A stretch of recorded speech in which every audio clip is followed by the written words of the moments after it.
Happened to me too. I'm It's back. back. It's I'm back. back. Yeah, yeah. So Russell is still on that front foot in this round. Um, I don't know, man. I don't know.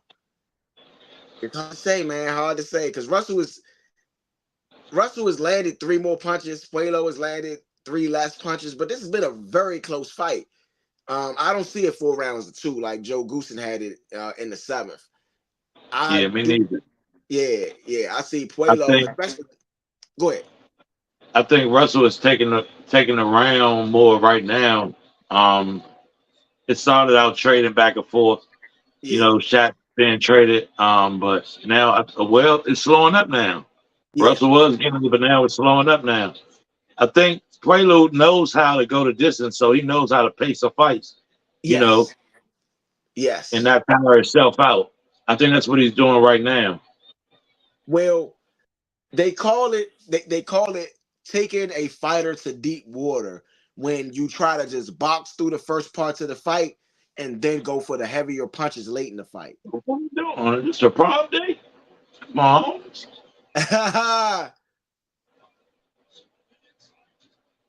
Right now, Russell's on that front. Oh man, Puelo lands a really good left hand. Really good left hand. And I mean, Russell's been on that front foot. Puelo only, in my opinion, landed that very good punch in Ooh, that round. Swung, he's swinging, but oh man, Puelo lands another good left hand and another good left hand. Wow, this is a great fight.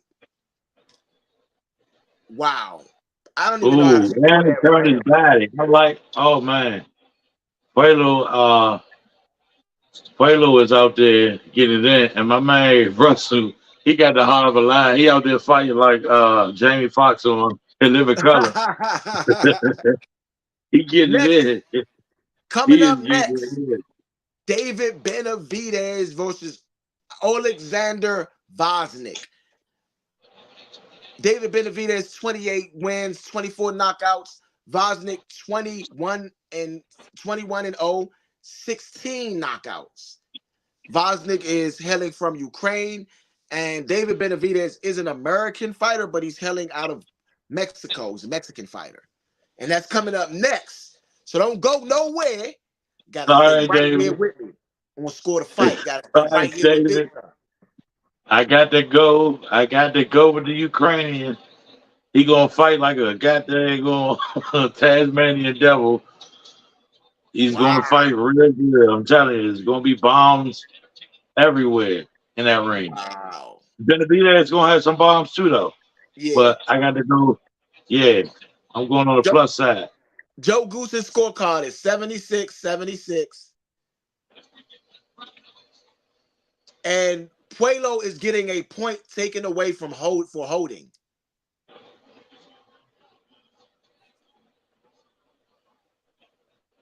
Puelo has just got a point taken away. So Wow.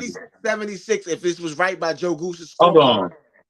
He got a That, point taken away for that, but Russell ain't get a point taken away for the headlock or the head or the well, or the jump when he brought him I all want the to way to the wait. rope. I didn't honestly, I didn't see any real offense. So I Me want to wait. neither. I want to see wait to the end of the round so we can see exactly what the ref seen to want to take a point away.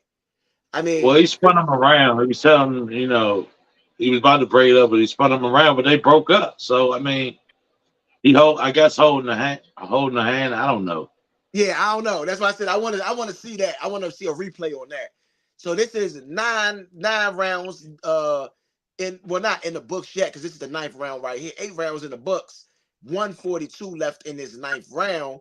Puelo, in my opinion, Puelo is has been just pretty good over these last couple rounds, man. Landing a lot of big shots, and I think Puelo has Russell's timing down.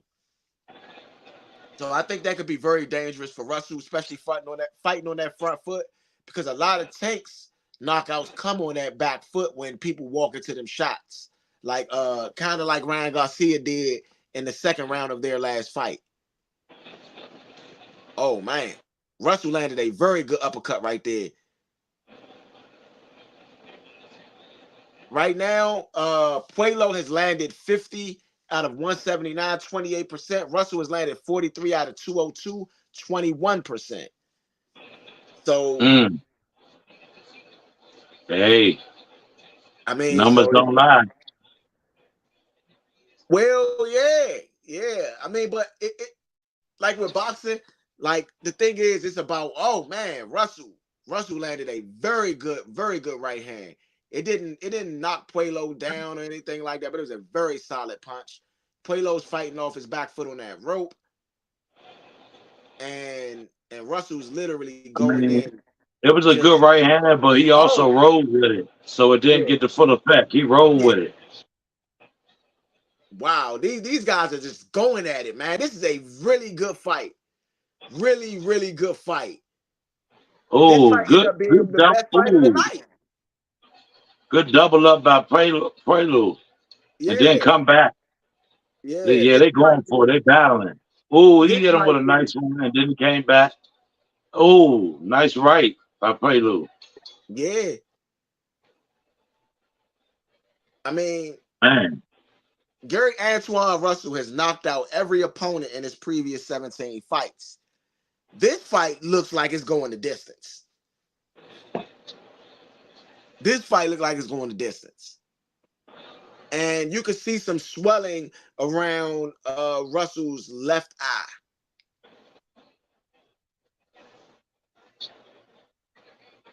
See some swelling around his left eye in the corner. It's what you know. Gary Russell is his trainer, though. I mean, his brother is his trainer. Gary Russell is a very accomplished boxer, Olympian, if I'm not mistaken, you know, really good guy. So, round 10 of 12 in this WBC interim super lightweight world title. We are here live on Score to Fight. I got Big Son with me. We are sitting down watching these fights as they go. You are live listening on this watch party. The Score to Fight panel is up here with us. Right now, total punches through rounds 10. They'll say 72 for Puelo, 71 for Russell. Landed. 465 for Russell has been highly inaccurate. Only 15% of punches landed. 24% for Puelo. Not exactly a high rate either. So this has been a very good defensive fight. If you like real skills in boxing, you would love this fight. I love this fight right now. yes, I do. I have to say I agree. I love this fight from beginning to where it's at now. It's been Absolutely. nothing but action, guys coming out fighting like I talked about, letting your Yes. hands go. Yes. It's been no question Ooh, these guys Russell letting just their hands landed a go. very big left hand. My bad, Big. So you can continue on. You good? You good? Yeah. You good? Yeah. Yes, Russell sir. landed a very big left hand. Yeah, that was big. That was big. So Uh who do you feel won the last round? oh man. It's a low blow. So right now, Puelo is getting some time. Uh I don't even know if that's a low blow. I really feel like it wasn't a low blow. But I feel like Is that is that a I, point? no, it wouldn't be a point unless it's happened consistently. It happens accidentally, so a ref won't take a point for accidental. But if it happens several times, then that's when they start to take points. And right now, I feel like Russell is winning this round, but last round was really a Ooh. swing round. I feel like Puelo landed some really big shots, and you might could give it to him for the end of the round, but you can give it to Russell for the beginning of the round as well. So that's one of the swing rounds, and I think that oh man, Puelo lands a very good right hand, very good, solid.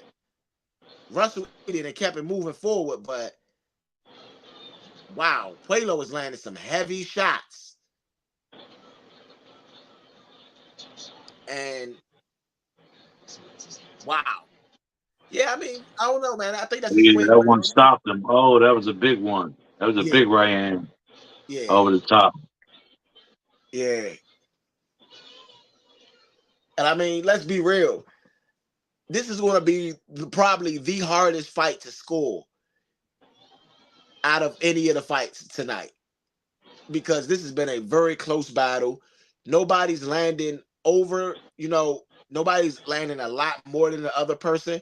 Both guys are landing some power punches on each other. Both guys show signs of war. You know, oh Yeah. man, this was a good combination at the end of the round. Puello lands the big left hand at the end of the round. I could say that was I don't know how low that was, man. His elbow kind of pushed the punch down. Big Son, you about to see it coming up.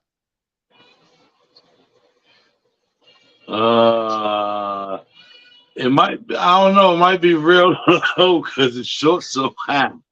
You know what I'm saying? So remember we were saying anything below the waistline is going to be kind of questionable because his shorts are so high. He's rocking the Felix Trinidad.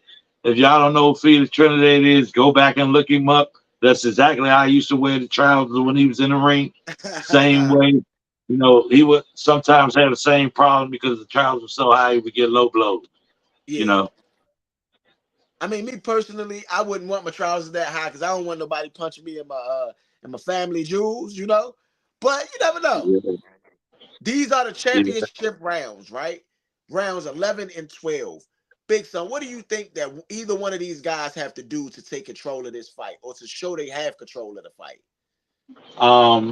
If I'm Palu, I'm stepping it up with the combinations and the powers. I'm bringing it these last 2 rounds.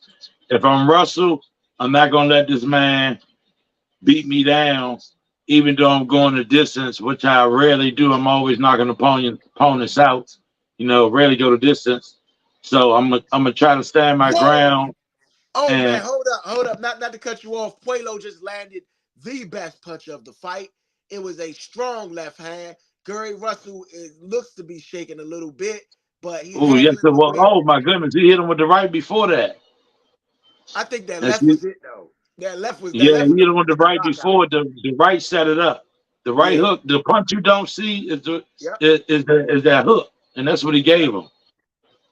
Yeah, I mean, wow. I mean, he wants revenge for that though. He's on the hunt now, and I think he's just sticking to his game plan and do not try to go outside of what he's been doing the whole fight. Because if he does with a punch like that, that's what I'm saying. When fighters download on that computer box, it's something mean. Because he's been seeing that combination come at him all night, and he finally counted on it and counted real good.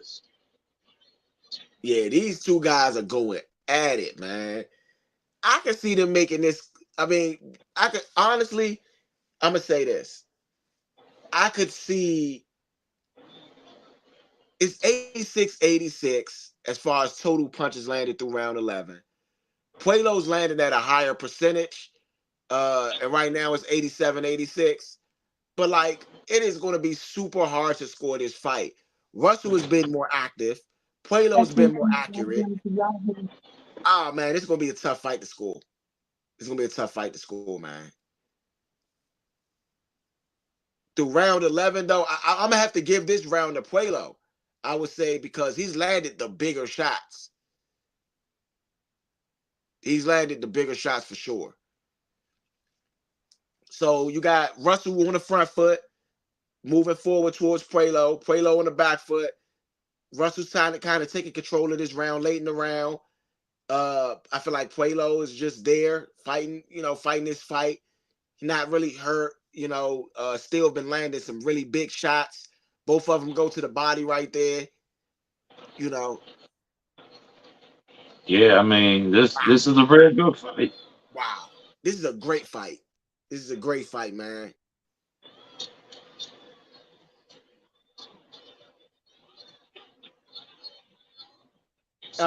B just posted, take away the names and just watch the fight. I said it in the fourth. He was starting to get comfortable. Puello. Hey, bro. What's up? The last shot at the end of the round, they showing that left hand he put on him, that overhand stinger, that haymaker. That haymaker from Vin Baker. That thing's mean, but This is turning out to be a pretty good fight. I think Palu has had the last 2 rounds, to be honest. Yeah, you could, but a lot of these rounds are swing rounds. Okay, so they're so close that you could say Puelo, or you could say Russell. And I feel like these fighters, honestly, I might have to give this fight to Puelo right now because I feel like Puelo just landed the heavier shots more consistently. Both of them landed some big shots, and Russell's looked like he's going for a knockout. Yeah, he has to. I mean, Russell is tagged up right now. Russell got a nice knotty head on the left side. I mean, but And Palo is used to this too. You see the step back in, yeah, put the straight out there and yeah. come around and sidestep him. Palo is used Yeah, to it. I got Russell losing too. I got Russell losing too. I've been listening the whole time. I've been just doing some technical work, but I got Russell on the loss too right now.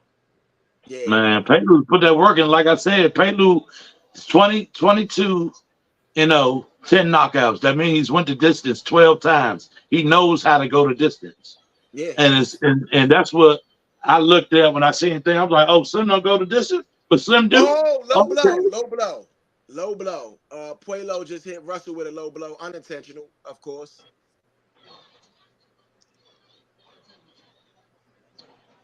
Low blow. Ooh, Yeah, boy, yeah, I'm yeah. hurting for you. You can tell that was a low Ah, blow. You could tell, right? You know what yeah, hey, bro, I'm that's a soul shaker joint. saying? Oh nah, that wasn't on. You see the replay? Yeah, it was low. It was low.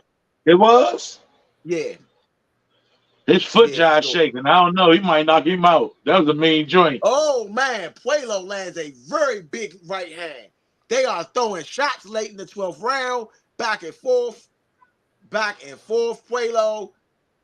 Ooh, Fredo is putting them combos and them power punches behind the combo. Yes. I The mean, but Fredo goes to the distance. I think Fredo needs to back up and because Fredo is basically winning the round anyway. Back up, take your time, win your fight. I don't know if he's winning this round. And I don't say take the pay. No, I tell him to put foot on the gas. This is a very close No, fight. And you no, don't you're want dealing with a knockout artist. Do not put your foot on the gas. You are no, I going think to you got throw it. to. No, you in the winning circle. You ain't got to do nothing. But throw It's your not a hands and solid. keep it steady. Don't try to do too much against this knockout artist because he's trying to knock you out. It's not a solid window. I don't feel like he's like a solid win. Right now, I feel Ooh, like Caleb? yeah, Puelo. It's not a solid win. It's close. It's a close fight. So Well, I for these wouldn't. last, I don't know. I think this is a Yeah, solid it's a win. close fight too. I got it as a close fight too. I It's a personally close got yeah. fight, but I think it's a solid win for him, though. Look at that. Oh, my good. Oh, you're supposed to come up, play it on hold, come up and Oh stop me. man, Puelo landed a very good very good right hand at the end of that exchange. He's been studying the way he comes to him. That's why he hit him like that. Yeah, Oh, good this three-piece was combo. an See? excellent fight. Hey, This was Lou. an excellent Hey, fight. Lou. Hey, Lou. Hey, Lou. All right. Here it is. Let's go to fight, right? Here we go. Who do we got as the winners? Who do you Y'all got, already Ro? know who I got as the winner. I was just screaming his name, man. Hey, Lou. All right, Ro, you got a winner for this?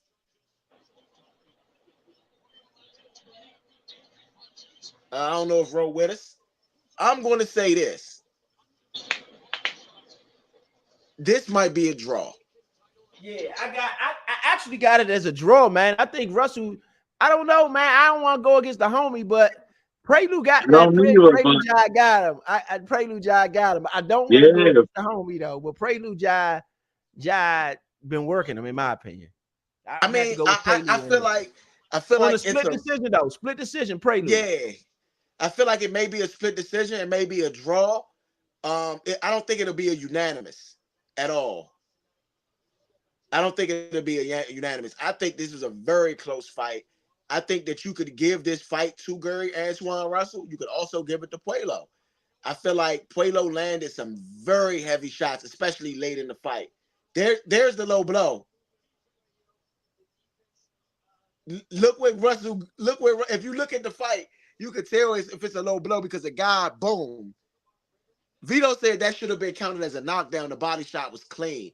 I mean, I disagree. I think that it was I think it was a little low. And he said without that, it should be a draw, if not Puello. But we do remember that Puello had a point taken away from him. So this is why I'm leaning towards draw. But it depends, man. It just depends. It just depends. Man, I'm just saying, Pelu for a heck of a fight, especially the last 3 rounds. Look at your man. I mean, that's homie, but look at the face. Come on, I agree man. with that, big son. Come on, man. That's homie, but look at his face and look at Pelu's face.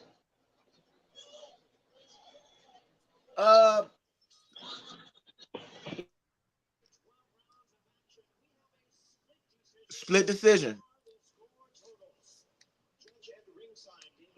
Scores about 118 to 109 in favor of Gary Antoine Russell. Wow. I don't like that card. About 115 to 112 in favor of Alberto Puello. And judge at ringside, Tim Cheatham sees the action at 114 to 113 in favor of the winner, Gary Antoine Russell. I already know it. Super lightweight champion Alberto. Oh, Puello with the upset. Ro. Hey, Ro, there go your upset right there. The first judge, it was bullshit. V said it was bullshit. The first judge, I agree, it was bullshit. I told you. I said Puello with the split decision. Yeah, I called that one right on the money. Yeah, I mean, this was 1 point. I feel like I'm never usually a fan of Tim Cheatham. You know, his name is Cheatham. Hey, you know what I mean? Hey, look, fellas. Big Son just that man when it comes to this. I ain't want to say nothing the whole fight. Before the fight, I looked at it, I said, oh, my man Pedro going to win. I didn't even know homie was from here, but I seen the card, said 17 knockouts. He don't go the distance. Homie do. I bet on the fight, and I won me some money. Oh, yeah, respect. Bet a little $3 on the fight and won me some money. You know. Bro, there go your upset, though, right there. I don't think it will be any more upsets tonight. I don't know. Tonight. I don't know. That boy from Ukraine. Oh, man. You went Ukraine. So you went underdog. Uh-huh. Hold up. I can respect the underdog. You know. This is a big night in boxing, man. That was a very good fight. That was probably right now. It's the fight of the night right now. You know.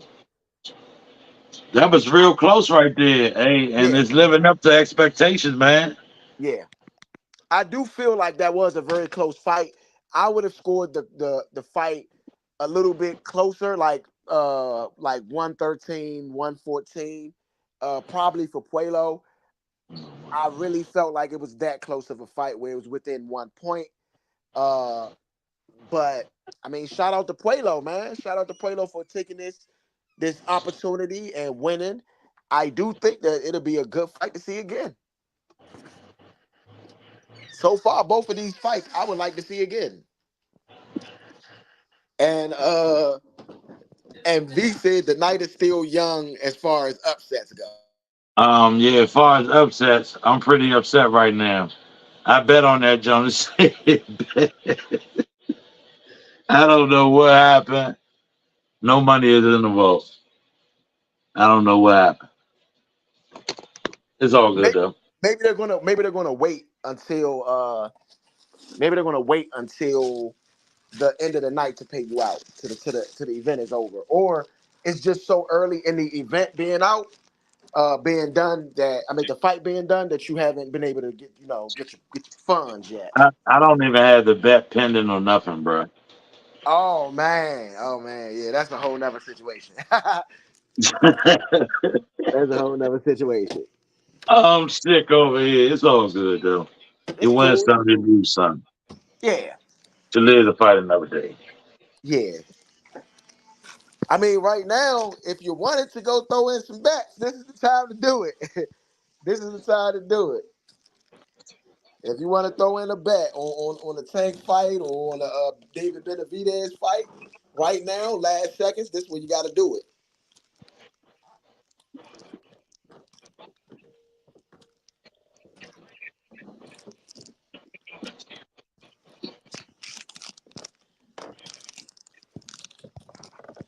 So, Big Son V Row, whoever's still online listening, right?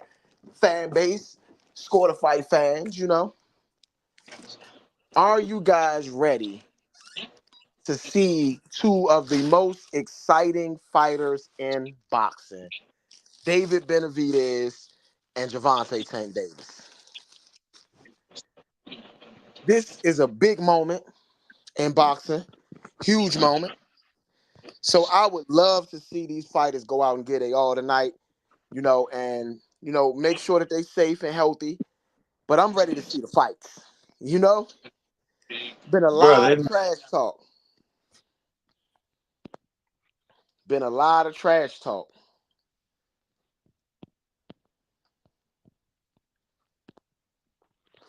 All right.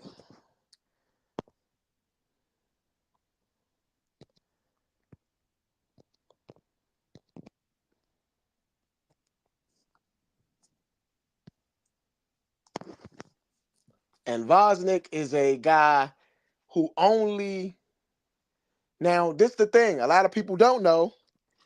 And Big Son, this is why I would have told you not to bet on that fight. Um, I feel like Vosnik lost in sparring to David Benavidez. Got beat up pretty bad from what they say. David Benavidez has only gotten better. Only gotten better. Yeah, I agree. I agree. So, uh, okay, roll online with me. So, I don't know if Vosnik gonna have it in him to be able to beat Benavidez. I'm You so know, You what? shouldn't Either even. him or Tank gonna lose tonight. I've said that. I'm gonna stick with that. You say what? Something about you say Tank? Either Tank or Benavidez losing tonight. One of them losing. Benavidez is not losing, so you got to be talking about Tank. First of One all, of them losing tonight. Benavidez with Leo saying this added part about them sparring and stuff. This just goes to show that Benavidez is getting ready to put on a performance so that he can get more pay-per-view fights. If I'm this foreigner, I'm not fighting Benavidez right now when I've been getting my butt whipped against him. And this is going to be a ESPN Channel 4 fight. We're not fighting you on. I mean, I'm as the fighter, I got to take the money. If I'm what's his name? Vozick or Vosnik. His name is Vozick. Vosnik. If I'm the G Vozick, is then I silent. got to take the money. The money's there. Money's on the table. But Benavidez gotta will be put a careful with display them on that boy's Ukrainians. face. I'm telling you, you gotta be careful with them Ukrainians, boy. They can go. Benavidez has been whooping his tail for time. Again, Benavidez has only gotten better. Again, I haven't seen anything like this in a long time from somebody his size. If he gives this fight up, this means that he's underestimated his competition. I don't know a lot of boxers that do that. Most boxers take when they step in the ring very seriously. But if he did, this will be the night to show. Yeah. I mean, I'm gonna be real. The only thing is with Benavidez and Vosnik. Benavidez is going up in weight, and this is his first fight at that weight class. Right. So the first fight at the weight class is usually the test to see if they can really last in that weight class. Right. So I that's my think that thing. hand speed though, bro. Like even if he loses a little bit of hand speed, he was already one of the fastest fighters I've seen at that weight class. So going up, I still think he has advantage. over Vosnik with the hand speed. Even if Vosnik Yeah. may have the power and fighting at that weight already, it's the speed, bro. Because it take you a long time to wind up them big punches, and you could get Yeah. hit 3 or 4 times by Benavidez before you even get the punch off. I can agree with that. I think that's going to be the difference in this fight. It is going to be David Benavidez's hand speed. I don't think size is going to be much of a factor. Vosnik is actually a little bit bigger than Benavidez. You know what I mean? But I don't think that this is going to be a size matter. I think it's going to be a skill, hand speed, that type of stuff matter. Right. Be interesting to see. What's the next fight up? That's the next fight. Benavidez. Oh, all right, bet. Yeah. Benavidez, Vosnik is the next fight, and then Gervonta Tank Davis and Frank Martin as the main event will be after that. So this is like a co-main event type of situation. Yeah. Can't hate on that. Hey, Ro, are you about to play something right there on the screen? Yeah, I'm good. Yeah. What you want me to? What you got something for me? No. It's just the picture up. I was just trying to see. Yeah. Let's get some better Benavidez highlights up. Let's get some better Benavidez highlights up. Let's get some better Benavidez highlights up. Probably a little bag with some candy and stuff like that. I got you. I've made you one. We leaving that when it's over. I'm about to ask her how she getting home. I got Yeah, if she yes, needs sir. it. I'm not trying to join the 45. You got boo-boo? Yeah. Yes, sir. Get some better Benavidez highlights up. Well, Benavidez, man, if you look at his style, right? See, he's not one of those fighters that's fighting to the height of the next fighter. He's fighting tall like he normally fights. And one thing about the Mexican monster is that they call him the Mexican monster for a reason. Yes, indeed. His knockout ratio shows that he is a monster in that ring. Yeah, this highlight right here, he going back and forth, man. It's a good fight right here. This highlight right here. Bro, let Big Son back in the group. Oh yeah, I see him. Yes, indeed. Big Son. Big Son is back. Hey, Big Son. That's it. What do you think this next fight gonna look like? Because you've been saying Vosnik, you've been going with the underdogs. I just think personally, homeboy is David Benavidez got 24 knockouts. Yeah, he got 16. They both can go to this. He hasn't had not nowhere near as many fights as David Benavidez. But I just think, Shorty gonna come to Rumble. It's my personal idea of what I think is gonna go down. I think Shorty gonna Rumble. Can we get some highlights of what's his name? Boost it. His name is Vosnik. Boston.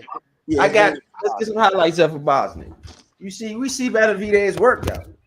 Okay, the age difference. The age difference is 10 years between Vosnik. Vosnik is 37. Benavidez is 27. Benavidez weighed in at 174.5, same amount. Vosnik is 6'2". Benavidez is 6 feet. They got Benavidez listed in different heights because I've seen him at 6'2" as well, but right now they got him at 6 I thought it was foot 6'2". and a half. I thought it was 6'2". Yeah, it's weird because I've seen him at 6'2" listed several times. Right now he has a 7. There goes some Vosnik highlights.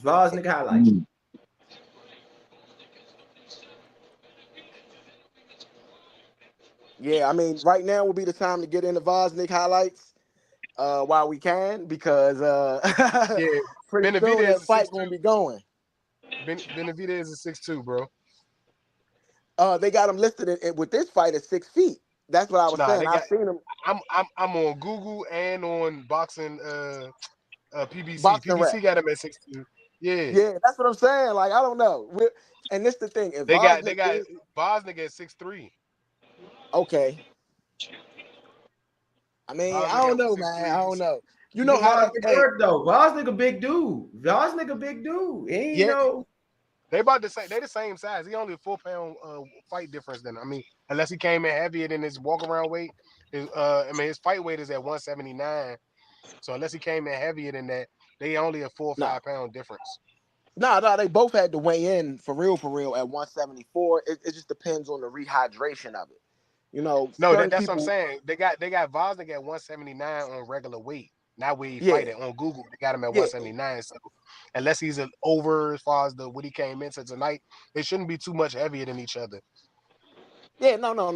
I think Vosnick might be maybe 2 or 3 pounds heavier, just with rehydration. I think they're going to be very close in weight. I think Benavidez said he only had to come down 7 pounds, if I'm not mistaken, for this fight. So I mean, yeah. If you count that, if you say 7 pounds compared to what he's been, I mean, at 174, so that's like around 180, 181, around there. Okay. Yeah, I mean, but let's be real. Benavidez obviously is the power puncher in this situation. Even if he's smaller, he's the power puncher. And him being the power puncher in this situation is going to pay some dividends for him. It's going to pay some dividends for him. David Benavidez is entering the ring, going to the ring on his ring walk right now. Vosnick is already in the ring. And David Benavidez, man, the Mexican monster, man. This is actually one of my favorite fighters right now. This is Mike Tyson's second favorite fighter, only to Gervonta Tank Davis. So Benavidez highlights look good though. Yeah. All you Tyson fans, man, if you like Mike Tyson, if Tyson is your guy, then the Mexican monster is Tyson's guy. You know what I mean?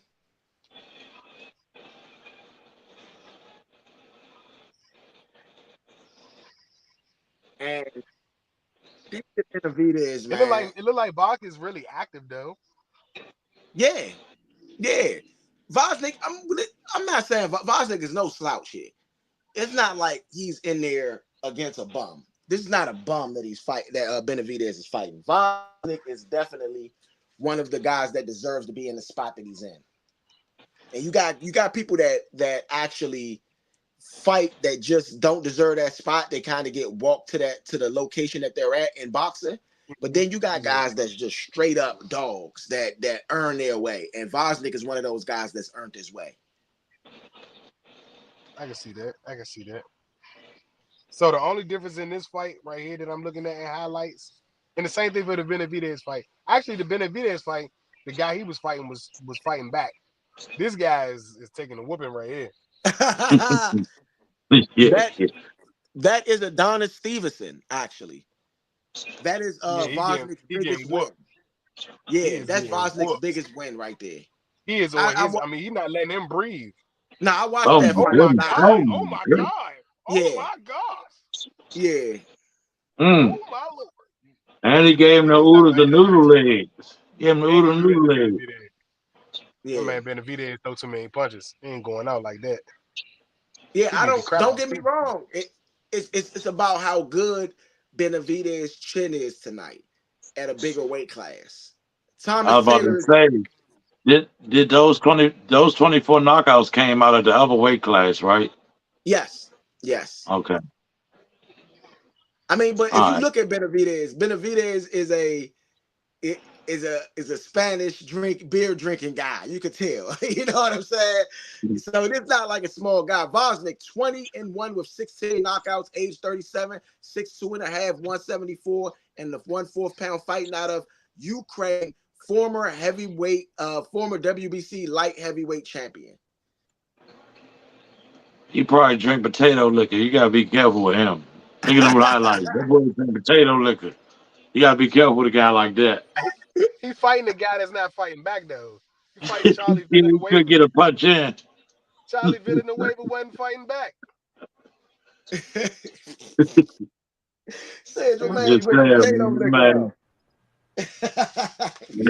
got some good highlights though. I mean, he got some good highlights. Yeah. He can fight. Yeah, David Benavidez. I would just say, bro. I would just say in my quick synopsis, real quick, the reason why I would give it to Benavidez is not just because I like him, but I'm looking at the fights that Vosnik got, and the guys are not fighting back in comparison to when he's throwing his flurries. Benavidez, in his fights that you were showing, the guys are trying to fight back. He's just hitting them every time they're trying to throw punches. Right. And that's what I think he's going to have to do in this fight against this guy, because it looks like he likes to throw punches too. So I think we're going to get a really active fight, which I really like. I like when guys is going out there throwing them punches. Yeah. One thing I don't do like think, trying to figure it out. I want to see people fight. one thing I do think with this guy is I can't really see him being too scared to throw punches, and some of the things that we've seen in some of the previous fights here on Score the Fight. I don't think he's going to have, like the Adrian Broner fight, for instance. Adrian Broner didn't really throw his hands like that until late in the fight. I don't see that happening here. I think both guys are really going. See, bro, you wasn't on when I was talking earlier. So you do know that. I mean, not you know. I'm not saying like you don't know. I'm saying in some fights, there's guys that do throw their hands, but who they fighting against, they can't throw their hands because they're scared of the counterpunch. Yeah, they're scared that those guys are going to be able to catch them in vulnerable situations. Yeah. Absolutely. I think that in this fight, both fighters, by them being throwers, I think that both of them maybe this might be a knockout. This fight might end up in a knockout. Round one. Right now, Vosnik is fighting on that front foot. If Vosnik can make Benavidez go back, that stands a very good chance for Vosnik. I like the black man silver shorts, Vosnik. Cool color. The black mans. He said your man got on the black mans. Yes, sir. But right now, Vosnik is controlling the fight a little bit with his jab, keeping Benavidez at bay. Now, Benavidez does start slow. He's known to start slow. So he's not known to land a whole lot of punches in the first rounds or whatever. Definitely known to start slow. And I don't know what it is about the Ukrainians, but they love wearing them high socks, man. All them Ukrainians wear their socks like that. I don't know what it is, man. All of them. Loma, you know what I'm saying? Usyk. This guy's active, man. This guy, he ain't scared. Nah, he's not scared. These guys have sparred before, so they're going to be able to. They know each other's relative punching power. Yeah, but Benavidez, man, he quick, man. He quick. Yeah. He got, he just real fast. Well, I would say Benavidez takes time to warm up. And the one thing about Benavidez is he is a straight pressure fighter. He's in your face the whole fight. Yeah, so, that's what I can see with this guy. That can make a lot of fighters uncomfortable. Yeah. But right now, Vosnik is boxing beautifully, and I'm honest, we'll give him this first round. Yeah, I give him this first round too so far. Yeah. Still got a minute left, though. Yes. 2 minutes gone down in this first round. Vosnik versus Benavidez. Benavidez versus Vosnik. This is for the WBC interim lightweight world title. Right here on Score the Fight. You got guys with us, The guys with us. Yes, sir. Right here. Live on the Nature Sports Network podcast. You know it. Score the Fight is going down. You know it. This is the Tank Davis versus Frank Martin headline, but this is the what they call the co-main event. And right now, I was saying this co-main event. Oh, that's a good jab landed by David Benavidez. It's not Vosnik's head back. David Benavidez lands a pretty punch through the guard, but it didn't land flush, so it was definitely through the guard. I mean, Vosnik looks good, man. I can't even hate on it, man. Vosnik look like, he belongs in that ring. Vosnik look like he belongs in that ring. So, Joe Benavidez Sr., Jose, which is his real name, they call him Joe, is the head trainer. And Benavidez Jr. Lost to Terrence Crawford. That was his first loss. I always consider that to be really big because that was at the welterweight. That was one of Terrence Crawford's first welterweight big wins, So shout out to Terrence Crawford. Shout out to Jose Benavidez Jr. and Senior. What y'all got on that first round, man? I might got I gave it to Vosnick. yeah, I think Vosnick might have took it, but it's a swing round though. You could have gave it to either guy. These refs gonna favor Benavidez, in my opinion. Yes. But see, the problem with that is that you have to, you still have to win, even if they favor you. You gotta win the rounds. Ooh, Benavidez with a big shot. Yes, I seen that. Vosnick is working off the jab. Benavidez is trying to, fight his way through the jab. But like Vosnick is landing with those pity pat jabs. They're not really hurting him. It's not power jabs, but he's still landing. And those, like I was saying, if you land way more punches, even if they land a power punch, then it really doesn't matter. Vosnick is taking the jab out. I think Benavidez can hurt Vosnick, and he know it. He's playing conservative because I think he's a little shaken up. I think he's felt this. Ooh, whoa! that was a nice slap. I got Benavidez. Yeah. I got Benavidez in this one. I don't think he can handle his power. I think Vosnick going down at some point. I don't think Vosnick can handle. I don't think so. I think Vosnick, old dude, he know how to fight, know how to hang in there. I don't know. I don't think he can handle Benavidez's power. I mean, right now, I'm gonna say this: Vosnick is landing at a higher clip than Benavidez. Benavidez is landing the heavier punches, though. Benavidez is definitely landing the heavier punches. Yeah. I mean, Vosnick is throwing back some heavy ones too, but not as many. Yeah, I don't see it. Nah, he was throwing them back heavy too. No, I see him throwing back heavy. No, I'm saying I don't see Benavidez being able to handle. I don't see Vosnick being able to handle Benavidez's power. I just can't see it. I don't know. He look a little shaky to me. Look like he has conservative, I think, because of that. Hey, Benavidez lands a good 1-2. Vosnick returns with the 1-2 of his own. I mean, through these first 2 rounds, man, this is even more of a swing round than the first round. In the first round, I gave the Vosnick. So technically, it could be 1-1, or you could have or you could have Vosnick up 2 if Vosnick ends this round the same way. I mean, like that's what I'm saying. Benavidez he's loading up and trying to hurt him. I think Benavidez needs to just box a little bit. Yeah. Box a little bit. Wait for it to come. Wait for it to come. Yeah, don't open yourself up for a knockout. I mean, I think Benavidez got a hell of a chin, man. So I don't see the knockout coming. Benavidez with a good left hand body shot right there. Good left hand body shot. Yeah. But this is the thing. He's been pushing Vosnick back the whole fight. And Vosnick, you got to figure out a way to push him back. That combo at the end of the round.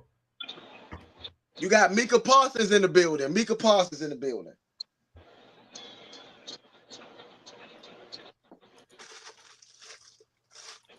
Maybe Mika Parsons is going to leave Dallas because he's sitting at a fight instead of being at training camp.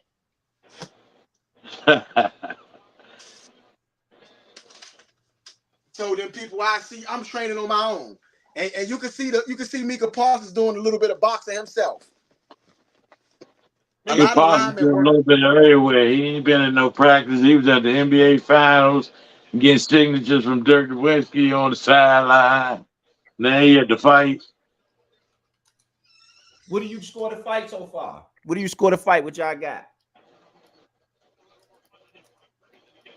I had Vucinic the first round, but Benavidez second. Okay. So split for me right now. I think that Vucinic came out and was doing his thing a little bit, but second round Benavidez came out, stepped it up. So let's see what they got for us in this third round here. Yeah, I mean, right now Benavidez is still on the front foot. I feel like David Benavidez is actually just is just going at him a little harder, man. And Vosnick been on that back foot. Good left boxing. Yeah. Snap David head back, got him back again. See? Yeah, I mean, I feel like I'm gonna tell you this though.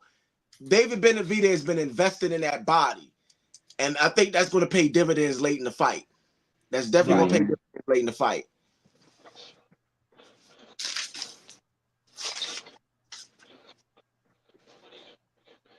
Right now, Benavidez is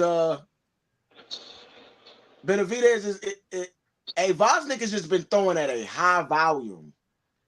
Good uppercut, Vosnick. Yeah. At a very high volume. Benavidez right back to the body after the uppercut.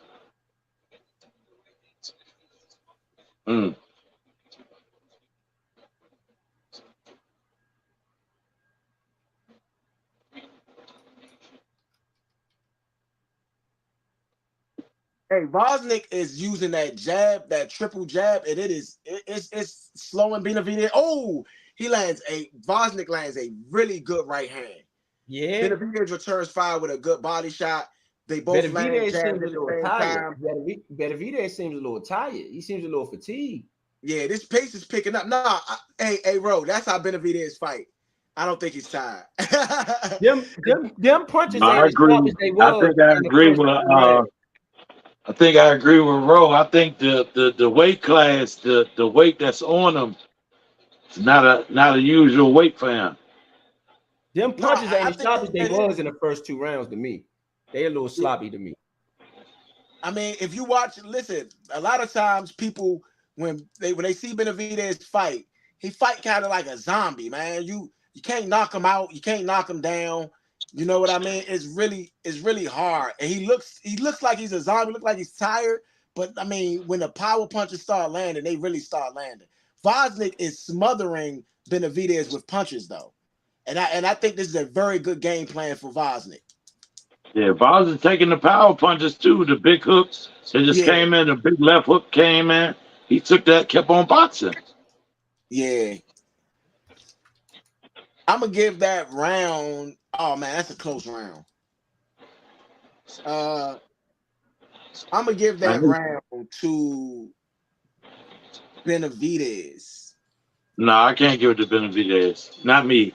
Not me. Not you cleaning up at the end of the round like that. 6 seconds. I can't give it to you. He was on you attacking. I got the first 2 for Benavidez, and I got that one from Vosnick. Well, I got Vosnick on that first round, but look at these punches that he landed, a 3-piece combo in that last round. You got Benavidez for 2 rounds too. Yeah, I got Benavidez for rounds 2 and 3. I got Vosnick for round 1. I got Vosnick round 1, Benavidez round 2, and Vosnick round 3. Yeah.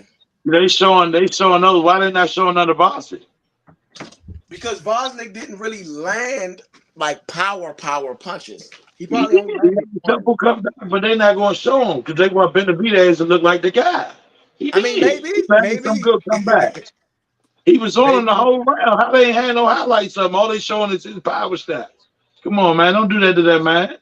Well, Vosnick only landed 1 body shot last round. So right now, Benavidez landed 30 body shots. Vosnick landed 4. And so Vosnick is kind of head hunting, you know? And so when you look at that and you look at the powers that's landed, they're trying to look at whose head snapped back a little bit. And I do feel like Benavidez landed the heavier punches that round.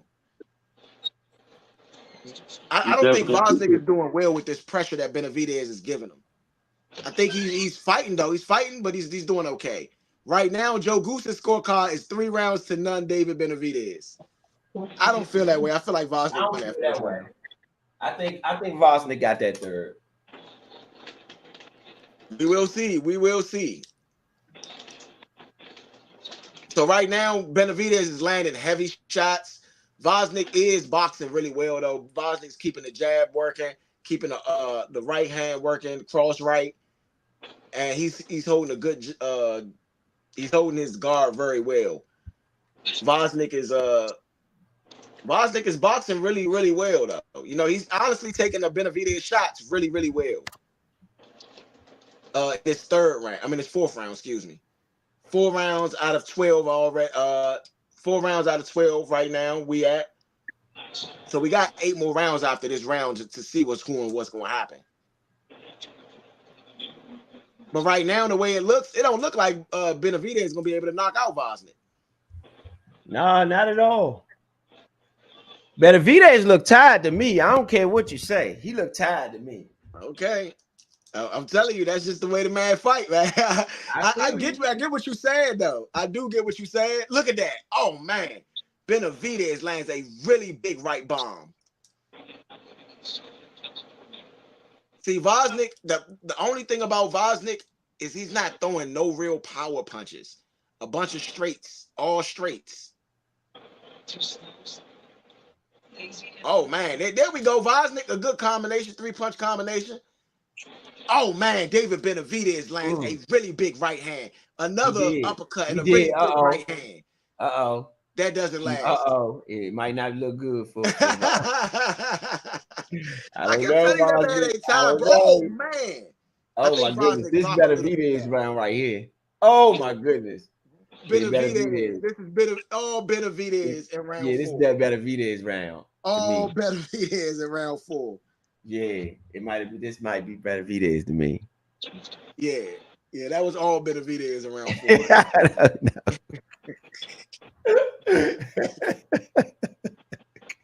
like, look at the highlight. Hey, I don't know. Boom.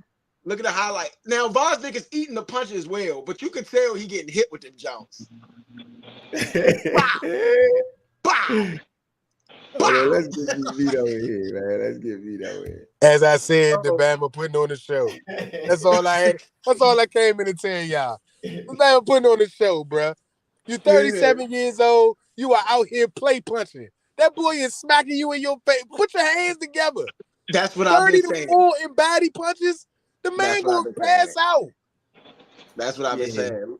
Hey, bro, I'm gonna tell you, the mark of a tired fighter is heavy breathing.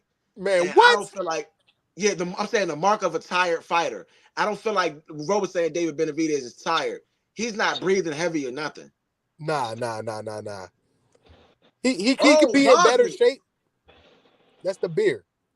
That's what I said. That's the beer. That's definitely the beer. But I would say this: Vosnik is taking his punches pretty well.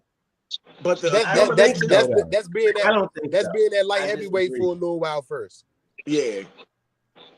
Remember, if y'all remember Roy Jones' first fight when he stepped up, he ain't knock out what's his name? Ruiz. He ain't knock Ruiz out. Okay, yeah. It went to the distance because of the Roy still had the speed. He just had to catch up with the power. Yeah. Total punches landed right now. It is 84 to 47. Oh my goodness. David Benavidez. The first round was 12 to 14 though. So that was a very close round. Like I said, it was closer to a swing round. The rest of it, I've just seen David Benavidez, to be real. Vosnik. But like I said, Vosnik is taking the punches well. It's not like he's getting wobbled by the punches. He's just, getting he only been caught like flush maybe once or twice with a real power punch. Nah, bro. Nah. He done got caught at least 5 times. Nah. I'm talking about like flush with a heart. I don't think those was power punches. I think they was like when he's weaving to the left and he throwing the left when he moving away, like he could put more power into it. I think because Benavidez is so quick that it's more about scoring than it is knocking them out. That was a good uppercut. Yeah. Right now, if he was at the old weight, maybe they would have had some more. They would have, landed a little sharper. But I think at the weight that Vosnik is, it's not really about him getting knocked down more than about getting hit a bunch of times. Like in the 7th or 8th round, they gonna start taking effect. Yeah, that's what I'm saying. I think Vosnik is you'll see Vosnik affecting later, especially with the body shots being 30 to 4. Yeah, and continuing to go up. Yeah, because I would say the only time I've seen Vosnik affected with real punch, like really, really affected, is when he's been getting hit to the body. He's got hit on the chin a couple times and he fired back. But when he get hit in that body, you see his body move back. And Vosnik is having his little moment right here. Vosnik trying, Benavidez caught Vosnik with a good flush punch, but Vosnick had a little moment right there in the 5th round, late in the 5th round. So Vosnick, I'm gonna say Vosnick controlled the later part of this round, even though I feel like I don't know if it's enough to win this round because David Benavidez started a lot better. Woo! Yeah. That 3-punch combo at the end of the round, David Benavidez. So I don't think he's pitching a shutout, but oh, that was a very good punch right there. If you see the highlight, David Benavidez fake with the left and landed with the right. Yep. And see, you see, he landed another good left hand, but Vosnick, it didn't really phase Vosnick. What It's y'all still got? gonna be- It's still gonna be counted as a power punch. That's 5-0. Yeah, I got 4 rounds to 1. The first round being the swing round, but I gave it to Vosnick. Hell nah. I mean, it was 14 punches landed to 12, and I feel like Vosnick was a little bit more You active. do know that it was 14 to 39 and 12 for 50. It was highly inaccurate on Vosnick, and he still got hit in the body. What you got, Big Son? Big Son, what you got? V, you can go ahead and finish. Yeah, nah. I think it was just the percentage. Like his percentage was bad in comparison to Benavidez in the first round, and you still got body shots to no body shots in the first round. That same premise continued on throughout the fight. All first rounds are kind of swing rounds because they fill out rounds, but I still would have gave that one to Benavidez, honestly. Okay. I mean, I can respect it. I just felt like Vosnick was a lot more active, so sometimes that activity catches the judge's eyes. And I feel like even though he threw 50 punches and only landed 12, that activity might have won him that swing round. All right. I gave that round to Benavidez. Okay. What you got? So what's right your now, score? What's your score? Benavidez definitely won the last what round is this? 6? this round 6. He's definitely won the last 2. So you got Usyk. You got with 2 and Benavidez with how many? What's that? 3? 2, 3? That's your count. Yeah. Yeah. That's my count. Big Son I don't busy. know. I don't think he's really watching the fight. No, I'm looking at the fight right now. I ain't been You got Vosnick winning what round? the first and the third. Oh man, you smoking the third round? He Yeah, got I don't hit know like about the 40 third. times, bro. No, bro. He was fighting though in the third round. That don't count. Big That was Son, one of his best rounds. He was getting it in that round. All right. Yeah. Just tweeting out the scores, baby. Tweeting out the scores, making sure everybody out there know what we got, who we got thus far. You know It was what I'm 30 saying? to 4 to body shots at the end of the 4th. Yeah, that's what I was saying. Like I could have gave Vosnick that first round. I've been watching the fight. He ain't been throwing no body shots. He's hitting all head. Who Big Son, what fight are you watching, brother? Right now, the total punches landed through 5 rounds. 107 out of 229 for Benavidez. 57 out of 292. I don't know what fight y'all watching. If y'all think that boy punching at the body, he's throwing all head shots. That's what I'm saying. Yeah, He's not Son, punching at the 3-1, body. Big Son is 3-1 that we see a totally different fight than you do. It's You not I'm talking about Vucek. He's I'm not got talking 40 about. body I'm not punches. talking about Benavidez throwing body shots. I'm talking about Vucek. That's not what we don't care about him. He's not. I don't even know where you got him Vucek scoring neither. 3 rounds. Usyk need more power in his. I didn't say he got 3 Vucek rounds, need bro. more I power see. in That's what I'm talking about. I said he got round 1 and round 3. That's Other than 2 that, rounds. Vucek other need than that, more it's power. been Benavidez. It's like he's just pity patting. That pity That's- patting. that's- This man, Bro, that's man what the hit me with commentators been heavy- saying the whole Oh, fight. That man. he's peppering his shots. He's not even throwing no shots. That's why I don't even know how he got to win. Okay, that's How a did he good win a shot by round? Vucek. That's a good shot by Vucek. Vosnick is boxing really well, though. When you really think But about it it. just ain't a lot of because- power. See, the thing is that no, what I'm saying is boxing really well because he is really making Benavidez miss a lot. And I don't know how much that's going to pay dividends late in the fight because when you miss a punch, it takes more energy out of you. So Yeah, but if you look at Benavidez, I don't think he's throwing a lot of hard shots either. nah, bro, he is, bro. He's loading up I on think that he is. man. bro. He loading up on that Are man. y'all looking at? Maybe I'm looking at a different fight. Let me make sure it's today's. No, he we're be looking at the watching the same same fight. He's fight. loading up. Benavidez is Some of loading the up fight- on that man. Yeah, he is. I feel that way too. I feel like Benavidez is definitely low. The last 2 shots that he threw before the bell rang, he missed and he was loading up on them joints. Hey, can y'all give me a play-by-play? Cause I Yeah, gotta leave so I can look back at it. Yeah, I'm gonna go look at it real quick. yeah. I got it. Yes, indeed, man. Yes. All right, Tank Davis. Tank Devontae Tank Davis and Frank Martin up next. They got them at the bottom of the screen, yes, sir. but still in the battle of Benavidez and Vucic right now. Yes, indeed. Middle of the ring, Vucic. on the front Vosnik, man. The man's name is Vosnik, man. Vosnik. Y'all been pushing that man's name all night. Vosnik on his front foot. You know what I'm saying? They both just filling each other out. 1-2. Vosnik still on his front foot. Again, I just think he pity patting. He's not really throwing too many shots. Still doing the same pity pat. Middle of the ring. Had 2 missed shots. One by Benavidez, one by Vosnik. But I'm not understanding. What are you prohibited from throwing body shots or something? What's going on? I don't know what this guy is. I don't know what he's doing. He's just still pity patting, middle of the ring, pity patting. He must be blank, man, for real. He's drawing blank. Benavidez. They just really Vosnik just pity patting. It's just he throwing the jab out there. Right now, total power punches through 7 rounds. 99 out of 199, 50%, 100 out of 200, 50% for David Benavidez. 47 out of 190, 25% for Vosnik. And that's total power punches. Vosnik is throwing about 7 power punches, landing 7 power punches around, which is not bad, but compared to what David Benavidez is doing, it's not enough.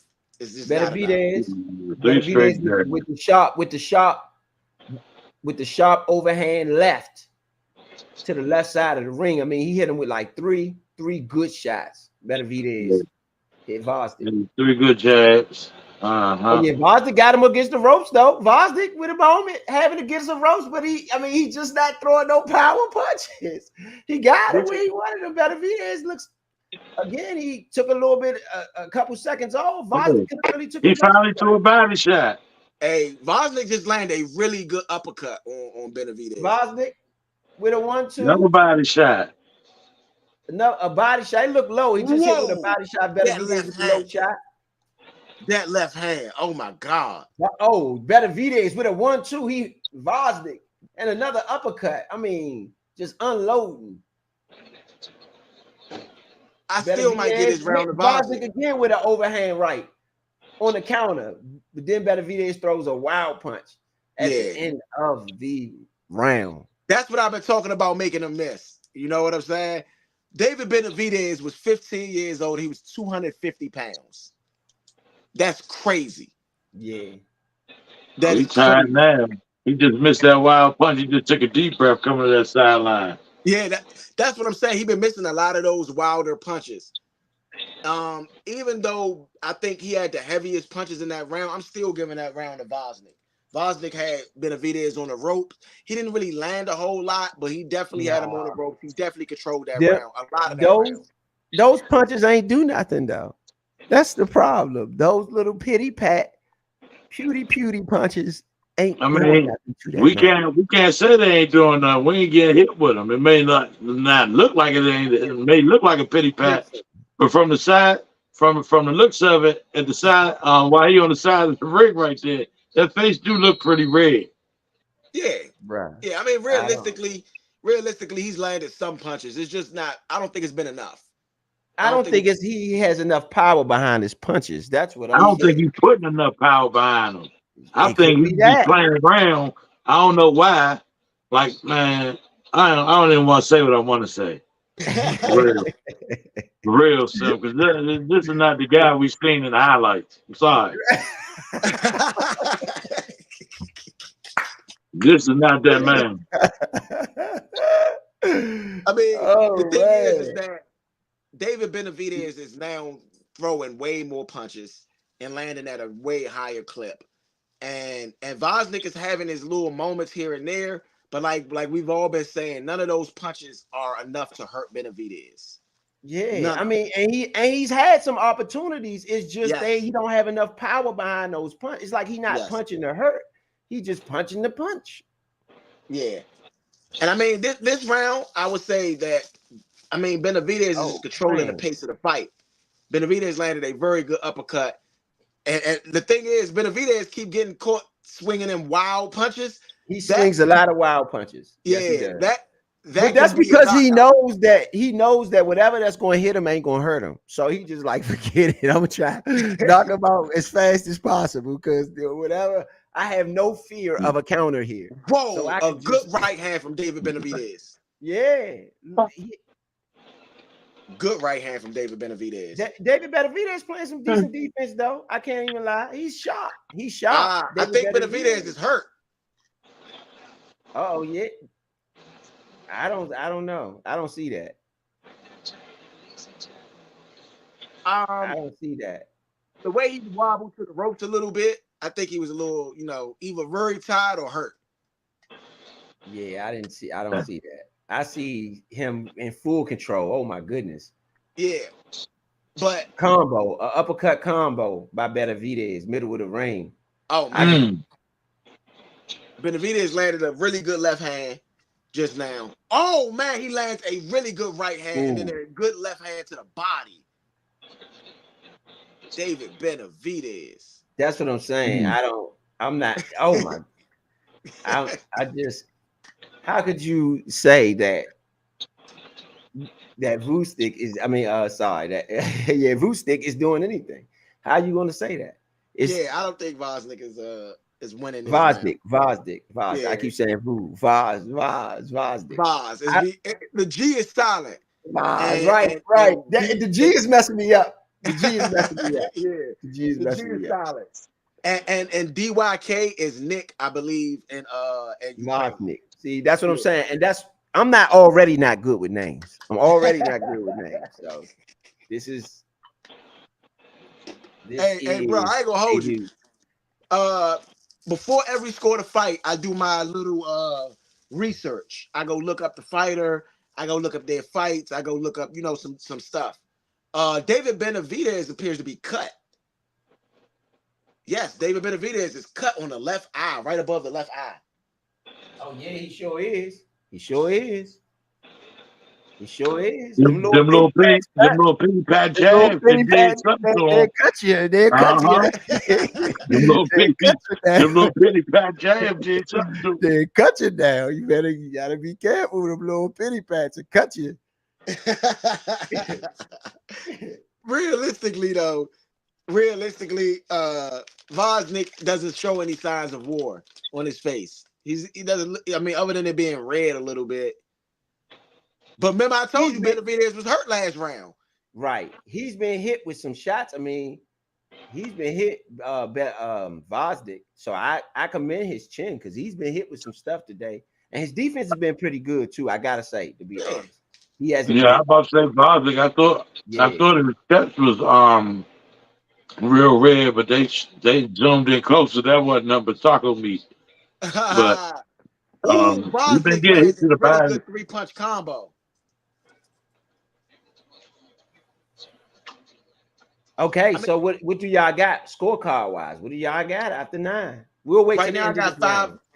I got 5 rounds to 2. Joe Goosen has 8 rounds to nothing. But I got 5 rounds to 2. I got Vosnick winning that last round, and I got Vosnick winning the first round. But everything else has been David Benavidez. Yeah, I got 7. I got 7 to 1. Yeah, I got 7 to 1. You said you got 7 to 1? Yours look more like Joe Goosen's than mine. But I mean, I think it's clear that David Benavidez is winning this fight. And I think that Vosnik has to do something in these next 3 rounds. He needs a knockout. He needs a knockout. I'm about to say, only way he win in this fight is knock him out. Yeah. Yeah, he needs a knockout. Now, right now, they're just trading blows a little bit. Now, we're starting to see a little bit of fatigue from David Benavidez, I think. Vosnik just lands a very good right hand. Oh, man, and another good right hand. I feel like Vosnik is kind of controlling this round, man. Yeah, he might got this round. He might got this round. Let me peek on in here. Total punches landed. Vosnik is working in that ring like a true old head. There's some power behind that. It's like you know the little punching dolls that used to stand. They used to stand in front of each other and just hit each other with the straight arm joint, the little toy. That's what he reminded me of.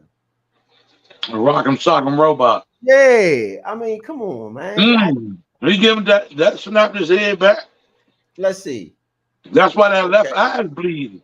Because he kept popping that jab on that joint. Oh, man. Vosnik hit him with a right hook. You can tell by the way Vosnik fight. His defense is decent. He got decent defense. He just don't have a lot of punching power. You could tell by the way Vosnik do, bro. I think he's just not letting it loose. Oh, that was a good shot. Good uppercut. He hit him with a good, but the uppercut ain't do nothing. That's what I'm saying. You hit him flush with an uppercut. Whoa. And it ain't do nothing to him. Bro, I don't think he's with a flush uppercut right on the chin. I ain't gonna hold you. I'm giving that round to Vosnik as well. I got Vosnik on that round. I got Vosnik 7-2. Benavidez. That's what I got right now. Right now, I got 1, 2, 3, 4, 5. I got 5-3. I got 5-3. I gave A. I got I'm gonna talk about this after this. So I got Vosnik winning those last 2 rounds. I got him winning the first round as well. Big Son, what you got?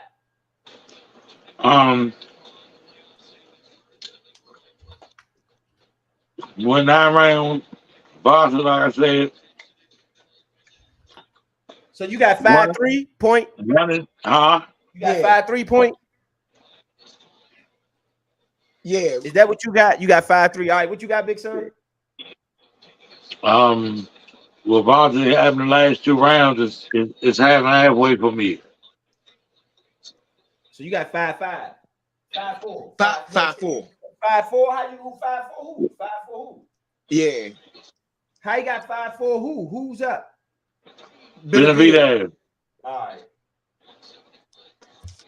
Benavidez is Benavidez gotta take these next 2 rounds though.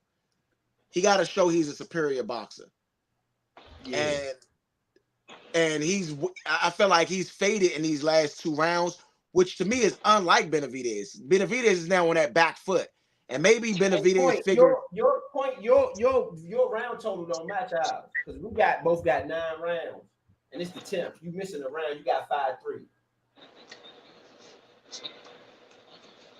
You got 5-3. We need one more round from you. Who, Big Son? You got 5-3. That's 8 rounds. You be missing a round. It's the 10th round. Oh, my bad. My bad. I got 6-3. 6-3. Got it.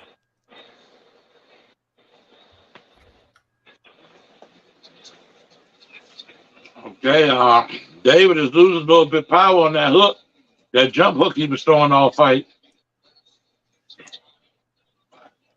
Well, I think Benavidez is tired a little bit. Vosnik is controlling this last part of this fight right now. Over the last 2 rounds, I feel like Vosnik has controlled it, and I feel like Vosnik is controlling this round as well.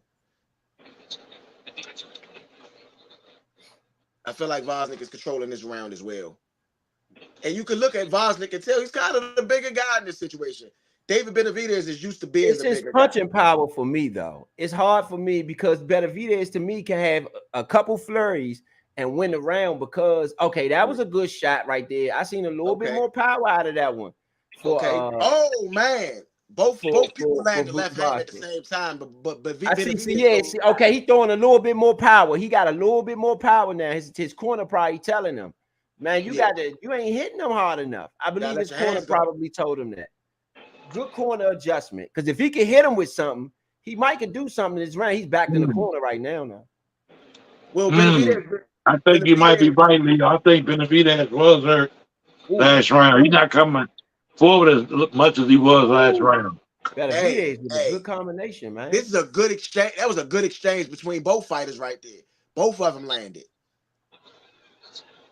I think Benavidez got the best of that exchange, though. Moving forward, oh man, Benavidez finally lands that jump hook. Ooh, he got him. Benavidez. 2-punch combo, man. Another one too. Benavidez. That's what I'm saying. Yeah, That right there won the round. You see what I mean now? Even if Vosdick, Vosdick, man. Vosdick. Even if Vosdick, I don't know why I want to say Vosdick. I want to say Vosdick is what I don't know why. But Vosdick, even if Vosdick do all this stuff throughout the round, it's like Benavidez got more power. So it's like his combos just are much more devastating. And it's hard not to give him the round when he's having moments like that. But you're having moments when you get hit all fight. That's what I understand. You having moments, you get hit all round. Moments are trumping everything better. The pity pats. He's knocking him out though. He's not knocking him out though, bro. If you knocked him on his Vosdick just don't have enough power. That's the main problem with everything else is clean. Defense is subpar. He getting hit with some stuff. So I can't even say his defense is all that great right now after those 2 rounds. It's been okay though. You got to think about the hand speed of David Benavidez. You know, we look at and say his defense hasn't been great, but David Benavidez has really good hand speed. It's hard to get around guys with good hand speed. But he hitting them with some stuff, some combos like flush where he ain't even getting a glove on the punch. Yeah. So I can't give him an A+ and A in no defense when you're getting hit like that. I'm not gonna give you no A+ for having moments in a round when you get in your head. When your head keep getting popped back the whole round, I can't give you points for just moments. Even if you're making the guy, you ain't knocking him out in the moment. I can't give you points for moments. I agree with you. He's not knocking him out, and it don't seem to be affecting him. Well, yeah, because he's walking through them joints. You got a point there. They can't be that hard. 3 and 4 punch combos flush. Like I'm sorry, bro. That is hard. That's among 3 and 4 punch combos you hit, and every shot you threw, you hit. Mm-hmm. You get what I'm saying? Like, I don't know. It's hard for me not to give you the round when you're ending a round like that. Like right now, Vosdick having his moment, middle of the ring. It's 1 minute and 27 seconds left in this round. And he seems to have been controlling the round. But watch, at the end of the round, he going to start getting hit with 5 punch combos, and he going to lose the round. And he's done this in almost every round. See, look, there you go. He's starting right now. 1 minute, 9 seconds left. He just got hit with a 3 joint. Oh, but he's fighting back. Uh-oh. They fight. They got it going. They got going back and forth. Oh, he got hit with a big shot, though. Benavidez, big shot. Vosdick in the corner. Slips the corner, though. Good defense right there. Got himself out of trouble. Flipped the table, but didn't do nothing with it. He was supposed to go in attack mode. I think Benavidez's power, his power on his punches have limited what Vosdick can do offensively.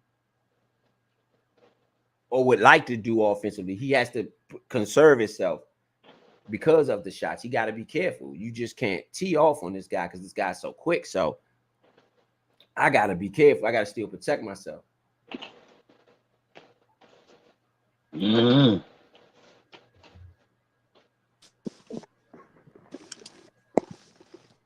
Yeah, my bad. A little bit of technical difficulties.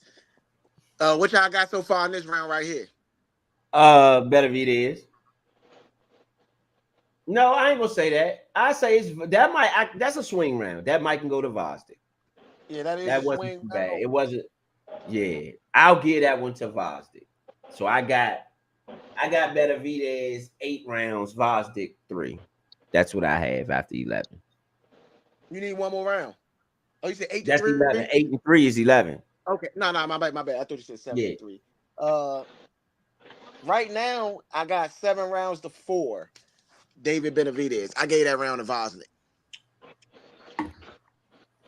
You got Big Son. Uh-huh. What you got? You got a score for us? 6'5". You think it's that close? You think it's that close? 6'5". I'm not wrong because I don't know what. I'm not wrong. You wrong because I 6'5" with a ball fist. Rolling eyes. Look at David Benavidez. Look at that. Look at that. See, that's what I'm talking about. This dude got a naughty head. Do my man got a naughty head? But he, Y'all talking about penny pat. Y'all Y'all talking about penny pat. Look at that naughty head. Look at that naughty head. Ain't that much penny pat? He scraped his face across his glove to get a cut. Nah, no sir. No sir. You getting hit. You don't get no lump off a scrape like that. You getting hit. That's oh, he throwing shots. This one though. Vosnick coming out. Oh yeah. He been sticking that in about him the whole fight. That's why he got the meat like shit right there. He been sticking that joint at him the whole fight. Bruh, I feel like we got cheated. The highlights cheated us because this ain't the same man we throwing the highlights. Those is the daggone lies. Those lights. Those are some lights. I don't think, man. I'm not gonna say what I want to say. Some lights. Ain't no lights. He got more power than that. Those are some liars, boy. Them drinks lie like a bug. Bruh. So Big Son, are you implying? Bro, all right. Us. I don't know he was knocking out bums. He was knocking out bums. No, we're gonna sit and watch how the power shots that he was throwing at them dudes and see the power shot that he's throwing at him and how he's fighting him. And we're gonna compare and see that this man is not throwing nowhere near them power shots he's throwing. He's not throwing them power shots, bro. I don't care what y'all say. Man, he got that money in his pocket. He got that money in his pocket. So he choked. Oh, he took a dive. You say he took a dive. He took a dive. Yeah. Oh man. I ain't want to say it, but I'm saying it now. I was not going to say it, but I can't help myself. This is the Naked Sports Show here. Right here, y'all heard it live direct. On Score the Fight. Wow tonight. That man took a dive. That man took a dive. He is not throwing them same power punches he was hitting them dudes on the rope with. What is that? Yeah, he knocked the dude through the ropes or the highlights. I think he did. I think he knocked somebody through the ropes. And the dude was way bigger than Benavidez. Oh my goodness, Benavidez with 2 shots wide open. The defense wasn't that good that time, boy. That's what I mean. He got hit with a two overhand right combo, 2 jabs. This is not a fight. This is David Benavidez's spar partner that he paid to come in the ring. No, man, I ain't gonna do that, man. Nah, I'm gonna do him like that. I'm sorry. He looked like a spar partner. Why you ain't throwing your full power out there? Yeah, he ain't throwing no. You look like a spar partner. He got alligator arms. He holding back, man. I can tell when somebody holding back. He holding back. That's what they call him in football. Alligator arms. Vosnick, really good puncher late in the fight. What was them punches on fights, fella? Oh my goodness. Oh look, the Big Son might be right. They hugging and chilling in the middle of the ring. I don't know, Big Son. You might be right on that one, Big Son. Well, I don't know if he took a dive. I'm not gonna accuse him of taking a dive. I ain't going that far. But yeah, I'm gonna say this. Did y'all see that combo he landed at the end? Those the most body shots he threw all fight. Bruh. Come on, bro. What was going on? That man, I'm gonna tell you, Blank Man got that check. That's what happened. Black man got that check. Keep calling your man Black Man. Let's get the final scorecard in. My final scorecard: 8 rounds to 4. David Benavidez. Mine is same thing. 8-4. I'll get that last one. To Vosnick. I gave it to Benavidez. I gave that last round to David Benavidez, mainly because, like, it seemed like he was coming to close the show. You know, Vosnick didn't seem like he was coming to close the show in that situation. Man, that stuff disrespectful, man. I don't give Vosnick no rounds. My votes go over. Vosnick don't get no rounds. Ben, though you took that check, black man, you don't get no rounds from me. I'm sorry. You Nigga sold took us. the rounds from You the sold. man. You sold us a lemon. You sold us a lemon here, or scored a Oh, fight, all and I right. can't even respect you for selling us a lemon. On the official Twitter, because you know this can't come down. So that's what go up on the official scorecard. Benavidez name the winner. I'm gonna be real. Hey, Big Son, I respect your prowess though, right here. You know, people can say what they want, right? But a lot of people too scared to say somebody took a dive. You just straight out said it. Hey, look, I feel like the man took a That's dive. that's what it I looked feel like like to me. something ain't right. Something ain't right. I've never seen a fighter throw with such. I mean, he was throwing punches, but like, bro, well, we see the dude that he fought, the last dude that we seen him put down, he was way bigger than Benavidez. David Muscle Benavidez mass and with the frame and win. all of that. You win by unanimous decision, David Benavidez. No surprise to anybody. No surprise at all. We are here live for this fight right here. This Tank Davis versus Frank Martin fight. Okay? Tank Davis, Frank Martin fight, right? Let's hear from David Benavidez first, though. It's a 7 out of 10. Honestly, Alexander's a great fighter. You know, no wonder he's an ex-champion. You know, Olympic medalist. But yeah, I felt like I had a great fight, tough fighter, and we're looking to move on. It seemed, and situations are different in different fights. It seemed like you were a different fighter tonight, not the high volume and not the high heat.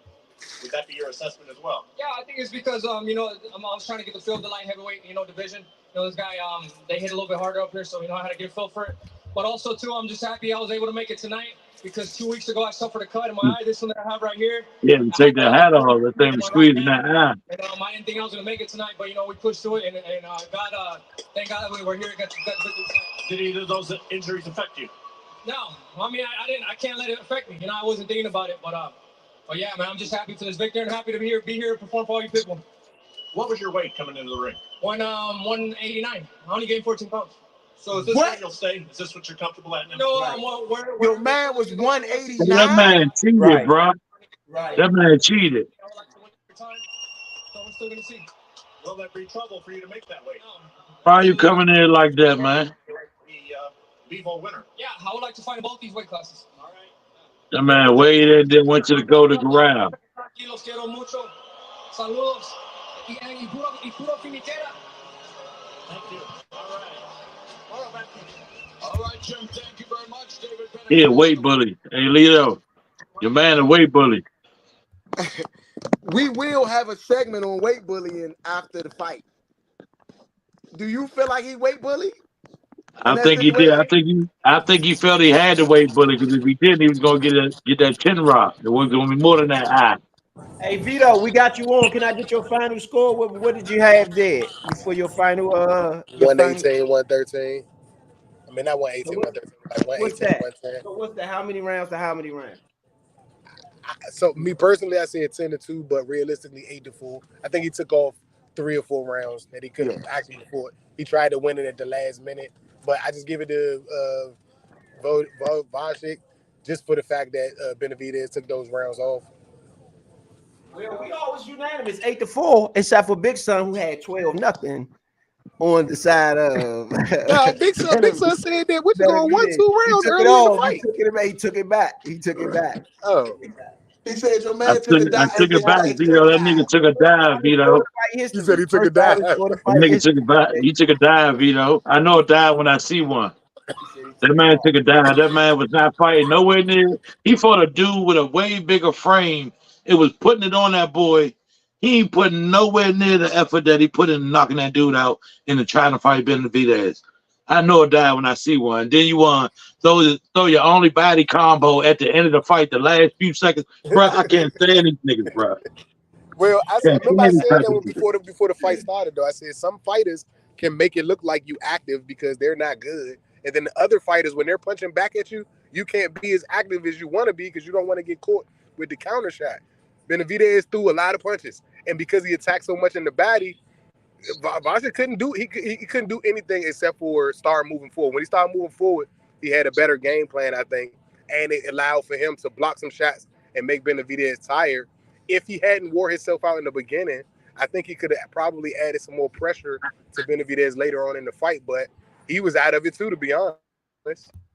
Yeah, Benavidez was high in weight, so like beating that body up would have probably helped you out, my man. Like I can count on my two hands how many body shots that man threw the whole fight. I've never seen that.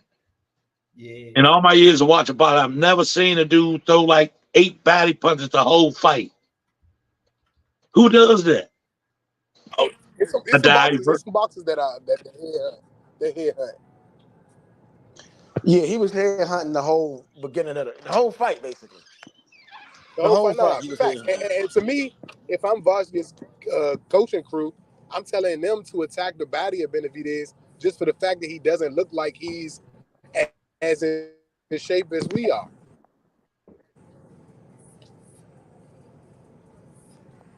I agree. Yeah, man, that just pissed me off. Can y'all hear me? Because it looked like I froze up a little bit. We got I you. can't froze up a little bit, but you good. All right, yeah. So I agree 1,000,000% of what you're saying, V. A good coaching staff would have said, hey, this guy doesn't look in shape. You know what I mean? He doesn't. I mean, and Benavidez, that's his body shape. You know, it is what it is. Like he was 250 pounds at 15. So he's not going to be a guy that shows the muscle mass or anything like that. But I agree with you 1,000,000%. We are going to invest in the body. That way we can break him down a bit. And so they did no investment in the body at all. They didn't. They literally. Maybe Big Son right though. Maybe Big Son got a point on the dive because you are a former champion and a former Olympic gold medalist. Like, so you should know how to score points. That's how you win in the Olympics is scoring points. Unless you knock everybody out, you got to score points in the Olympics. That's how he put Big Boy down. He hit him with a body shot. Yes. He hit Big Boy with a body shot. And you didn't go to the body, bro? Like, come on, man. Come on. All right, we on to the main event right here. We're going to talk about a little bit of that after the fight. Oh, tank up. We're on to the main event. What do you think? How does this fight play out for y'all? Does it end in a knockout? Does it end in a decision? Can we hold up real quick? Can we hear what Tank talking about? Ro, can you pull it up? Oh yeah. My bad. My job. I am in a location that I can't smoke inside, so I had to step outside. I will. But for the better. No question. I will not be. Tank Davis. You tried to get under his skin. You think you've been successful? Hopefully, but I don't know just yet till I get in there and see his output. You know what I mean? So hopefully he come with his best, and I'm gonna come with my best, and we get the fans a great show. Final thought: since you haven't been in the ring this time, for this period of time, will you be as patient, or are you gonna have a little bit more anxiety trying to get rid of him, get it done sooner? I'm not sure. Just going in there, just be me. You know what I mean? Be a great champion, and hopefully, if he make a lot of mistakes, I can be able to capitalize on his mistakes. All right, Tank. Best of luck. We'll talk to you afterwards. Thank you. Whether it's Mike Tyson, Floyd Mayweather, Canelo. Okay, there you got it. Could y'all hear that? Did y'all get that? Yeah. Okay. I heard it. All right. Okay. Yeah, Tank Davis, man. Tank Davis. All right. What's y'all predictions? Predictions. Yeah.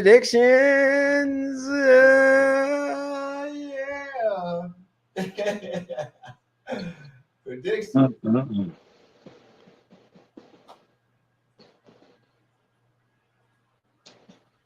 Like I said, Tank, man. I still say Tank. Tank knock him out in the 8th. If he don't, he stops him in the 9th. My prediction is still the same. Won't change. What y'all got? Predictions. There we go. For me, this it's going to be a late round knockout, I believe. I believe Tank wins, and maybe the. What's the plus minus right now? What's the plus minus? Can we get the plus? It was going into the fight. It was 700. It was minus 700 for Tank. Oh yeah, but I'm talking about right now, right before the fight. It was plus 450. I'm just letting you know what it was before the fight. It was plus 450 for Frank Martin. I'm gonna look it up now though to see exactly where it's at. That's not a good number for Gervonta and betting. What, plus 700? No, plus 450. I mean minus 450. No, he was minus 700. At first, you said right now it's plus 450 for Frank Martin. Nah, right now it's plus 550 for Frank Martin, and it's minus 900. So basically, Frank Martin's, basically betting went, I guess, up. I mean down, I guess. Yeah. Yeah. Yeah, that number don't look too good. I say that. I was at the Tank tonight. I was at the Tank tonight. Yeah, I bet. So my first. I did feel like one of them would lose. This would be a big upset. Plus, what's Martin is plus what? 550. Yeah, somebody better put some money on that. I just looked at it. I already did. That's just up $2 something. Just in case. Well, I put a couple dollars. I put like $5 on the 3-pick, and it was a 3-pick for David Benavidez, Tank Davis, and Sabrel Mutias, who is not on this card with them. He's actually on another card. He's on a Matchroom card. So, Why not? You know how that go. Why not? Yeah.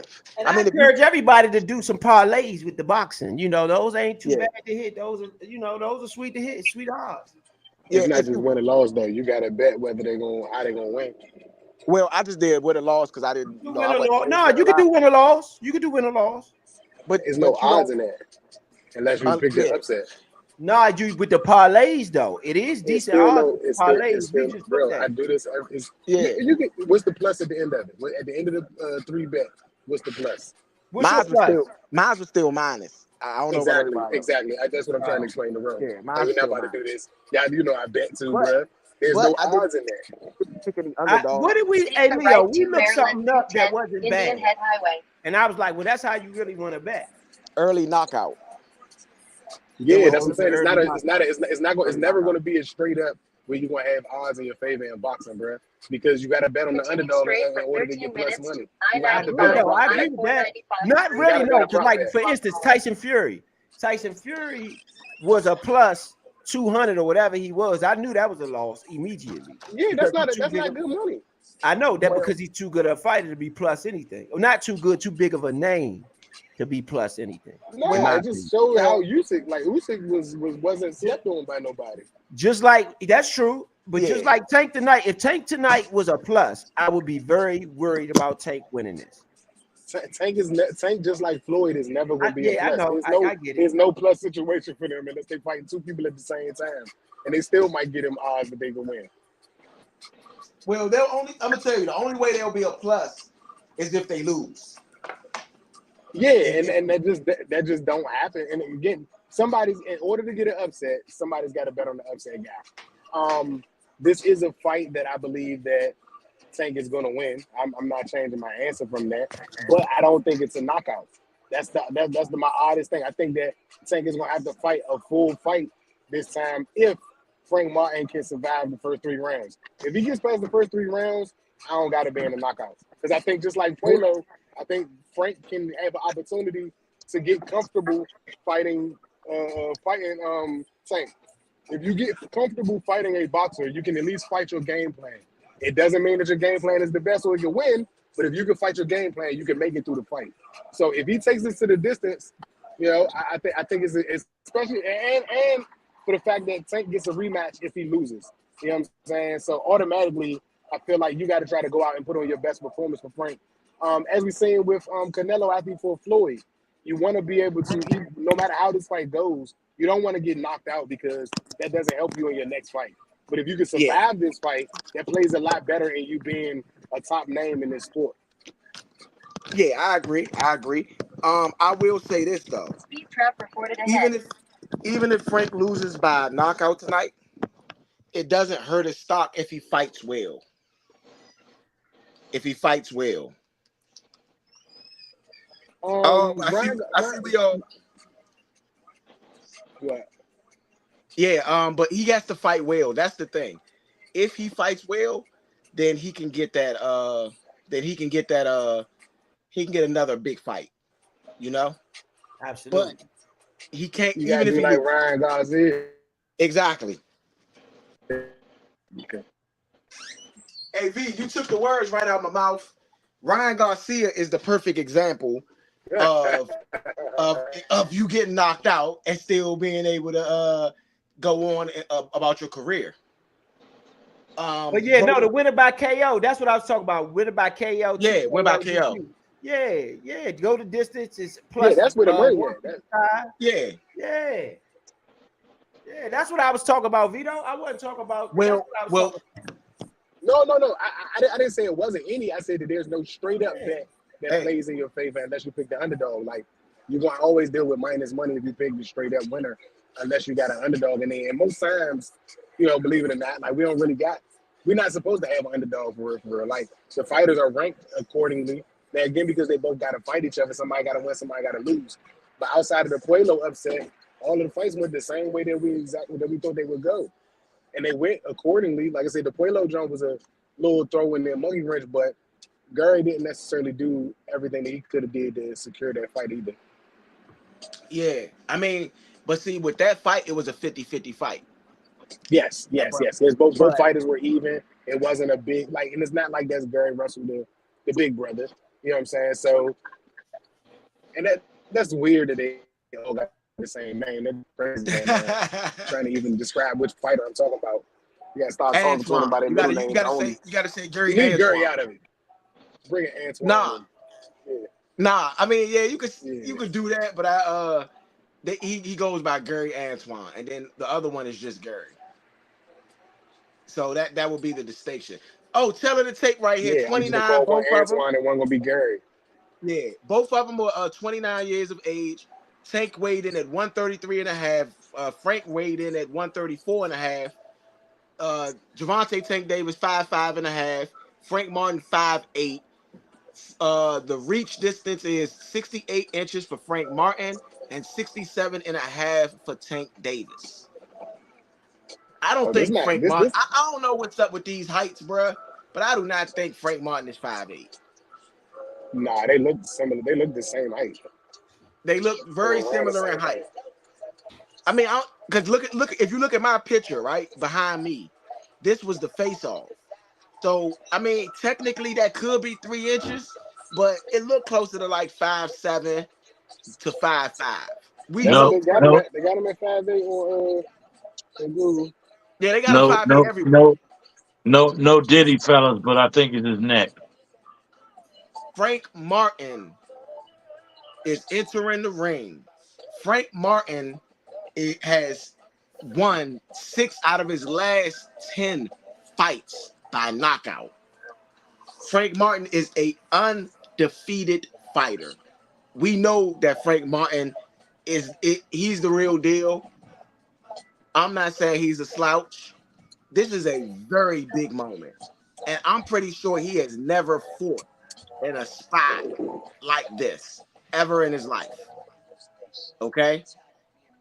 Ever in his life. He's fought on Earl Spence undercard. So he's had some big moments, but never to the point where he's the main guy. You see him looking around. He's dancing, trying to get comfortable as he's entering the ring. But this is a big stage, man. That place is packed. That place is packed too.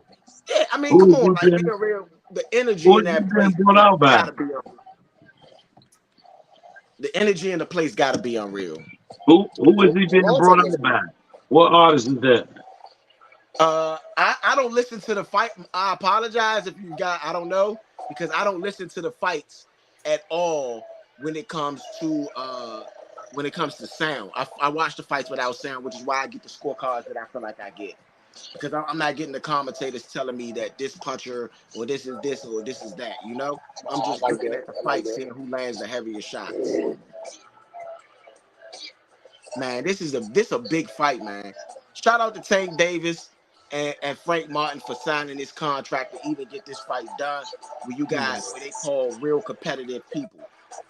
I Coming can't watch to this and listen to y'all, so I'm gonna come back in and like after the third the round. Well, I'm gonna try to come round in the round out. hey, they are coming out to the Ghostbusters theme. they played Ghostbusters. Frank Martin. Hey, Frank Martin's name is the Ghost. I don't know who is this artist that Tank coming out with. I'm not sure.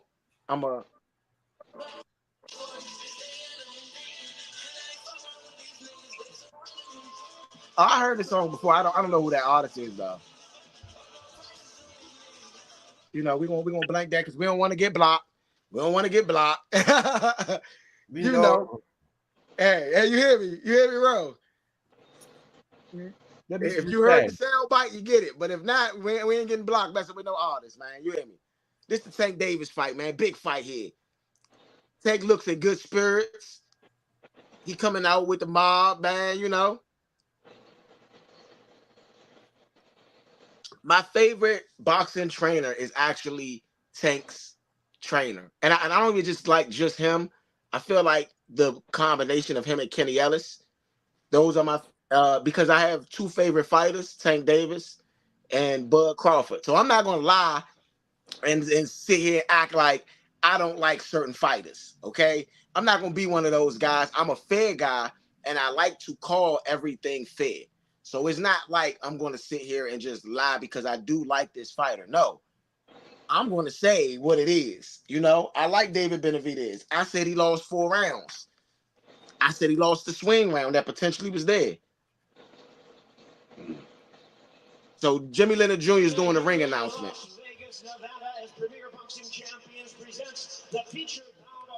You know, we going to give you little small snippets. This the real bout. Right here, it's the real bout. Sponsored by DraftKings Sportsbook. The crown is, you know. So, fellas, are y'all excited, man? Yes, indeed. Yes, indeed. Yes, I'm indeed. excited, man. Long awaited. I'm excited, man.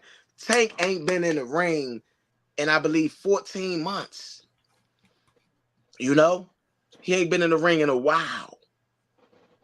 And guess what?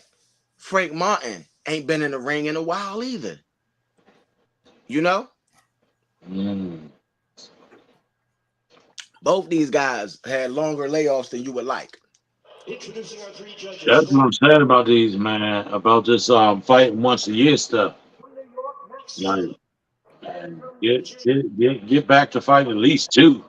Can we get 2? You know, I know y'all ain't got the pedigree for 3. Can we get at least 3? For sure. Hey, bro, can I run the announcement without getting without having an issue? Yeah. All right. I just want to make sure that we good because I don't want us to get taken down for anything. You know, y'all. I want my Score the Fight watchers, man. I want us all be in this fight right here. I want y'all to watch this with us because we watching it together. I want y'all to watch it with us. Prime time.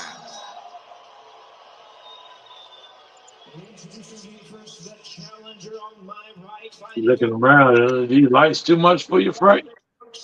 Training in Dallas, Texas, and hailing from Detroit, Michigan. He weighed in at 134.5 pounds. He is undefeated in his campaign in the ring with a record of 18 wins, no losses. 12 of his wins coming by way of knockout. He is making his first attempt at the world title.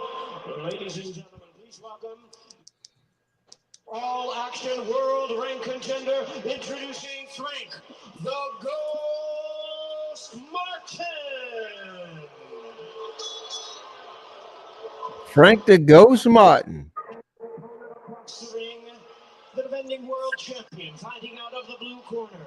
Okay. Trunks with multicolored trim, hailing from Baltimore, Maryland. He weighed in at last 7 fights, won by knockout. I mean, no, excuse me, because Pitbull, I think he didn't knock Pitbull out, so that couldn't have been right. Excuse me, I said that wrong. No losses, 27 wins coming by way of knockout. WBA champion. The young star of boxing and popular pound for pound great. Ever throw these shirts at the end of this.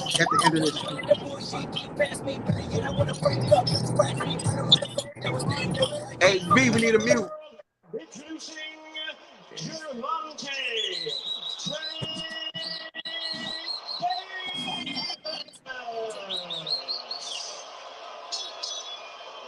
Hey.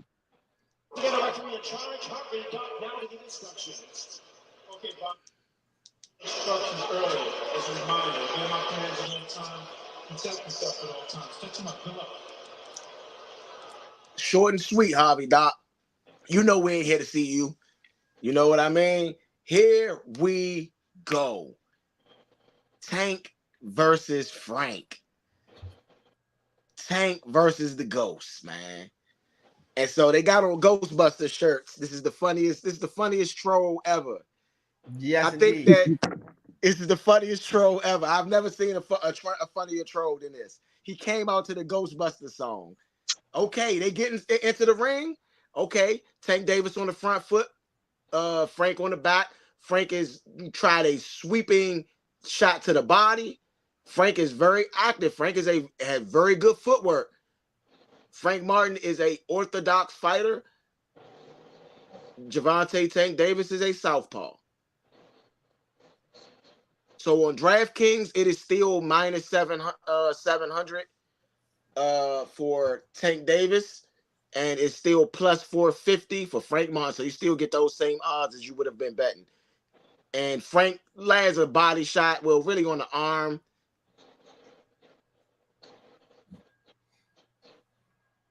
Frank Martin wearing purple trunks.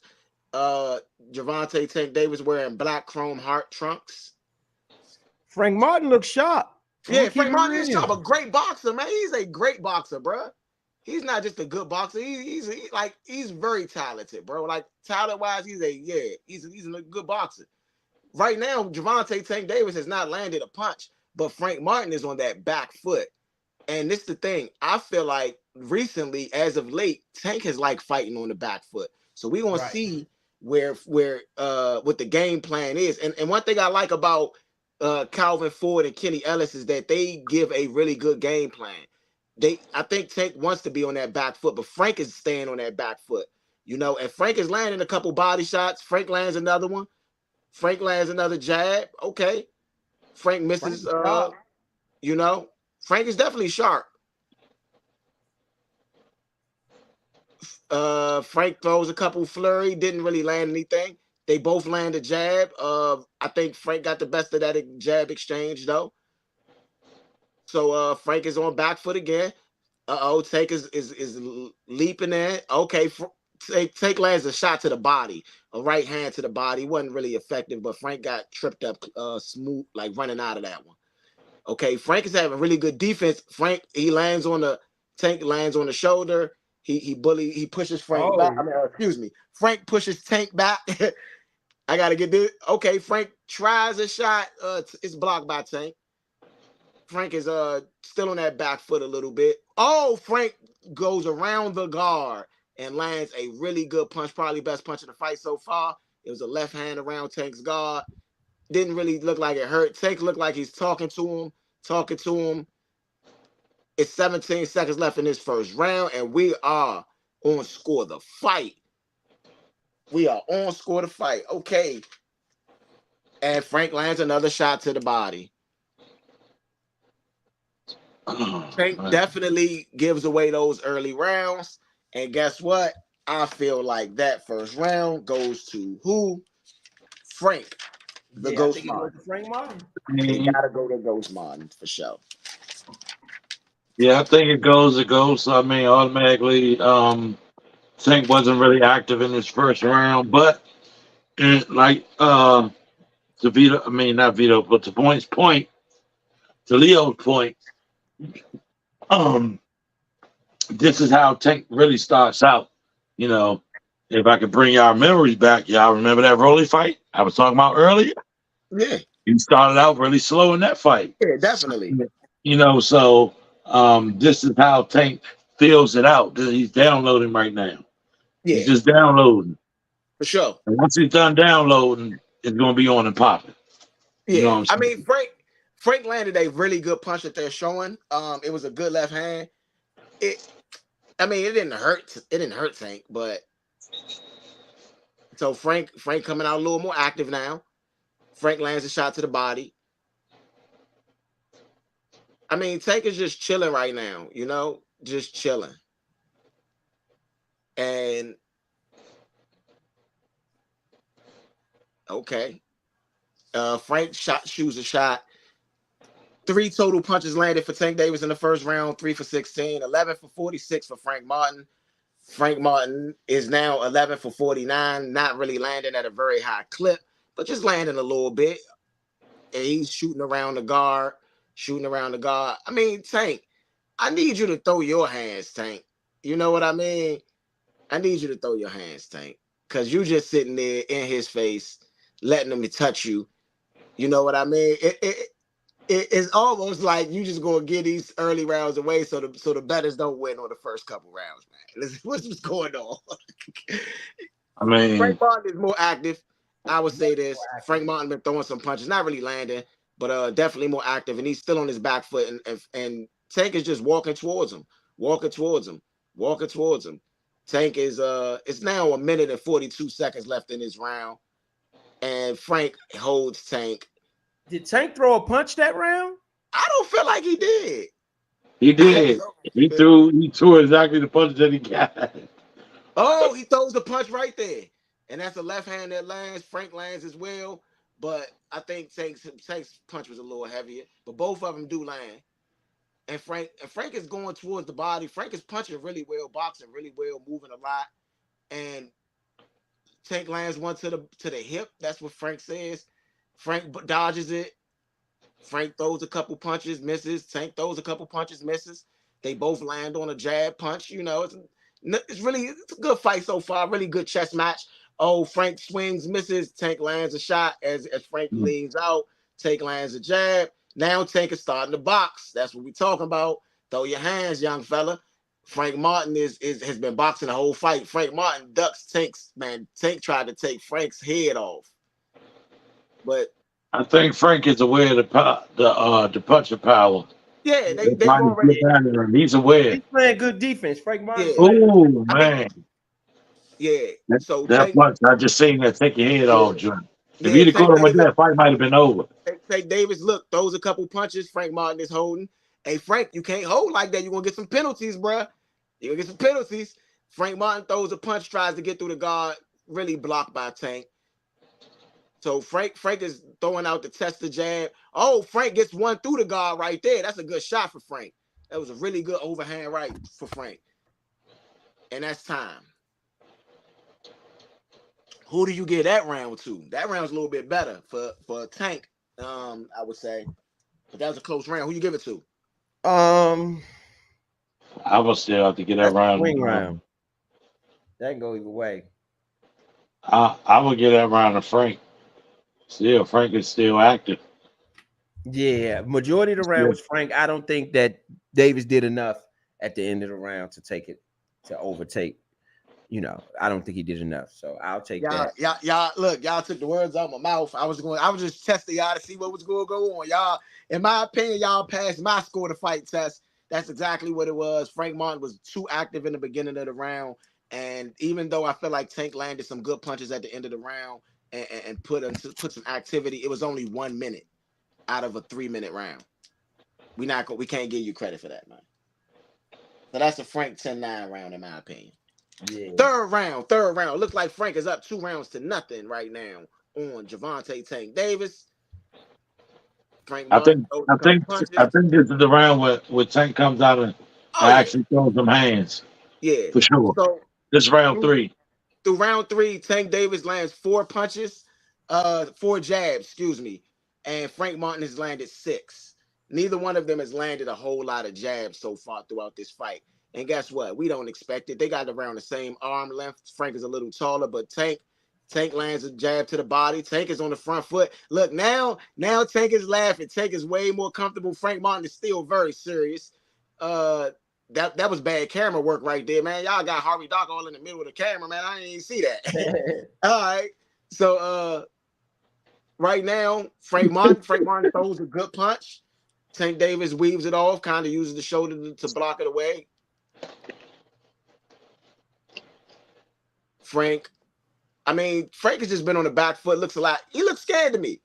He looks scared. Right. This doesn't look like the Frank Martin that I'm used to seeing. Frank Martin, Tank Davis lands a decent punch, but Frank looks scared. Frank, this is not you, bro. This is not you.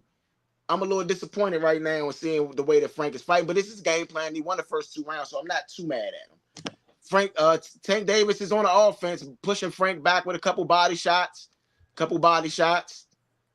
I didn't know his name was Back Foot Frankie. Oh man, he's supposed to be the ghost.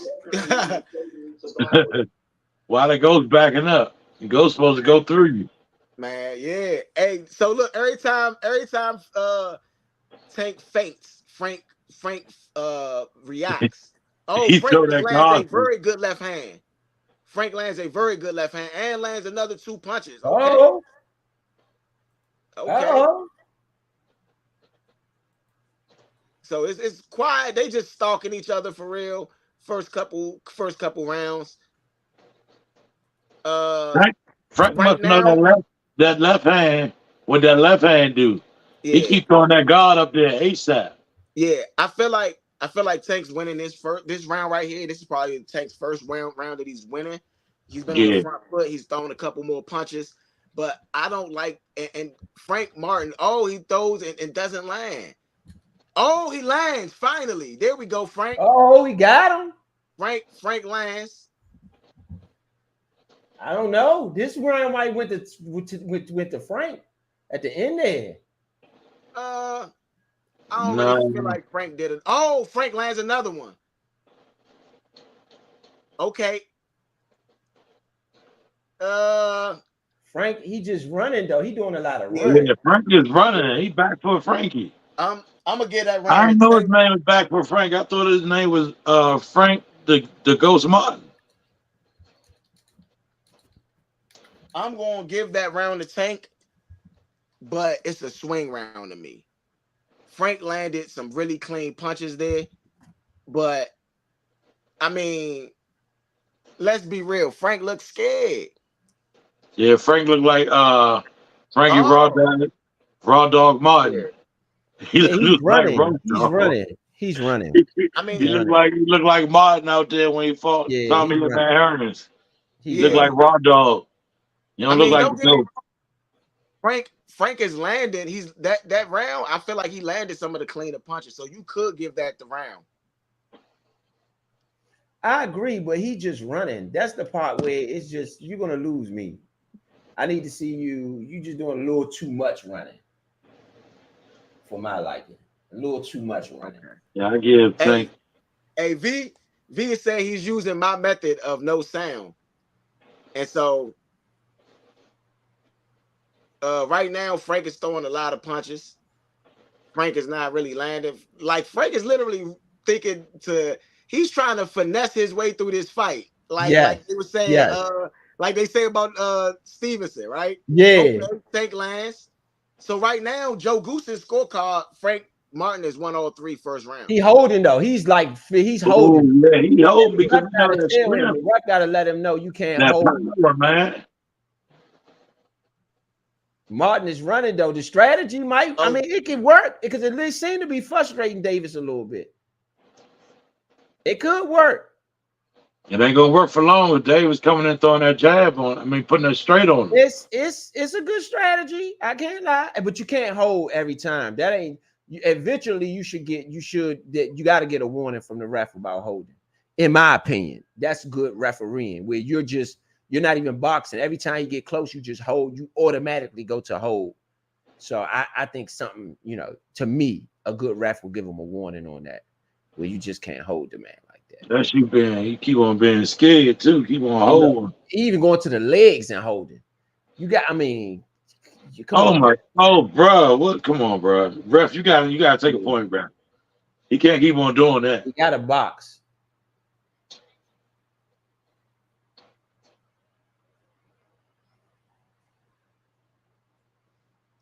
Martin, I don't know if we got a point.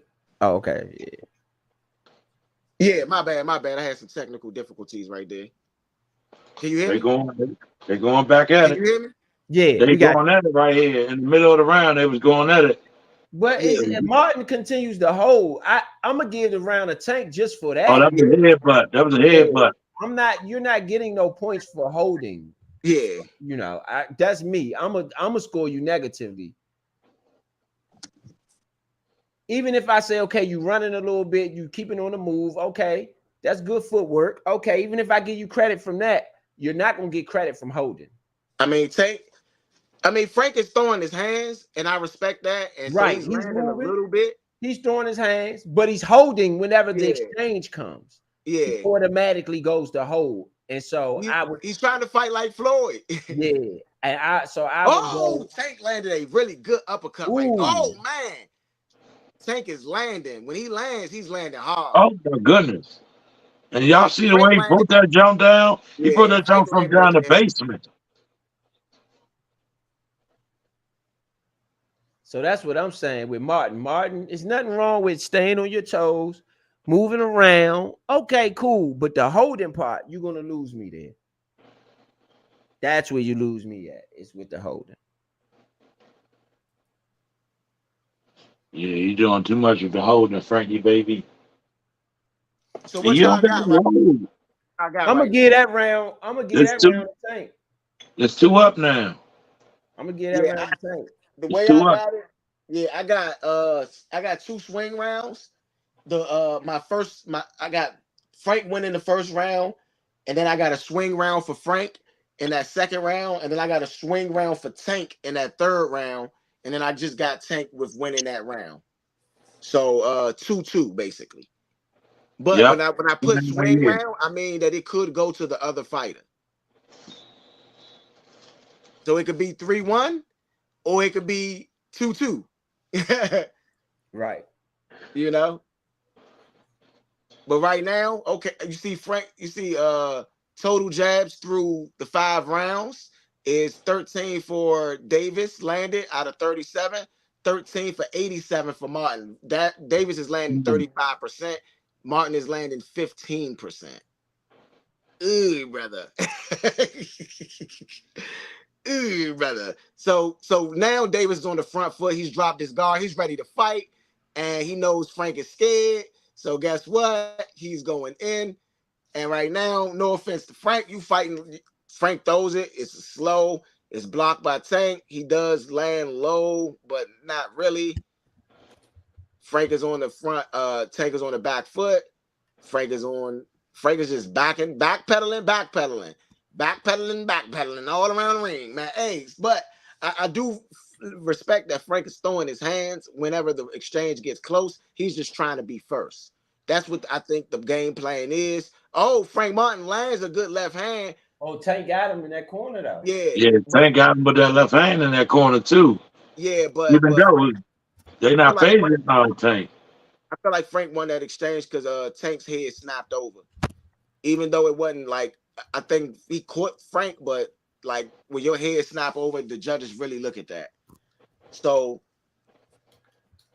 Frank is just backpedaling and boxing, which you don't get mad at, but he's moving so much. And don't get me wrong, it's okay. But because he's not staying stationary, he's not able to land his punches either. You're smothering your own offense when you do something like this. You know what I mean? Yeah. And punching off the back foot is okay. But for me, it's nothing wrong with staying on your toes, sticking and moving and all of that. Yeah. But for me, you got to box. And if it Yeah. just, you know, it's a such thing called the eye test. And you're going to lose the eye test, I think. Yeah. When you know, when the refs just don't favor you, even if the numbers might favor you, they might say, Yeah. okay, but he really wasn't boxing. He was like, you know, 2-punch combination for Tank. My bad, but keep going, bro. or you're going to give Tank, when he does land, you give Tank a little bit more because you know Tank is chasing. Yeah. Good combo. Good. I mean, good. Yeah, good. I mean, good exchanges. Whenever they have the that was a good exchange, they're good exchanges. I think Frank Martin's game plan may be to get a couple rounds in the bank, and hopefully then at the end of the fight where he has to fight, it wouldn't matter. Oh man, Tank lands a good 3-punch combo, and Frank is still backing up. I feel like Tank controlled that whole round. You know, he's letting. Yeah, I feel like Tank controlled. You gotta give. See, for me, I'm giving Tank the round because I give him more because he has to chase to get his points.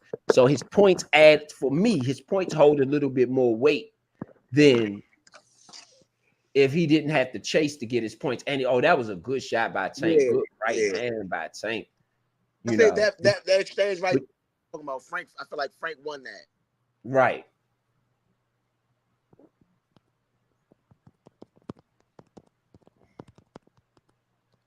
I mean, you know, Calvin Ford and Kenny Ellis, they geniuses, man. I really respect them. You know what I'm saying?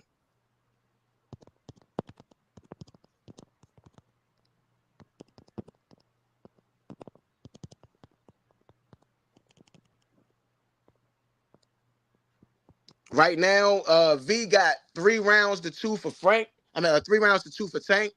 And they start out this round. Frank Martin goes out throwing some jabs. Who you had on that one, Big Sal? I got Tank for that last round. Definitely. You got 3-2. Like you say, I mean, Tank literally has to chase this man around the ring to get a punch in because he's running. The whole fight he's been running. He's been back for Frankie. I ain't seen no ghost yet. Yeah. You know what I'm saying? So 3-2 for me. I mean, he threw a little bit of ghost with his punch, and he came forward a little bit, but ever since then, you just been back for Frankie. Yeah, we all unanimous in 3-2. Okay, he's fighting right here though. He's fighting right here in this round. He's fighting right here in this round, and he's winning these exchanges right here from what I feel. Yes. Oh man, Tank just lands a monster punch. Oh man, and Frank is hurt. Frank does come back and land another punch. He don't look hurt though. He don't look hurt. All right. Frank, look, Tank is in the corner. Land some shots over Frank. Frank does. Yeah, he got him. Bob and weave a couple of them. You know, I've watched a lot of these fighters, man, and right now Frank is getting his footing back. He's not punished. Oh man. Yeah. He's not punished, but he was hurt right there. See, look, he's scared. Look, he covered up scared. He's scared, yeah. He's just, I can't give him the fight. Yeah. What am I supposed to give you like this? Yeah. Have y'all never seen well, I know y'all seen it, but do y'all remember the schoolyard fight? When the dude thought he could fight a dude, and the dude get the whipping on him, he get the running. A monster left hand, excuse me. Over right hand. And okay, Frank returns fire, but doesn't really land something strong. Like, man. Oh man. Tank, hey, I ain't gonna hold you. Frank ain't landing one of those shots yet. That might have been the best punch of the whole fight. He had to caught him with another jump. Right now, total punches through 6. Martin has landed 60. Tank has landed 48. But Martin has thrown 211, and Tank has thrown 4. And Tank has thrown 1. Excuse me. He's basically 40%. Excuse me, I messed that up. Because he got a check. Tank throwing 120. 120. Yeah. 22. Yeah. At that moment, yeah. Yeah. I mean, he outlanded Tank in the first couple rounds. So the punch numbers will be a little different because Tank getting that bowl of chitlins, I see. Yeah. Yes, sir. let's be real. This fight, Tank is walking forward, landing punches. Frank is fighting off the back foot. He does get some exchange work, but in reality, he isn't really hurting him. You know what I mean? He's not hurting Tank at all. I'm gonna get around the Tank as well. Because Yeah, like, he's walking down on him the whole fight. Yeah. And it's not like Frank is landing crazy. Look at that. Look what's happening when Tank hit Frank. His whole body turned. You know what I mean? Yeah, it's 4-2 for me. You know? It's 4-2 for me. Yeah, at this point it is. Yeah, everybody. Now I'm pretty sure. Look at that. We got to get Vito in, and and I'll get Vito's score. But right now it's 4-2 for me too. And yes, V said it's 4-2. He said I'm gonna say tied after 6 with a possible Frank going 4-2.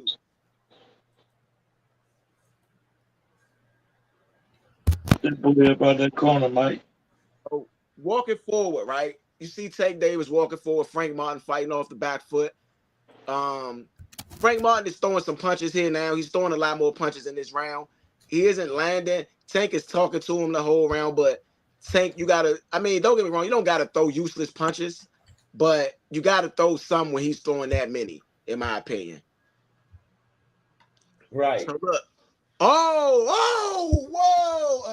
He hit him with a my goodness, he hit him. Uppercut with the right hook. And he might be hurt.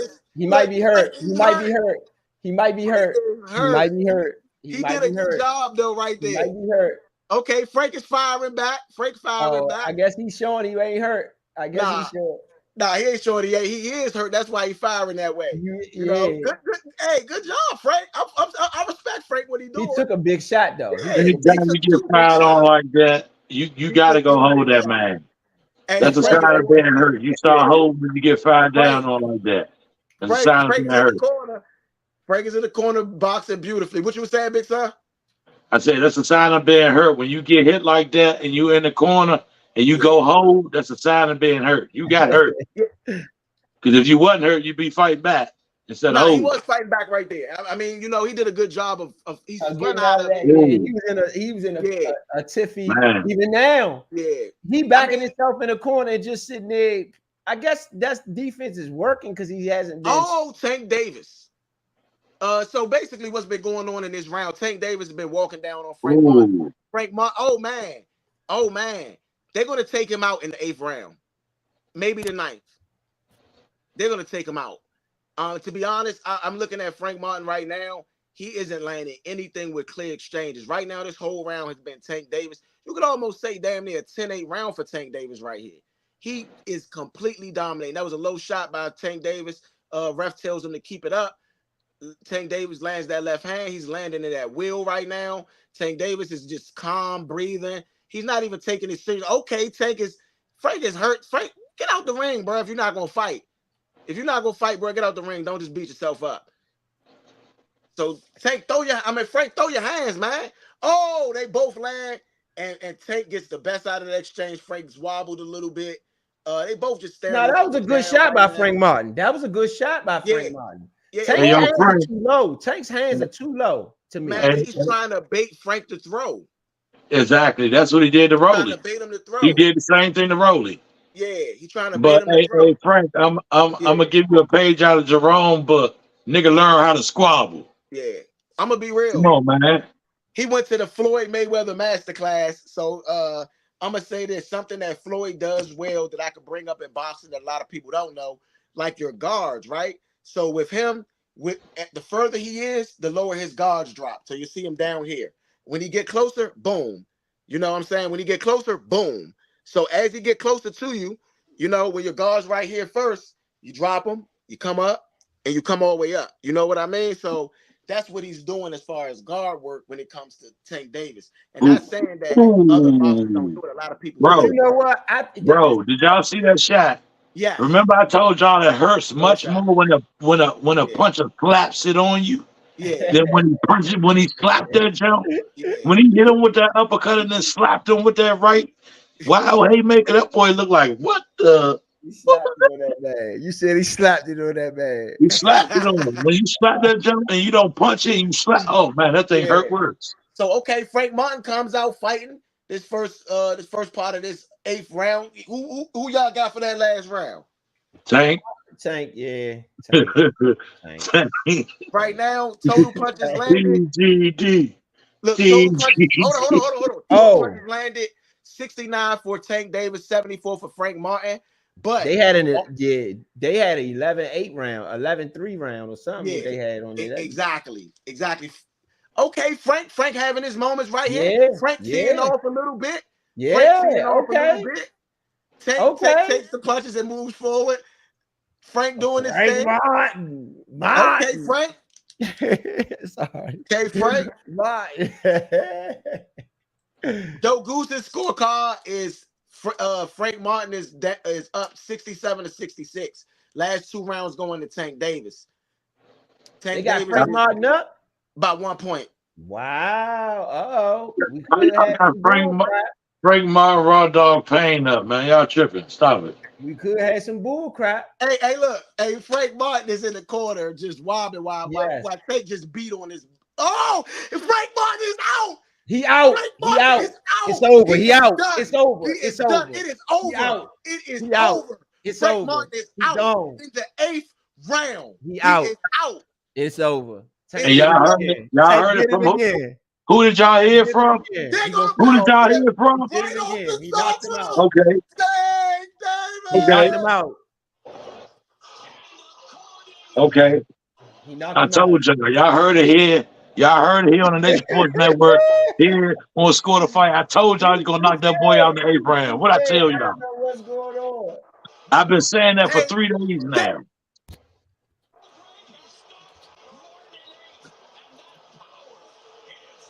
Ghostbusters!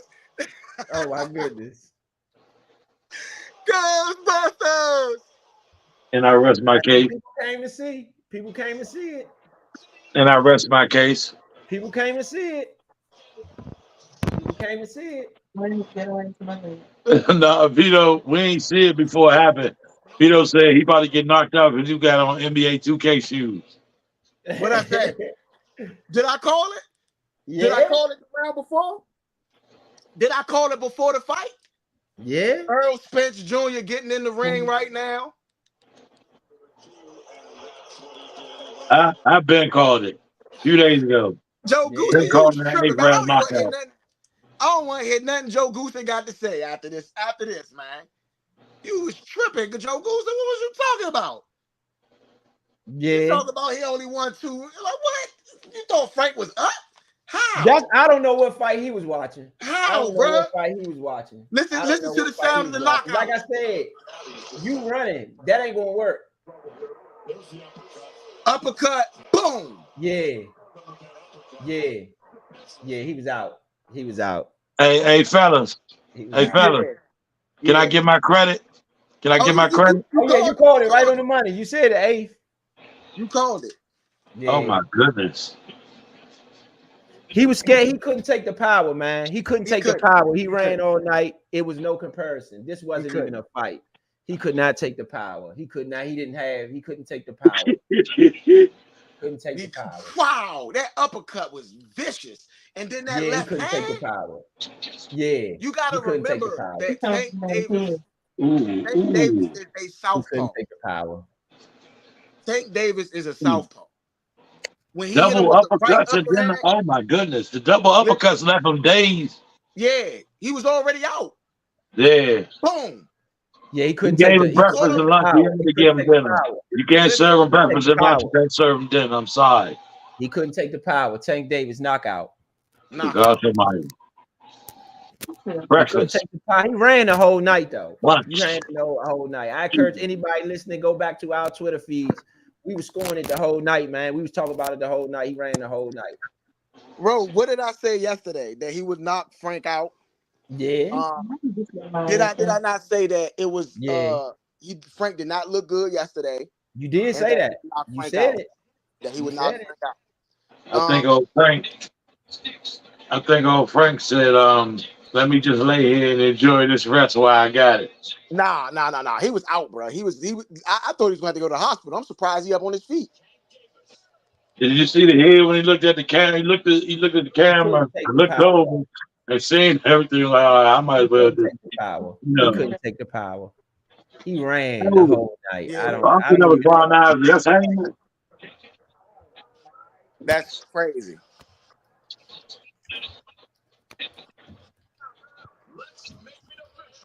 I had no idea. Hey, Vito said he said it was tied after 6 with a possible. Let's get Vito in. Let's get Vito in, man. Let's get Vito in. Here you go. Got Uptown Vito back in the building, man. Yo. I'm not even gonna hold you, bro. My son just blew my entire night, bro. I missed the knockout, bro. I saw it, but I missed it live watching it. I was watching it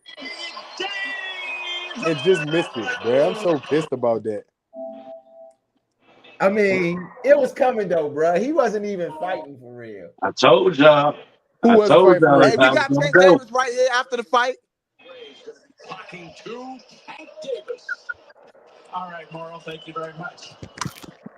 Tank, 421 days off, and you picked up almost where you left off. Yeah. There's a little crusty, roughly, but it's okay. I'm back. Were you rusty? Did you feel it, or were you just feeling them out? Yeah, the couple rounds, I feel as though that I ain't warm up completely like how I wanted to. Well, I did warm up, but I got cold as the fight was going on before me, but it's okay. No excuses. Did his footwork bother you at all in those early rounds? Because he was winning the early rounds. No, his footwork wasn't bothering me.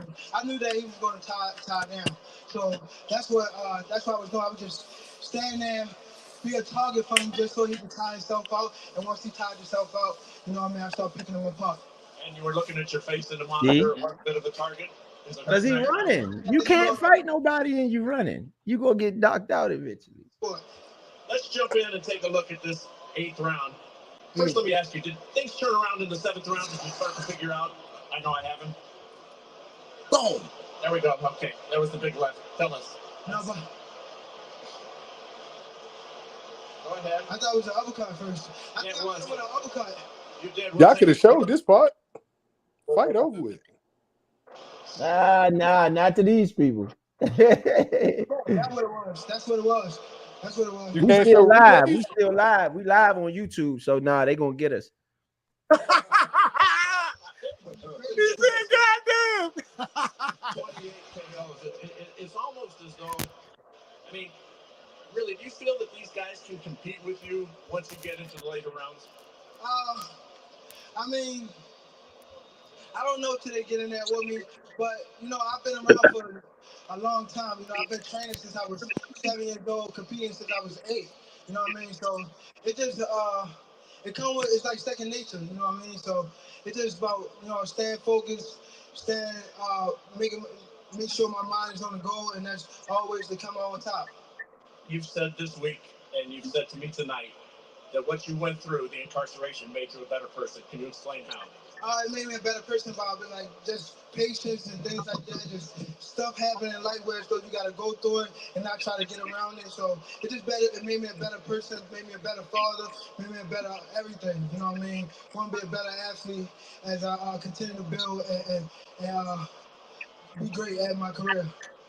When will we see you again? And Lomachenko, everybody's talking about that. There's Stevenson. There's Pitbull Cruz. What would you like to do, and how soon would you do it? Most importantly, I want to just, get back to the drawing board, get back in the gym, and just stay focused. I felt that I was a little rusty, but all them guys is, on my radar. And most importantly, I want to thank everybody that came out, everybody that tuned in, everybody that was a part of this event, this great event. I was about to say Showtime. Amazon Prime, Leonard, Errol Spence, definitely my opponent Frank Martin, his team, everybody, Al Heyman. Thank y'all for this great event. Tank, congratulations. Fantastic. Calvin, congratulations. Thank you. Yeah, me too. Frank, you okay? Yeah, I'm good. All good. You were doing really well taking the early rounds, and your footwork was tremendous. Did you feel like you were in control of this fight? Frank Martin. In the beginning, I was in control. Then got a little too comfortable. You know, I got comfortable chilling on the ropes, trying to find that bigger shot. You know, it wasn't presenting itself. I stopped doing my movement. You know, once I stopped doing my movement, he was able to land more shots. Once I stopped, you know what I mean, doing my thing, you know, he got off more shots on me. Was your success or your feeling of success the reason you got comfortable? No, I wouldn't say it was like me feeling my success. It was just me trying to figure out what I could do to slow the pressure down from him coming. You know, I wasn't trying to move too much, too excessive, you know, because I felt like that's what they wanted me to do. Tying my legs out, so I was trying to slow it down a little bit and kind of pace myself instead of moving so much. But you know, he came in, landed a big shot, you know, and you know, it was a shot I didn't see. When you know it's the guy's strategy, and let's take a look, and you can tell us where you get caught here in the 8th round from your vantage point. Right there. That uppercut. Yeah. Damn, they gonna make him watch his own knockout like that. That's crazy. No, it ain't. You know, they always say if it happened, huh? You got an interview about it. I guess. It's a part of the sport. That's like when you get a touchdown caught on you or dunked on, whatever. What was You going think through your they mind? asked Russell Wilson about that interception and showed him that John 100 times already? Yeah. Hey, Vito, how about the dude Vince Carter dunked on? Exactly. The 7-footer, he done seen that more times than he need to. That game been over with. So fellas. Yes, sir. What do y'all feel about the fight? Did it live up to the expectation of what y'all thought it would be? Nope. No. I mean, it's what I said, which was I picked Tank to win. I gave it a decision because I felt like Frank in his style could last that long. But here's the problem. He even stated what the problem was in his exit interview. I stopped doing what I was doing well because I knew that that's what they wanted me to do. If you move your feet around in the ring and you are a good mover in the ring, if you're fighting against a champion, just future reference for anybody listening. Maybe you practice on your conditioning so you can move the whole fight. That was one of the dumbest answers I've heard from someone fighting in a championship fight, that I decided to stop moving on a knockout puncher. I decided to stop moving on a knockout puncher and let him throw punches on me because he was attacking me. Oh my God, you deserve to get knocked out, Frank. That was a really bad answer, and maybe they should wait at least 5-10 minutes to ask y'all questions after y'all been getting punched. If I was Frank, I would just told the truth. I was out there. I got tired. That's why y'all see me on my back foot. He knocked me out because I got tired. He hit me with that good punch. Y'all ain't see that punch through? No, I don't think he was tired. I don't think he was tired. I think he was thinking too much. Your coaches, this is what coaches are for. Your coaches told you in the 3rd round, stay off the ropes. Why are you even going in there? Don't do that. Don't get comfortable. He said, before I text you and told you, I stopped listening to the audio. In the corner, I listened to that because the coaches be telling these dudes good stuff, and I watch them go and not listen to what they're supposed to do. Mm-hmm. He literally said, don't get comfortable, stay out the corner, and keep your chin tucked. On that uppercut, don't look like the chin was tucked. I just lost I won my Tank Davis card. I should have put him on 2 separate cards. That was my fault. So I lost my other bet. Liam Paro. It looks like Liam Paro beat Real Matias. That was the upset. I knew it was going to be one tonight. Yep. I knew it was going to come in somewhere. Well, you was bugging, Leo. Let me explain to you why. Didn't that group of fighters win the whole, like almost sweep the last tournament they had? Yeah. I wouldn't have picked them. That's too many wins in a row. Just on betting. Just the betting trend. No. Matchroom both of those are Matchroom fighters. Oh, both of them are. Yeah, both of them are Matchroom. Okay. The reason, listen, Sabril Matias actually killed somebody in the ring. That's why I picked him. Wow. Why you thought there was gonna be success after that? No. You see what happened to Drago after he beat Apollo Creed? What Drago do after he beat Apollo Creed? Got his ass whooped. You know better than that, man. Look. Sabril Matias is you. I didn't see the fight. I don't know what happened. So I can't really He say dies, anything. huh? So I can't really say nothing until I see No, the I'm fight just saying and you what don't, you happened. don't you don't bet on that. Now you don't bet on the No, killer. Sabril Matias is 20-0 with 20 knockouts. The dude he didn't kill the dude in the ring. Technically, he No, I know technically what fight you're talking about. The dude's the referee is the reason why that man passed away like that. Referee should you have can look at stopped it that that way. fight a Yeah. long time ago. That fight should have been stopped. Can I probably let me 2 say rounds let me before it say what ended. I felt about this Frank Martin fight. I don't think Frank Martin should have took this fight. I have no idea why he took this fight after seeing both of them in the ring. I believe he was outmatched. He knew he was outmatched from the beginning. That's why he had to put in a strategy where he basically had to run. 7th round? Huh? You had him losing before the 7th round? Did I have Frank Martin losing before the 7th round? Yeah. Yes. No, I'm just saying I don't think he ever should have taken the fight. Tell me, Leo. Tell me how you saw him losing before the 7th. Okay. I didn't think he should have took the fight. I want to go to my scorecard. I feel like Tank Davis won a couple rounds in a row.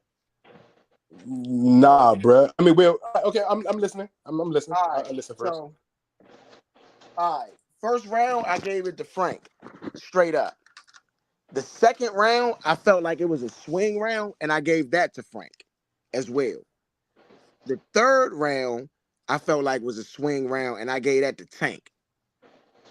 I felt like at by the third round, when Frank Martin kept running, he wasn't moving forward. Yeah, you wasn't. There was no ring generalship there.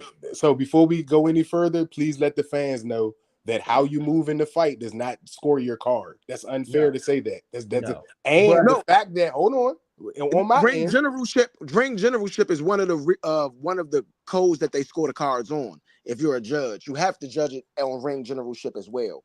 And at that point, the ring generalship Tank had it. So as long as you're moving forward, you don't got to be hitting the person or nothing. You just gonna be moving forward because it's stat wise, Tank's punchings was literally inaccurate for the first 4 rounds. I wrote down the jump in the post. On top of that, his percentage for jabs was the only thing that he was leading in, and his percentage in that was like crazy. It was in the 12 for 49, right. 12 for 49. Listen, Landon, I got you. I'm not gonna cut you off, but I'm gonna start right there. Yes, the percentages was off, but it's the heavier punches. So like, no, that's not what I said. I said jabs. Jabs are not power punches. I didn't get to that yet. When I get to that, I can give you. Some people hold on. That's why I stopped you right there. Some people have a power jab. If you go look at those, bro, I'm talking about the stats that came up on the screen, bro. I'm not saying nothing of my personal interest. I'm talking about the stats that the judges are going off of. I got you. So that's what I'm speaking on. I'm not speaking on nothing else. So again, let's make this clear for all the fans because we gotta all know how to judge this, or at least because that's what I always be asking y'all. I'm gonna judge this based on how y'all judging it. I'm not gonna use my judgment. I base it on y'all. If you don't outpunch the puncher that you're fighting against, you still can win the round because he's backing up. So if you're missing shots, if you're missing shots like Tank was doing in the first 4 rounds and you were missing shots, he was throwing punches and people was oohing and he wasn't hitting Frank. These were block shots and Frank was moving out of the way. We're giving points for that. No, what I'm saying is that he did land punches, and the punches that he landed was a lot more impactful than the pity pat punches that Frank was landing when he was running. So if I look at the fight and I say none of the counter punches counted for Frank because they did. They're in the same round that he's getting hit, y'all. In the same round that he's getting hit, 1-2 power, he's following up with a counter punch that is hitting him back. It's not a pat punch. It's a punch with power, but because Frank doesn't hit as hard as Tank, we're not counting it as a power punch. No, I'm gonna tell you for me. Hold up. I'm gonna tell you for me. I'm counting it as a power punch, but I'm saying if I look at that fight, right? If I look at that, right, and they both hit each other at the same time, right? Who got the best of that exchange is who I'm gonna give that exchange to. I want to watch this with you together. Whatever day you got free, I want to watch because I'm really trying to find out how you scored this. And Frank landed more punches than him, and he countered on every last one of those until the 6th round. Until the 6th round, I'm gonna tell you for me why I did it. I'm gonna tell you how I scored it. For me, I was scoring Tanks a little bit more each punch. I just was scoring higher and higher value than each punch. Almost double the value for each punch for Martin because I felt like Martin could not handle his power. I felt like you could actually see it, like he really couldn't handle the power. I think you saw that early in the fight. No, hold on, hear me out. No, because y'all was cutting me off. I want to say this part. I think we're really confusing the fact that Mike Tyson and Gervonta Davis don't have no soft punches. There are no soft punches unless he put his hand out to feel where you are. Let's be honest and consider that every punch that Gervonta or Mike Tyson throws would be considered a power punch. Not only that, the second part. You cannot say because a person is backing up because he don't want to get knocked out is a cost against him. How do you fight a person like this? With strategy moving and you are trying to avoid contact. Bruh, everybody that fought Mike Tyson was trying to avoid contact. You don't give him a bad score for not getting hit. That don't make no sense. How do you play defense? I didn't give him a score for not getting hit. I'm talking about Roe. That's what Roe said. I'm trying to figure out how you give points to a person. How do you take points away from a fighter for not trying to get hit by a power punch? Because he's not even being combative at a certain point. He's just running. Ring general. Bro, he wasn't running. He never ran, bro. He was backing up on his back foot. He ran the whole fight to me. I feel like he ran. I feel like he ran. I'm gonna be bro. honest. The fighter before this, the Benavidez fighter, that fighter was literally jogging in the ring. Frank never jogged at no point in this fight. I felt like he was running, and I think he was. He's coming full way more than Frank was, though. I mean, he was running. Yes, he was. You want to know why? Because Benavidez couldn't hurt him. Benavidez is not a power puncher. Listen, Vito, I'm not going to say that. I'm going to score. Benavidez is a power puncher. Not when you, bro. Come on, I just explained this to y'all, bro. Stop going slow on me, guys. When you move up to a light heavyweight, just like Roy Jones did, you don't have no knockout power. You're not a power puncher when you force somebody who's already been in the heavier weight class. Next, you are a power puncher, but you don't have the. I don't. It didn't look like that tonight against Boston because he was tired by the 7th or 8th round, and there was no power punches thrown after that point. You cannot do that when you move up in rank and weight like that, bro. Don't happen like that. I'm not saying Martin got dominated the first 2 rounds. I gave him the first 2 rounds. I'm like, okay, this could be because I felt like he was throwing more punches. He was more compact. It's like after that 2nd round, I felt like he just began to run. The strategy, the offense went out the door, and he just started running. I just asked a simple question. I just want to know how y'all play defense on a power puncher. How do you play defense? No, it's a difference between. Hold up, it's a difference between you. No, I don't want to know the difference. I just want to know how you play defense on him. Being active is what you do. You're right. Being active with your feet, moving around is what you do. But you're still playing offense. I think his offense was just. Please go look at the numbers until round 6. He's punched more than him in every round up until round 6. I'm confused on what y'all talking about. How are you not active if you punch more than the? How are you not active if you punch and land more than the person you're fighting against? The person is chasing you. That's why they can't throw no punches. No, but what no, I'm saying, what do you? Oh my God! Yeah, he was in the corner majority of the fight. It's nowhere to run in the corner. Tank engaged when he got in the corner.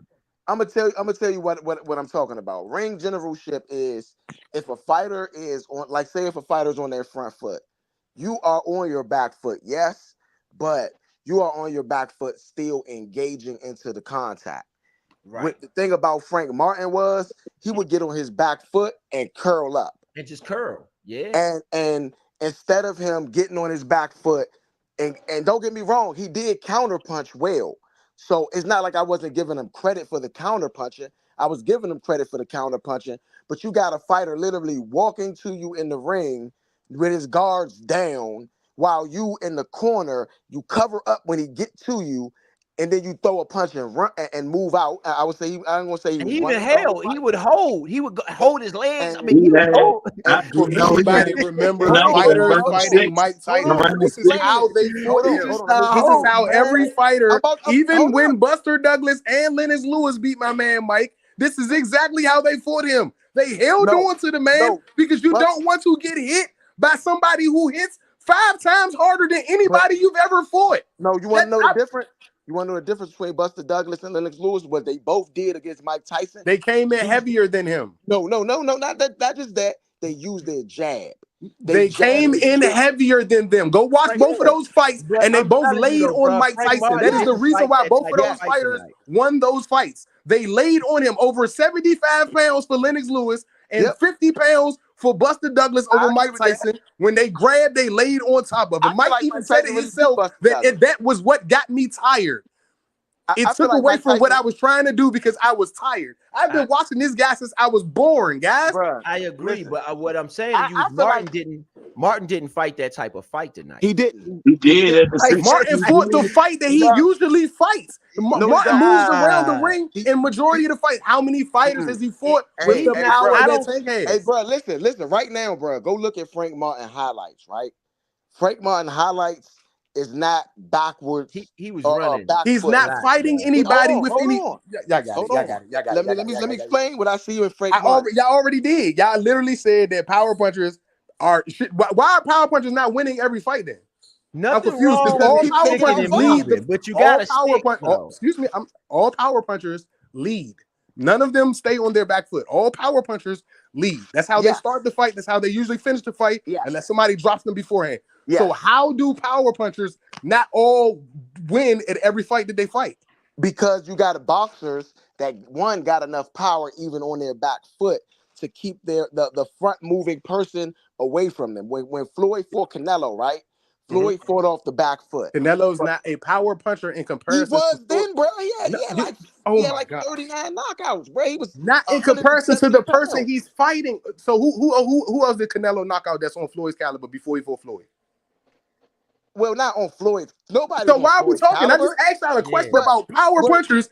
But I'm gonna say this: he knocked out Austin Trout before he fought Floyd. Austin Trout was a Showtime boxer, bro. You just brought up a daggone fantasy boxer. Bro. That don't count to me, bro. He won his belts on Showtime in a tournament. Stop, bro. Stop it, bro. There was a TV champion like Love and Hip Hop. He ain't even fought no more after that. Fight tonight. Martin did not fight that type of fight tonight. Martin ran a lot. You cannot. Oh my running the majority of the round. He was who in the world stood in front of Mike Tyson and didn't run? Nothing wrong with sticking and moving, but you gotta stick.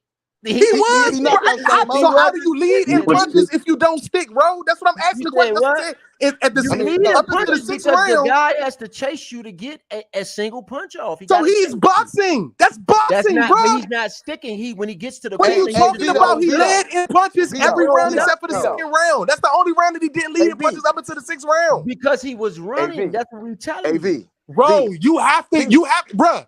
Do you remember Mike Tyson punch out?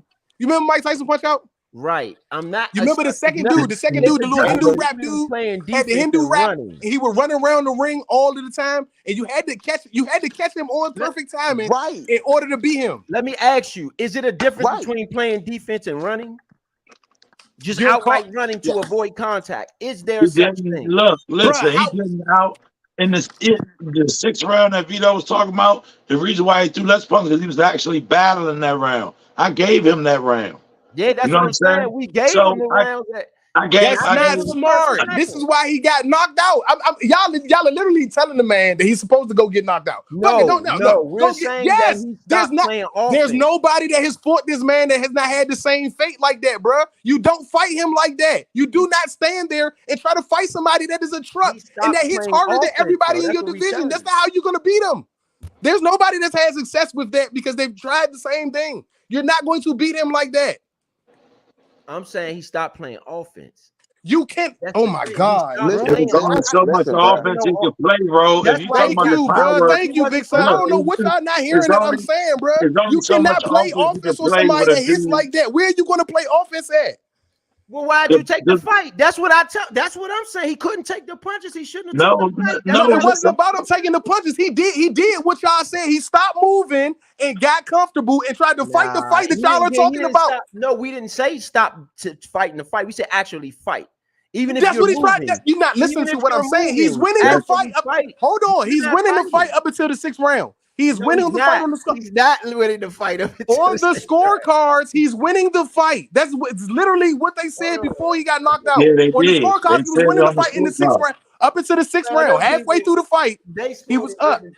It's just like the Rolly fight, if y'all can remember. Yeah, halfway through the fight, he's up in the fight. The seventh round and the eighth round, of course, the eighth round, but the seventh round Tank won. The eighth round Tank won. So if it didn't tie in the seventh round, I would have said they would have tied in the what seventh eventually happened in that fight with Martin getting knocked out. I knew it was going to happen after the second round because I said he cannot. There's no way he's going to be able to run this whole fight and win. He's just not throwing. If he did it, it would have been a draw. He wouldn't have I won did- I because totally you don't knock the disagree. champion. If you don't knock the champion out, you can't win the fight because boxing is weak like I that totally now. disagree. But I gave more how do you weight- know I this? gave more How do weight you to- say to you Davis disagree if with he's it- winning doing what I'm saying? If he's winning doing exactly what I'm saying up until the 6th round, how can he not continue to win the fight if he does the same thing? The fighter that you're talking about that he's not hitting him because he's running away. If he's not running, if he's still running away the whole fight and Tank can't hit him, then how does Tank win? You're telling me that because the fighter moves around the ring and you can't hit him, he's going to lose because the judges are going to say he ran the whole fight? Scorecard. Let's pull that up right now. We're going to pull up the And it's official not, scorecard. and it's not That way only we just can the see if they- scorecard. It's also popularity too. No, I official think scorecard. I think We'll it's see if also they have. popularity. I don't It's think it's a popularity popular involved in thing. it too. Listen, when it comes to ring generalship, right? That is an important part of, like, it's of course the punches matter, but that's not the only thing you score a fight on. Is punches. You know, you score a fight on defense, showmanship, ring generalship as well. So if you're fighting somebody and you're just slipping their punches and all of that, and you're landing, then you win that fight. If you're slipping their punches and you're landing, that's how you win the fight, because you're slipping their punches, not just because you're landing. Your defensive prowess is working at that point. If you are slipping the punches at first and then you're not slipping them anymore, then people will see that throughout the fight. You get what I'm saying? So we've seen in the first round or two Frank slipping punches as well as moving on the back foot and landing his Official own couple of punches. scorecard would be 4-2 after round 6. Frank Martin. No, I'm gonna that's pull Joe it up. Goosen's I got the scorecard. CBS card right here. I'm gonna You pull said it who? up. That's Joe I got the Goosen's CBS scorecard. It's one of the judges, bro. That's all I was trying to say. Is that one of the, regardless This of is the what I fact. got on this end. Fight results, Gervonta Davis, right here on the screen. It says Davis, 10-9 first round Martin, second round Davis, third round Martin, right? And the rest Davis after that. What I judge is don't that? think so. What I don't judge is think that? so. That 6th round, I definitely think the 6th round went to Martin. That's what I'm saying. What judge was that, bro? That's CBS. Is I that don't know. CBS's personal thing or is it a judge? I got a judge card right here. Okay, let me see. All right. All right, go ahead. I'm gonna see. I'm gonna go pull the judge's card up, the official judge. I don't know. It could have been a judge. I just can't find. I can't reference or source who it is. Well, listen. This is the thing. I'll try to This is find the the big official thing. scorecard. Hold on. So since we want to bring up the official scores and stuff like that, you know, during Tank's last fight, right, the Ryan Garcia fight, he knocked Ryan Garcia down in the 2nd round, and 2 of the judges scored it as a 10-10 round. I mean, one judge scored as a 10-10 round, and the other 2 judges scored as a 10-9 round. Didn't even give him credit for the knockdown. So if these scorecards look a little shaky, I think Tank is going to get them investigated, because to me, like I said, I'm not saying that I'm right. I just said that the way that I scored it, the way that I judge a fight is who's landing the heavier blows, who is landing at all, and if your defense is working, like whatever strategy you got. I'm not saying that you got to move forward. No, I'm not saying you got to stay stationary. You can move, but you got to be landing punches while you move. You got to be at if you landing punches at a high clip, if you staying and fighting and then moving, if you're not just moving, cuddling up and then getting out the way, because that's kind of what he did from round 3, 4, 5, 6, all the way till he got knocked out, for real. In my opinion. Yeah, pretty much. That's what I think. That's That's my opinion of it. I don't But, know if but I don't the know 6th how the round, other judges like I seen said, it. the 6th round, he did not. That's why the punch out what it was. The 6th round, I believe, he went back to what he was doing the 1st and the 2nd round. That's why I gave him that round. I ain't even giving you could say that those rounds, in my opinion, was swing rounds, but I ain't even give him those rounds because let's be real. When they did exchange shots, his head turned, his body turned. You know what I mean? It wasn't okay. You're fighting a power puncher. You can't get your body turned around constantly just because you're fighting a power puncher. You know, my thing is that if you're fighting a power puncher, you got to outbox them. You got to just clearly outbox them. And if you can't outbox them, then you shouldn't be in the ring, or you shouldn't even accept the fight. Like a lot of people told him, shouldn't accept Yeah, the he fight. shouldn't have. He Yeah, he knew it, shouldn't have never took this fight. I you don't think know. he should have took this fight either. I think he And looked don't get me bad. wrong, I'm saying that he had a very good game plan, but you got to be able to at least exchange. I didn't see Tank back up. Probably, I seen him back up maybe one time out of 8 rounds. I can't find the official scorecard. I don't see it nowhere. They got fight highlights already up.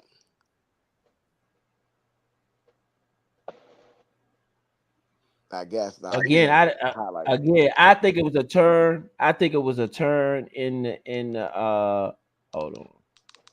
I think it was a turn in the fight. I gave him the first couple fights or however it worked. But after that, to me, it got real messy for Frank Martin. He just started running a little too much for my liking. I mean, I'm not even gonna say like just running too much for my liking. I'm gonna say that it was for me. He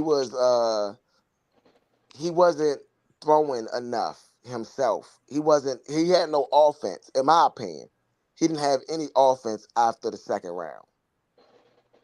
So that's why I wasn't giving him, that's why I wasn't giving him a whole bunch of credit, like right off the jump, because he didn't seem like he had any offense. Everything was defense.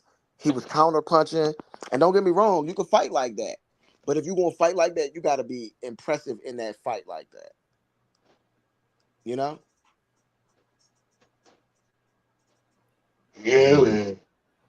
I didn't see. Yeah. I thought, again, what individually happened is what I thought would happen, especially after the second round. That's why I'm saying that. I'm like, this ain't no surprise. He was running the whole fight because he couldn't take the punches. So the first time he had to actually take the punches where his legs wasn't getting him out the way, Well, the judges ringside. The judges ringside. Hold on. Oh, it doesn't say. Let me see. If they ain't got their cards up, but they got 116, 112. That's the David Benavidez. Okay, hold on. I might got a ringside judge card. I might found it. That's on the Benavidez. Oh, I could have been too far down. Let me go back to the top of the screen, see what they had for Davis. That's all I'm saying is that I just felt like I was giving Davis a little bit more higher value per shot because at the end of the day, Martin, he was running, man, like wasn't even engaging. Yeah. Hey, Tank posted the knockout already. And he posted on it saying Tank knocks out Frank Martin. And that's what he posted. I had Tank up. This is what the guy said who wrote this. I had Tank up 68-65 on my card at that time. That's what I'm saying. It was cool first couple rounds, but he had Tank up. I had Tank up at the time too. Y'all want to know some trolling that was going on at the fight? So why Ryan Garcia pulls up to the fight wearing a Tank's #1 fan shirt, right? And then on the back of the shirt it says "Rematch me, bitch."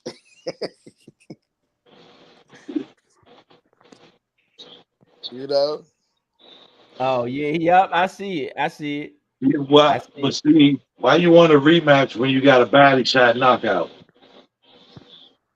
Well, liver shot knockouts it's bad, but anybody can be knocked out on that liver shot, bro. You got knocked out executioner style. Yeah.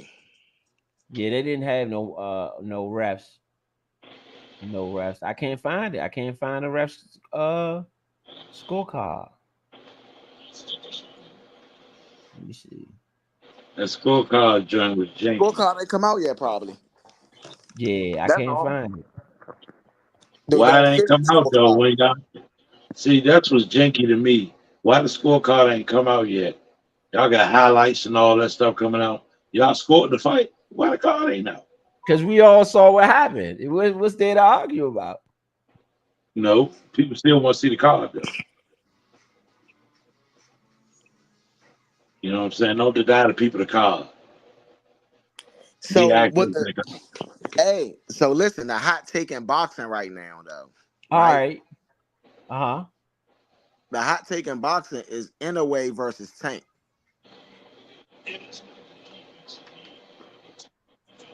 Inoue fights at one. I believe Inoue fights at one. He fights at 126, right? But when he went at the, so he fights at 126. The night of his fight, he came in at 138. Tank weighed in at 133. His walk around weight was 138. Yeah.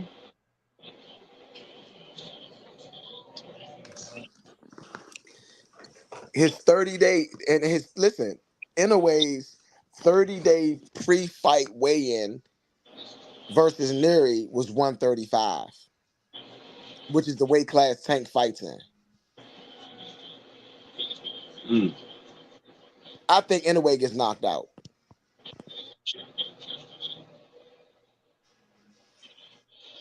See, yeah. Hey, so why somebody put Frank is gonna put a stop to Tank Davis, no cap, boxing, Tank Martin, right? And so why Tank responded with say sorry right now after the fight. See, here you go. It says it was a little more even between fourth and fifth round. They said that it was a little bit more even before the flow of the fight turned. This is Yahoo Sports. Before the flow of the fight turned violently to Davis' favor in the seventh, Martin might have been ahead on the scorecards before the seventh, but Davis' power punches were finding home enough that the disaster was inevitable. So they said that they had him they said that they had him up, but we knew what was about to happen. He was about to get knocked out. even during the fight, right? Even during the fight, I said that some scorecards would have Frank Martin winning the first 3 rounds. I said the round 2 was a swing round for Frank, and round 3 I felt like was a swing round for Tank. You know what I mean? I was done with. Yeah, go ahead. So when you think about it, like even during the fight, I said somebody's going to have this 3-1 for Tank. I mean for Frank. You remember what I said? I was like, it's either 2-2 or 3-1 for some people. That's what I was talking about. When you talk in boxing, you're going to have difference of opinions. That's why they don't have just one judge; they have 3. Okay. So when you think about it, how you score the fight, even though you got to know how to score the fight, the things you score the fight on though is punches landed, defense. Martin only landed more punches. Martin landed more punches in the first round and the second round. I got the official CompuBox, and this is for punches, total punches landed and thrown. I got the official CompuBox numbers. I do have those. As a matter of fact, I'm gonna pull them up on the screen. Put them up on the screen. Let's put them up on the screen. The official CompuBox numbers. That way, that at least give us a better understanding of what's what. Exactly. I did find those official CompuBox, but I'm trying to understand why the judge's scorecard is not available. All right, hold on. Let's get the. They probably was going to cheat. They probably was going to cheat Tank. Let's get the CompuBox numbers up.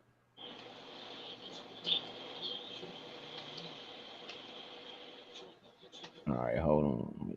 Just we can see what's going on. Hold on. The official CompuBox numbers: Tank Davis. Hold up. Frank Martin. Let's get this thing leaked in here. The official CompuBox numbers. Oh, I'm looking at the CompuBox numbers right now, right? And for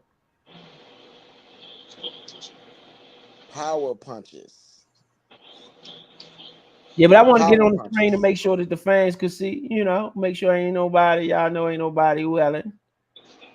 Y'all got them up. Y'all see official CompuBox numbers. So look, if you're following with me, right? So we're gonna start at the total punches landed and thrown, right? So look at rounds 1, Frank Martin, right? Clear. Okay. That's the round I gave him. Yeah. Round 2, Frank Martin. That's the round I gave him. Okay. Round 3, tie. But look at the percentage. Right. Remember what I said though. That is a swing round. Right. Remember, I said that rounds 2 and 3. I felt like 2 and 3 were swing rounds. I felt like 2 went to Frank Martin, so that makes sense. You know, so I really wasn't impressed with, I guess, the punches that he landed on in that round very much. And round 3, it's a tie, 10-10 landed punches. Right? Frank Martin threw more. But look at the percentage though, because he running. Right. Frank Martin threw more, but he landed a lot less. You get what I'm saying? And throughout the fight, Frank Martin threw more, but landed a lot less. Vito did say he threw more punches. I'll give Vito that. It's right. He threw more punches. Throwing punches and landing punches is 2 different things. Remember, he was under 20% every round except for 2, 3. No, 4. He had 4. Half the fight, he was under 30% in punches. Half the fight, he was under 30, but he was in the 20s of punches. Well, now let's go into power punches, right? Let's go look at the power punches, right? Now, if you look at rounds 1, Davis did not land a power punch, missed all of them, right? Round 2, round 1, and Frank Martin landed 9 power punches. You get what I'm saying? That's why I gave him that round. What CompuBox don't have is body shots on here. How many of these are body shots? Because you know body shots counts as power punches as well, depending on what you do. You know, so looking at it, right? Power punches landed. Davis in the second round, Martin landed more, 5-3. You know what I mean?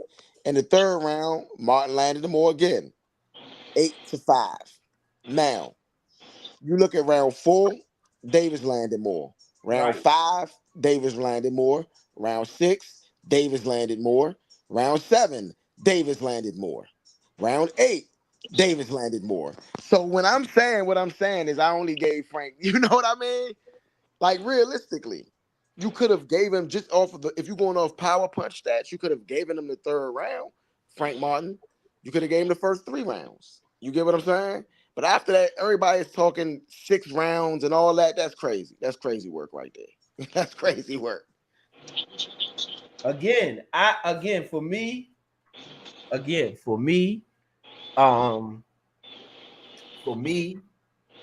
I was done with Frank Martin after round 2. Once I saw he was running, and I said, this ain't gonna work. This ain't gonna work, man. You gotta fight. At least try to fight. You really running and ducking and hiding in the corner like a little. Look, man, I ain't even call him man, but look, that's what he was running to me. So I thought I knew it was over.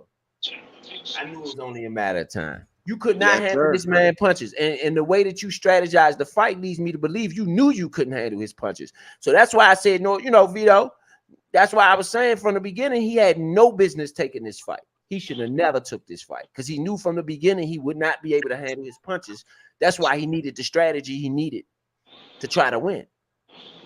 I just think he was outmatched before he even went in the ring. Mentally, he already told himself, I can't take this dude punches. Mentally. Hey, we got David Benavidez coming for the press conference. Al Heyman, PBC, Amazon Prime.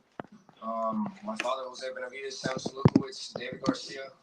I'm just so happy for this moment. About a month ago, I didn't even think I was going to make it to this fight. I had a torn ligament here. Hand was injured, and I got a cut in my eye. But, I said, fuck it. I'm going to keep pushing through. I can't cancel this event. And, that's the reason why I wasn't throwing so much in this fight, because as you can see from here, my hand's messed up, torn ligament. But we still dominated. We still won every single round against a great ex-champion. And I'm just happy for this victory, and I'm just happy to, keep pushing forward and continue to dominate this light heavyweight division.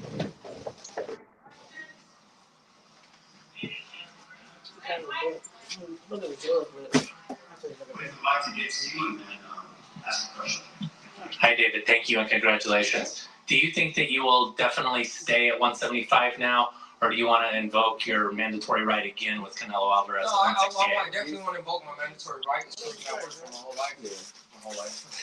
The past 3 years, you know, something that's rightfully mine. So, like I said, this is a perfect opportunity for me to come up with the belt, and but I still can make 168 easy. So we're still looking to come down to 168.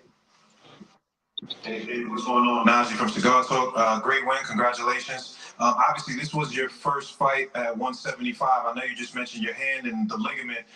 Do you feel like your power was the same? Do you feel like it translated the same way to you? How did it feel as far as your power? Yeah, so my power still felt good, but by the third round, my hand was already messed up. And then I kept trying to use the right hand, and that got messed up too. But like I said, I dominated the whole fight. So, I mean, it still translates, but obviously it's a bigger weight class. These dudes can take a bigger shot, but it doesn't. I'm not going to shy away from this. You know, this is what I want, and you know, I'm going to continue to keep working hard. Straight in front, David. Congratulations. Thank you. My question for you, David, is you just talked about your power and your hand, but I wonder, did you feel like at any point in the fight that you did have the power to hurt him? That if your hand maybe wasn't damaged, that you would have maybe been able to do more damage to him? No, even with the hand hurt, I kept hurting him. I kept hurting him to the body. Early on in the rounds, in the fight, I kept hurting him to the body. But it's just, I don't know if you guys seen it, but I was seeing the left hook with the can open. It's kind of a slap, so I couldn't really do much. You know what I mean? But I still felt like, you know, it still translated up to this weight, and I'm gonna keep working hard. I'm gonna keep getting stronger, anyways. On the flip side of that, I wanted to ask you, did you feel the power from the bigger man? Because you're used to fighting super middleweights, and now you're fighting a modified light heavyweight. How is it to feel the power of a light heavyweight? It feels nice. I like getting hit. I like getting hit. This is a part of earning the money too. You know what I mean? It makes you feel like you're a real life Rocky Balboa. You know what I mean? But, I like being up here. I love everything about fighting. I love getting hit, and you know, I love pushing forward and showing my heart to the whole world. But you know, boxing is boxing. You're gonna get hit. And it's just, I didn't get hurt at all the whole time, and I'm just happy to be here and keep fighting. You know what I mean? I'm at 175. These are some big boys, but I got a lot of things to prove to the world, and I'm gonna keep proving it to the world. Tus reacciones de la pelea en español y tu pensamiento de que ahora subes tú y ganas y das un nuevo golpe de autoridad cuando Canelo no pudo, ¿es otro nuevo mensaje para él? Pues la verdad, yo no estoy pensando en Canelo ahorita, yo estoy pensando en mi propia carrera. Y estoy aquí, me siento muy bien y yo quiero cumplir todo lo que puedo aquí en este weight class y voy a seguir ganando títulos y mi sueño es ser Unified World Champion en este clase y eso es lo que voy a hacer. You want to translate to English? The question was about whether, David was thinking about 168 or staying at 175. Oh, well, like I said, if I could go down to 168,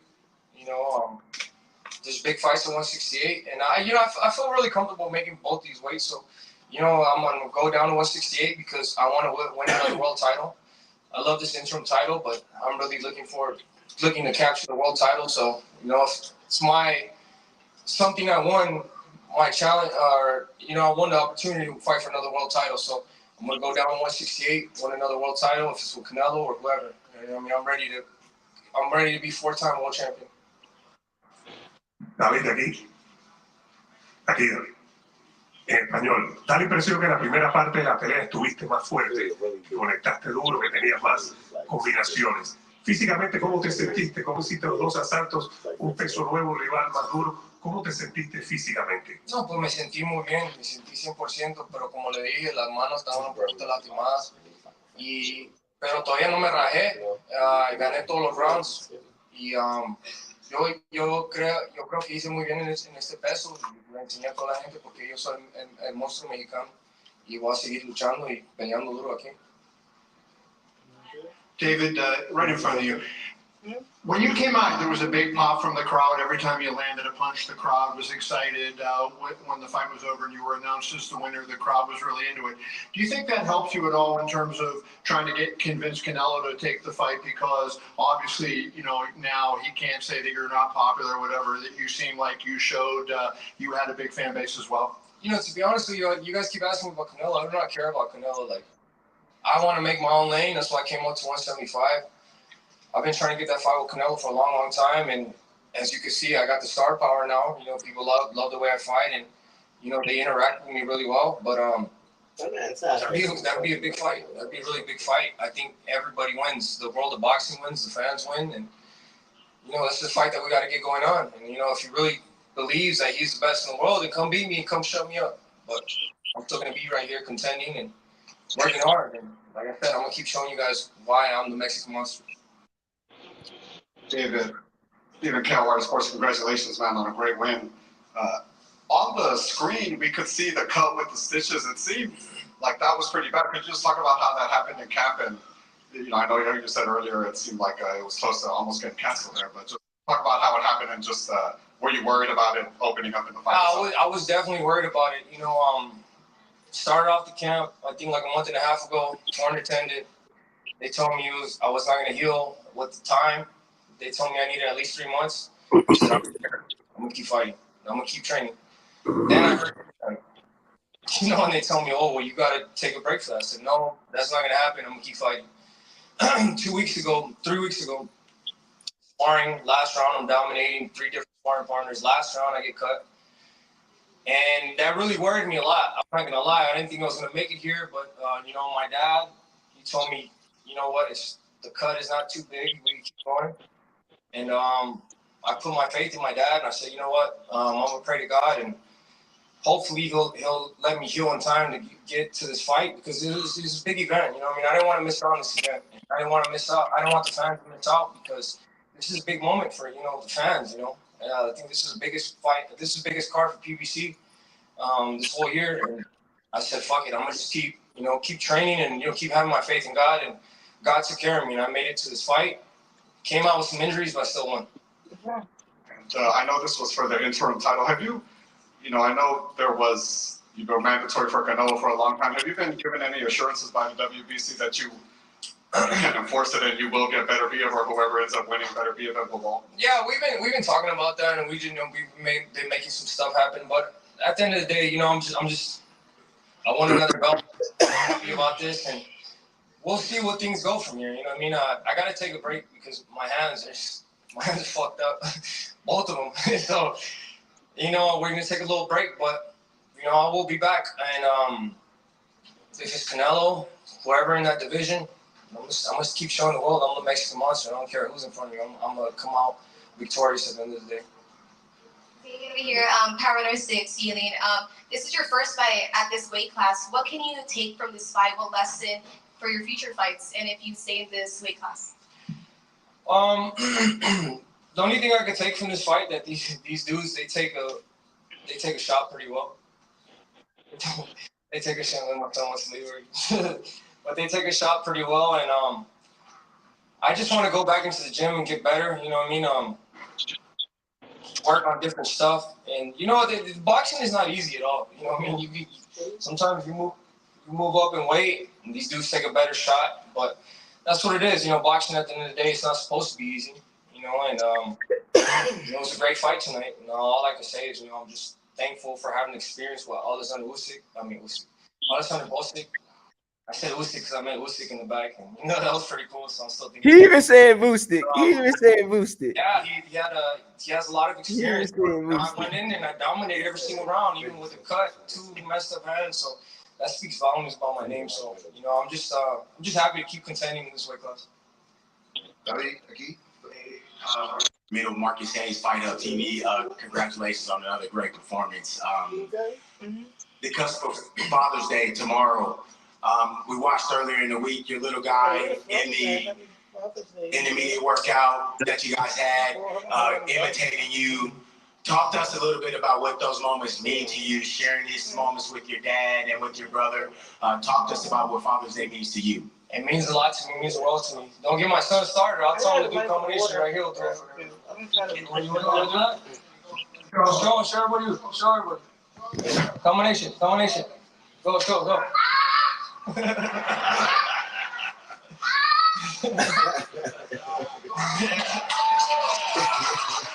So this is makes me really happy because. Guys don't want to ask him who ¿Wanna ask him? I think I just It just makes me very happy, bro, because, you know, I want to make my bloodline just nothing but champions. And my son, I don't have to ask him for that. He does it on his own. So I'm just very happy to have, you know, be blessed with my family. My father, he's the one who started everything. My brother, Jose Benavides, you know, he taught me everything in the game. And it got passed down to me. And it's my 4th belt I'm winning, you know. So now my son, he's going to be world champion soon, too, in the future. So, yeah.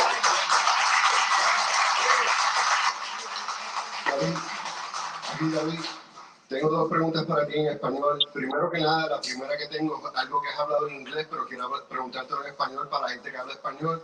Mencionaste las lesiones en la mano. ¿Lo puedes comentar un poco de eso en español y cuánto tiempo tú crees que necesites descansar para recuperar lo que has sufrido? Pues la verdad no sé, cuando me lastimé en la mano me dijeron que necesitaba como 2 meses para recuperarme de las manos, pero ahorita yo creo que, no sé, vamos a tomar un break ahorita, pero yo creo que en 3 meses voy a regresar a entrenar, 2 meses voy a entrenar y vamos a estar 100% listos para pelear. Okay, well, the question was about the hand injury, to say in Spanish. If you want, David, you can say in English as well. Yeah, so he asked me about my hand injuries, how long was it going to take to recover from that. I said, or how long the doctor said I was going to recover from that 3 weeks ago. He told me I was going to need it 2 months. And right now, I'll probably need like about two months maybe, but I'll be back soon. You know, this is my passion. This is what I love doing. I'm not, as you guys seen, I fought with this to the fight. I didn't let it get in the way, nothing. So I'm going to come back soon. To your left, there comes a point during the fight where you're sort of become comfortable and you know that you're in control. What point that was here, and compare it to the lower weights? Where did you feel, how did this weight compare to others once you got into your comfort zone? So to be honest with you, Alexander Bosic, I can't compare him to nobody else because that dude is good. He's consistent, throwing his right hand the whole night, straight punches the whole night. So I would say he's probably one of the best people I fought, you know, my whole career, you know, and I had a lot of respect for him coming into the fight. So I can't compare 168 to 175. But what I would say is I was as dominant as I was at 168 in 175 because this fight, you know, I fought a great fighter and I won every single round. But you know, every fighter is different. That's what I'm saying. I can't compare this guy to anybody else. You know, for me, what I think every fighter that I fight is going to be the best fighter I fought today because, you know, it really is. These fighters are getting better and better. So I can't compare 168 to 175. You know, these guys are big boys, and you know, I didn't rock them or I didn't knock them out. So, but you know, I'm looking forward to these challenges, and you know, in the future, you know, that's what I love. I love challenges. You know, life and boxing is not supposed to be easy. So now that I know 175 is a hard weight class, now I'm gonna keep working even harder at 175. David over here to your left. Mohammed Mubarak with EURWeb.com. Congratulations, first of all, on a well-fought fight. You did very well at light heavyweight. You mentioned that you may go back down to 168. Why go back down when you still have an opportunity to dominate 175? Because I want to be that dominant fighter that dominates both weight classes. You know, I think it sends a stronger message if I could go down to 168, dominate that weight class, win another world championship, and then come up to 168 and defend both of them simultaneously. You know what I mean? I think that's the mark of a Hall of Famer. You know what I mean? And that's my main goal. You know, I want to be a Hall of Famer. I want to be remembered in the history books. And if that's going to get me there faster, then that's what it is. Adriana Noriega with Avian Sports and Fox Deportes. Over here, David, to your right.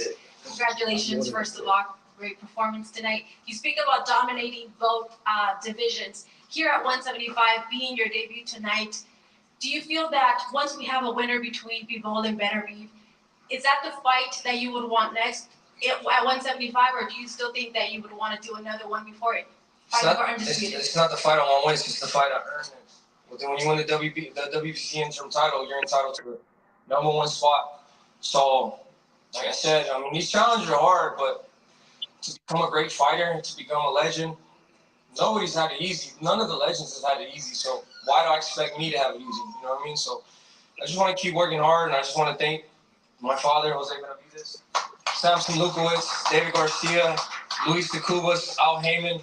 We're just going to keep going up. And thank you guys so much for everything. I appreciate you guys. All right, congratulations to David Benavidez, remaining undefeated, becoming the interim WBC light heavyweight champion of the world. David Benavidez, ladies and gentlemen, his entire team, Jose Benavidez Sr., Samson Lukowicz, his promoter as well. We wish them all the best. And David, happy Father's Day to you and your entire family. With that being said, I want to bring up Happy Father's Day to all the dads out there, too. You know, we love and respect all you guys. Thank you so much. All right, with that being said, I want to bring up a man who is a pro, fought very hard tonight at a jam-packed MGM Grand Garden Arena. Gracious in defeat, but certainly is emblematic of the sport of boxing and always carries himself with class. He's led by his trainer, Derek James, also his promoter, Errol Spence Jr. of Mandan Promotions. Ladies and gentlemen, please welcome up to the stage, Frank Martin, ladies and gentlemen.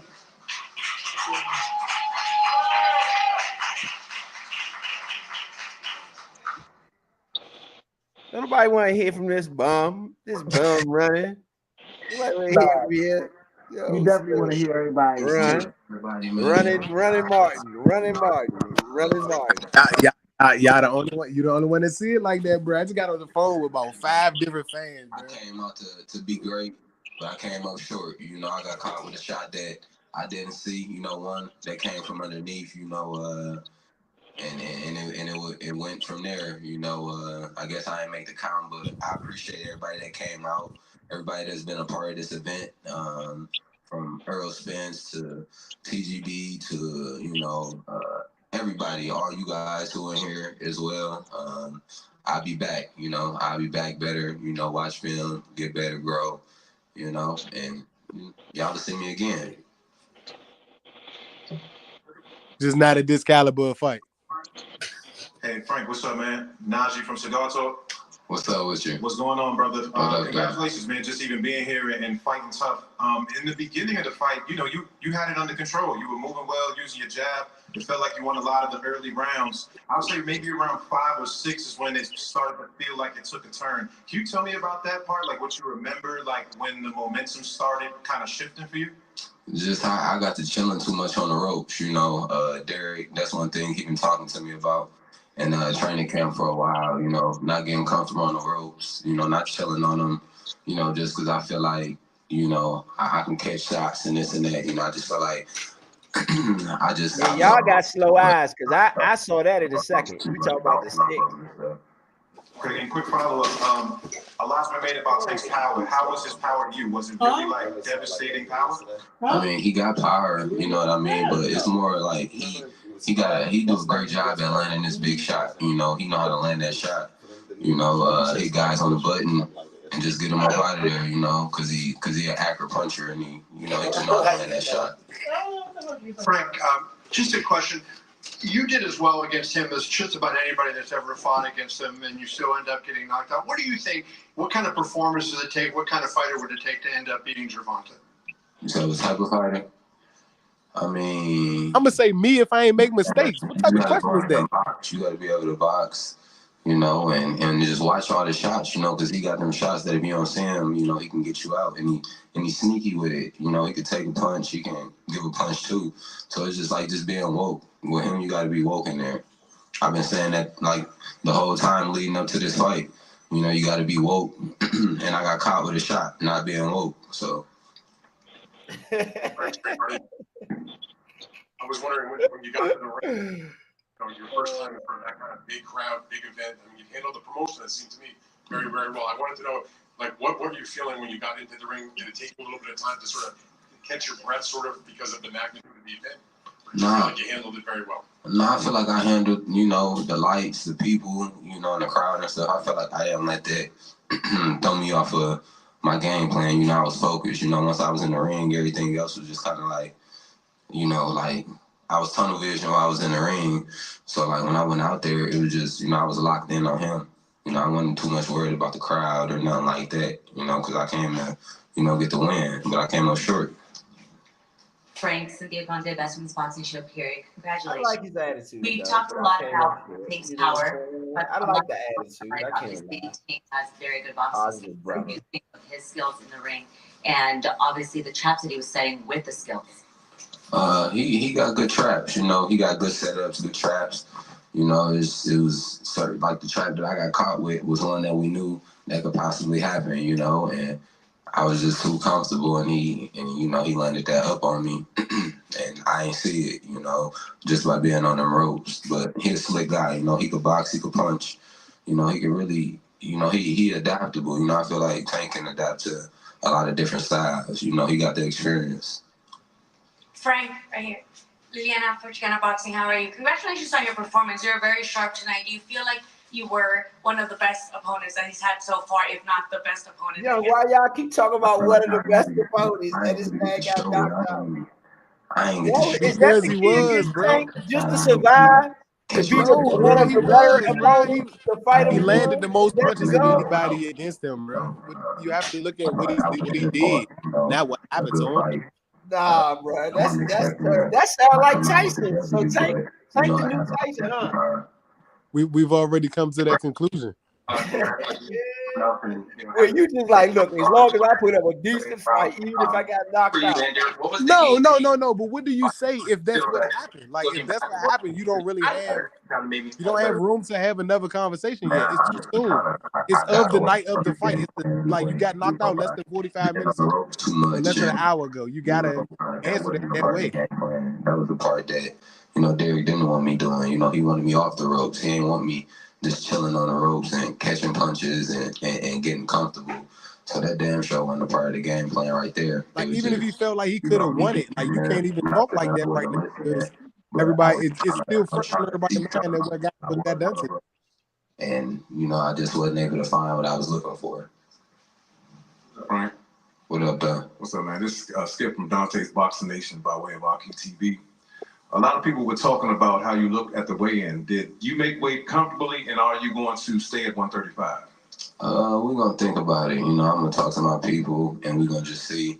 I don't believe that my weight cut had nothing to do with my performance or anything like that, or me feeling drained. So I'm gonna just talk to my people, and we'll kind of go from there. If I like move up or stay where I'm at.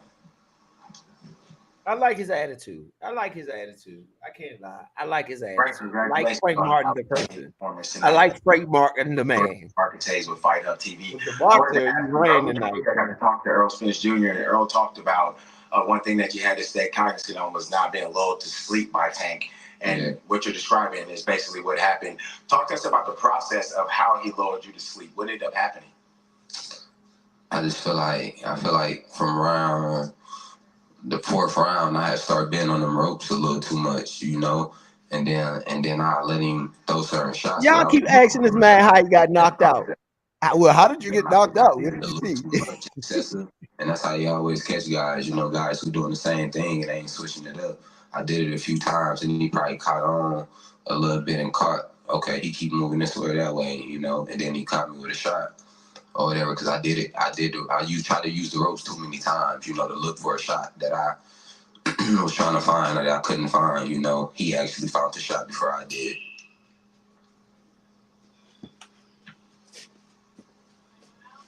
Now, Big Son said something about dives earlier. My man might have took a dive, bro.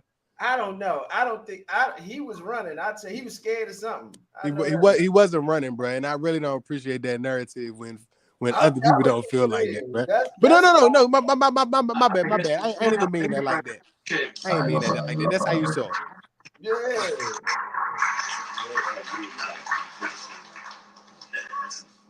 You may have took a dive. Just want to take Frank. When your coach tell you not to do something and you do it intentionally, it's kind of wild. Look forward to seeing especially when you winning, doing everything but what the coach told you not to do. We are now awaiting the champion, the WBA lightweight champion of the world, who elevated his record to 30-0. He delivered. Everybody gonna be talking about this tomorrow.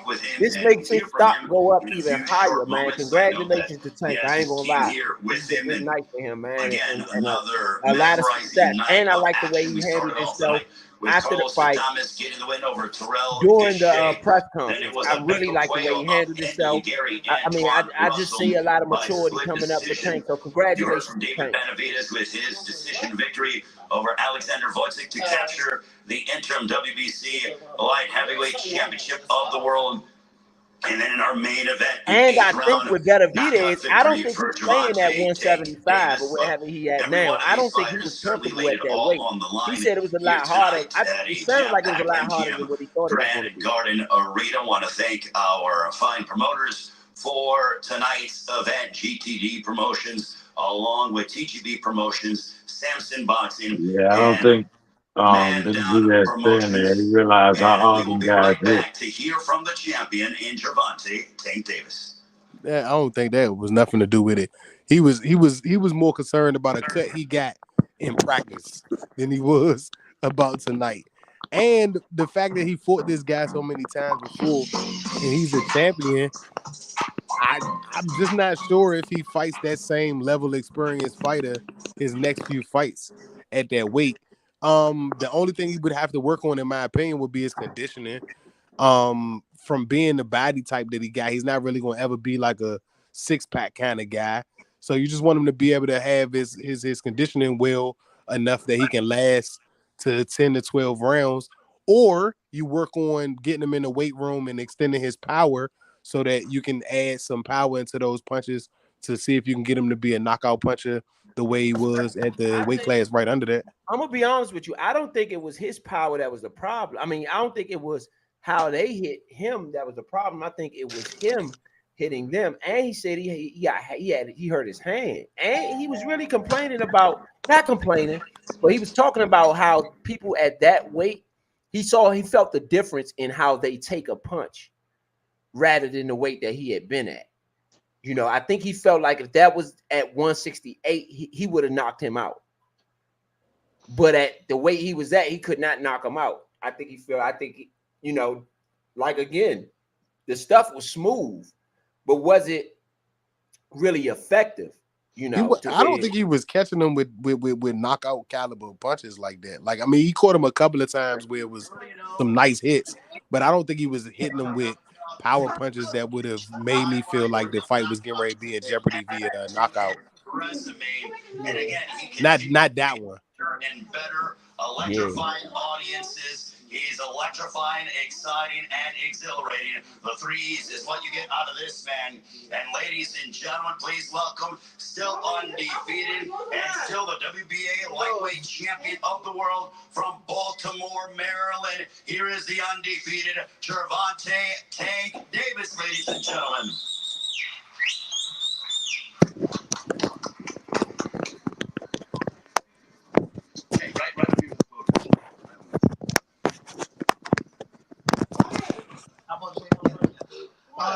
Thank everybody for coming out. Great event. Everybody that played a part of this event, I appreciate you guys. Once again, we did it again. On to the next. Tank. Hey, Tank. Congratulations on the victory. Obviously, it's always a matter of time with you when you're going to land that knockout punch. How did you size him up, and what did you do to get to that moment where you ended the fight?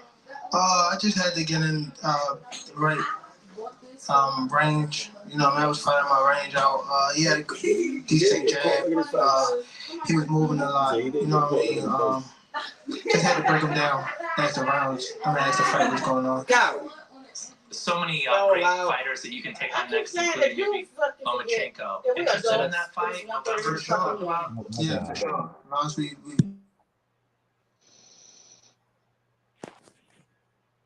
Tank Davis. Tank, you're in front. Congratulations on the knockout. Don't nobody want to hear your shit. A lot of people thought early on in the fight, as sometimes is the case with you, that you start a little slowly, and that a lot of people had him winning early on. How did you feel like you were doing? Did you think he was doing anything to win rounds, and you figured it was a matter of time before your power came out? Oh, my bad. I mean, he definitely was, throwing more punches than our beginning of the rounds, and my whole thing was to, let him tire himself out. I don't think he was connecting a lot of them shots, but he was definitely like touching my gloves and stuff like that. You know what I mean? But I knew he was going to tire himself out. That was the whole game plan. And on the last shot, the left hand is one of the most brutal left hands I've seen, maybe like ever. That was a very impressive shot. Did you feel like that? He seemed like he was really badly hurt with the shot before that. Did you figure that when you landed that shot, because you ran to the quarter post to start to get in position to do your flip, I think before the referee even finished counting to 10. Yeah, I knew the way he felt like he wasn't getting back up because he hit his head, on the mat. You know what I mean? So, overall, he's a great fighter. Gervonta, do you think, you get so much notoriety for your power, but your smarts in the ring people don't talk about a lot, and it seemed like, guys get into patterns and you find that and you break it down, and you seem like you're the smarter fighter a lot of times at the end of the day, but people don't give you credit for that. Do you agree with that, A, and B, do you think it's frustrating to, hear about your power but not hear about how smart you are in the ring? It's been going on for my whole pro career, so it's okay. It's really like, people can play, smart people can play dumb, but dumb people can't play smart. You know what I mean? So it goes like that. And, you had mentioned you want to fight all of them, right? And, there's a lot of good guys out there. He mentioned Loma. Shakur would be another guy with you. I wonder, Shakur's a quick boxer, a good guy, but do you think he would engage you enough that make it an entertaining fight? Or if you fought him, do you feel like it would be a bad fight because you'd be chasing him all night? You know how it would go. Everybody in this room would know how it would go. You know what I mean? But I guess it'd be good for the sport. That's what you said, Vito. That's what you said, Vito. You vouching for what he said. Najee from Cigar Talk. Congratulations. Big win tonight. There was a part like it felt like round maybe 5 or 6. You kind of started walking forward like it didn't look like you respected the power. You were kind of walking forward, hands down a little bit, just throwing bombs. Can you talk about his power at all? Did it affect you? Like, did you feel the power? How did you feel like when you were walking forward? Yeah, he had decent power, but he was weighing down as the fight was going on. That's how I know that, he was breaking down. You know what I mean? So that's when I started picking it up more. My coach was telling me to pick it up more. Cool. And lastly, I know you said when we had our interview, you said you got the 6 or 7 fight deal. You could really pick anybody. Is there a name that you want, or is it just kind of whoever wants to get it? All of them. Simple as that. Gervonta, Cynthia Conte, Best Women's Boxing Show, period. In our scrum, you said you were going to predict an 8th round knockout. You sure did it. Over here. You predicted 8th round knockout. Is that what you were planning on, or you were just hoping that you were going to just get him out of there as fast as you can? No, I was just throwing that out there. I mean, but every time I say it, though, I be okay. My next fight in the first round. And then lastly, do you believe that Frank Martin has been your toughest test throughout your career, as of right now? No. Nah. No, hell no. Hell no. Hey, Aaliyah Orozco with Title Sports Network. I don't know why they Congratulations that. on your win. Like That was that an punny. epic fight. Now that you've been in the ring with both Ryan Garcia and Frank Martin, whose performance and style I think impressed you Tank more? gonna say that to him because he don't respect Frank Martin like that. Like they really was Jab fake beefing. So like he was doing that like that. Congratulations. Thank you. You see what he said about anybody. Like y'all know what happened to anybody that'll go up against him. Why would you think they gonna give somebody credit right now? It's too early. You gotta wait till the fight is completely over. I think if Frank put up a better fight, he would have gave him credit. He would have been like, Bro, did you just hear what he said about everybody in the division? You got it. Especially during fight night. saying, my Boost your opinion. confidence, especially I'm for just saying that he just said about everybody in the division. Your style, your Nicole fashion, Stevenson or anybody else. Y'all boost your all in this confidence room during fight know week, what will and happen. Especially tonight, you rock those chrome We'll hearts. respect that man got. That man telling in the you right headspace? it ain't nobody for me to have to No, I respect. think it's music. When we're in the back in the locker room, I listen to a lot of music, so I think that get me in the mode and get me hype and stuff like that. A lot. Right here, Bronte. So this Skip. Well, first of all, congratulations Thank you. on a great win. This is Skip Brown from Dante's Boxing Nation by way of Arcade TV. You just beat a really good southpaw, and both of the other champions in your division are southpaws, Lomachenko and Stevenson. Did Frank Martin prepare you for those fights? No, I don't think so, because they all fight different. One a boxer, one try to stay in front of you. Frank was somewhat a boxer, but they why y'all laughing? No, but he was, you know what I mean? It's cool. They all fight different. You know what I mean? I approach every fight different, so I don't think it helped me for them guys. Gervonta, Sean Tatel, right here in the back, right next to Skip. There was so much made about the sparring. Yeah, you the one that say he clipped me. Huh? You say he clipped me. I seen that video. Did you watch the whole thing? Yeah, I see. And where I picked you by knockout? And No, said I didn't see that. he started clinching excessively, and Yeah. that he wouldn't be able to do that in this fight as an answer to you coming back at him. Yeah, he was type strong when he was grabbing me too. I couldn't get him on me. I'm like, damn. But just the question is, there was so much made about that sparring session over the last couple years. How does it feel to punctuate it with a win in a fight? It's cool, but again, the job not done. So on to the next. But it's cool. It was a good build up. Again, Frank Martin was a great fighter. Appreciate him for coming to fight. He put up a good 6 to 7 round. No, well, good 4 to 5. Gervonta, right here. I'm just wondering, what was the conversation about with your number one fan up there? Huh? What was the conversation about with your number one fan in the ring after the fight? Oh, Ryan? He's crazy. He's crazy. Talk about rematch. He said I was the best at 135 to 42. He said that. Say he want to fight me again. I'll kick his ass again. Tank, congratulations. You see that, bro? No respect. The man don't care about nobody in the division, bro. Fire.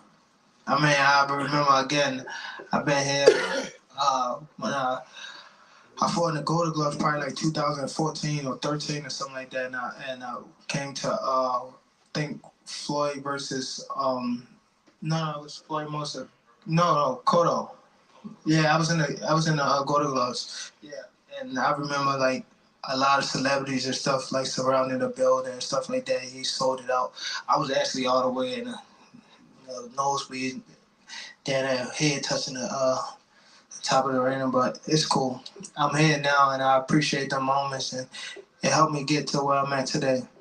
You and David Benavidez 1-2 combo. Would you want him again on the same card? Yeah, for sure. And we could swap it out. You know, man, I could be co-main, he could be main event. It don't matter. Your prediction for you and Loma. That might have been the biggest thing in boxing right there. You know what I say, man? Ass whooping time, man. That was a big statement right there by Tank. About the ass. Next question. Tank, over here, Kayla. What? Over here, it's here. Over here. Oh. Hi. Congratulations on another victory. Now that you are 30-0, what does this win mean to your legacy? I mean, it's a stepping stone, but again, I can't celebrate too much because I got to do it again. You know what I mean? So I look at it as like that. You know what I mean? I'm not done until, you know what I mean, until I retire. So I can't look at it as a big win or anything like that. It's cool for the moment, but then I got to do it again. I got to be on that stage again. I was just telling somebody, like, oh, my God, I hate going through this. Like, worrying about what somebody going to do to me, what I'm going to do to somebody. Like, it's getting annoying now. And last question, at any point, did you switch up your game plan? I know they said that they had Martin winning in the first few rounds. So did you switch up your game plan at any point today, or did you stick to what, you were training for? No, I just, my coach was just telling me, like, put my punches together more. You know what I mean? I was doing what I want for the first couple rounds, just stand in his face to make him throw punches. And then my coach was telling me, like, now start pin your punches together. You know what I mean? And that's what I start breaking them down when I start pinning my punches together. Tank right here in the middle, Marcus Hayes with Fight Hub TV. Congratulations again, man. Another outstanding performance. This question is for both you and Coach Calvin. Coach Calvin talked this week about wanting to see that special button pressed for you. Coach, was tonight that night? Did the button finally get pressed? Did you see the different level of Tank? Yeah. It's cool. I'm going to get him back. Gervonta, to your left. To my left. Your left, 11 o'clock. Oh, okay. Willie Ramirez with the Associated Press. A lot of the talk all week was about the 100th fight here at the MGM. There are a lot of media members in here that have covered Ali in the 70s or attended fights. They remember what fight night meant in Las Vegas. Have you taken time to appreciate your place in history in this city and what it means to be part of Fight Night compared to some of the days in the 80s when Leonard, Hagler, Hearns, the progression of fighting in Vegas? Yeah, it's big, you know. I'm grateful to be a part of this moment. You know what I mean? Fighting in Vegas, and at first when I used to fight in Vegas when I was an amateur, you used to get tired and stuff like that because of altitude. And now, you know, you're a professional. You know what I mean? That's why he's seeing his face. You know, coming together. You know, so. Just being a part of this whole thing, you know what I mean? Fighting in Vegas, fighting at the MGM. You know what I mean? I'm grateful to be here for sure and be under the same building as a lot of legends. You know what I mean? So I'm definitely grateful to be in this spot today and just be a part of just right here today. Just doing this, you know what I mean? This media. Fire. Appreciate it for sure. Muhammad Mubarak. With EURworld.com. That's like a college thing. On the night where the MGM Grand is celebrating 100 championship fights, your fight should be something special to you. How special is that fight? It's very special to me. I wish I could have took pictures with all the legends that came out today. If they still here, I definitely want to take pictures with them just to, you know, they feel like my spot is, you know what I mean? I solidify my spot, you know what I mean? So I'm definitely appreciative of everything. Nothing go unnoticed, and probably will see me lash out, but when I get to myself, I'm definitely like appreciative. Congratulations on a great fight. Thank you. All right, thank you, Gervonta. Thank y'all. Yes, sir.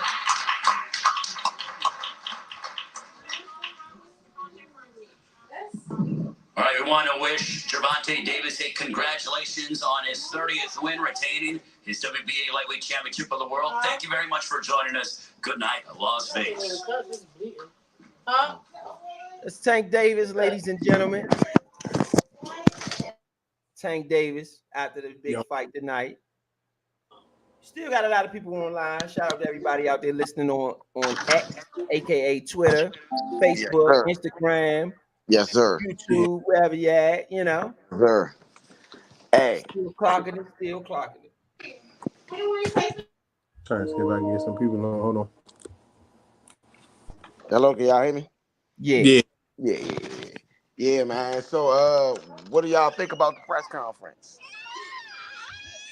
Tank being Tank. I mean, he had deserved to say everything he said. One thing that did interest me in what he said was that it's getting annoying after, you know, every fight, him worry about what he gonna do to somebody, what somebody gonna do to him.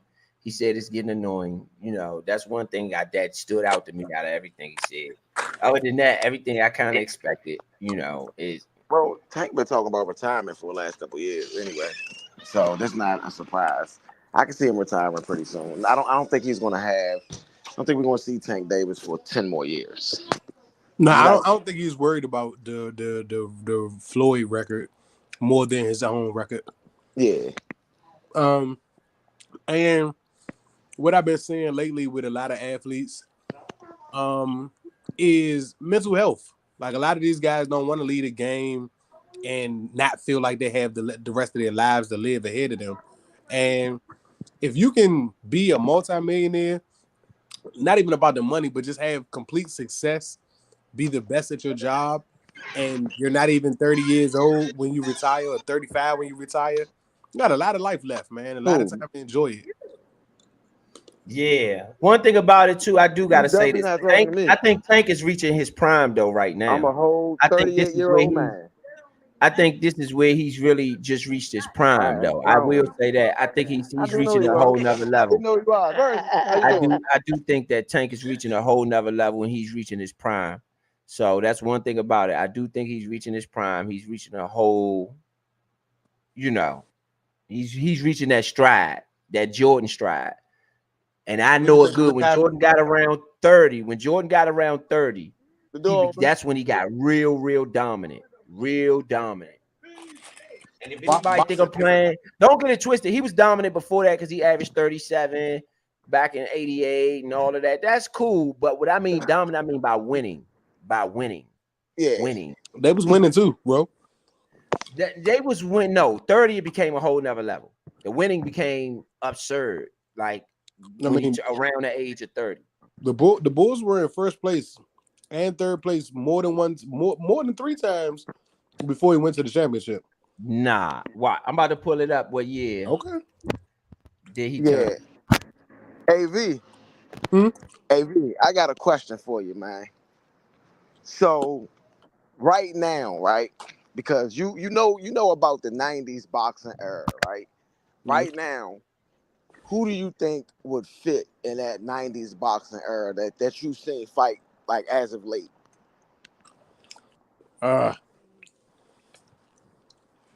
Benavidez would right now, in my opinion. Jordan would turn 30 after his father died. That summer, he turned 30. When he came back that next season, that was that 70 and 10 team or whatever it was. 70. I should know it. I'm a Bulls fan. 69. No, it was 69. 72 and 10. It was 69, I believe. It might have been 7. No, it was 72 and 10. Yeah, 72 and 10. It's 72 and 10. So you think that 30 was was it, or the motivation of your father being killed?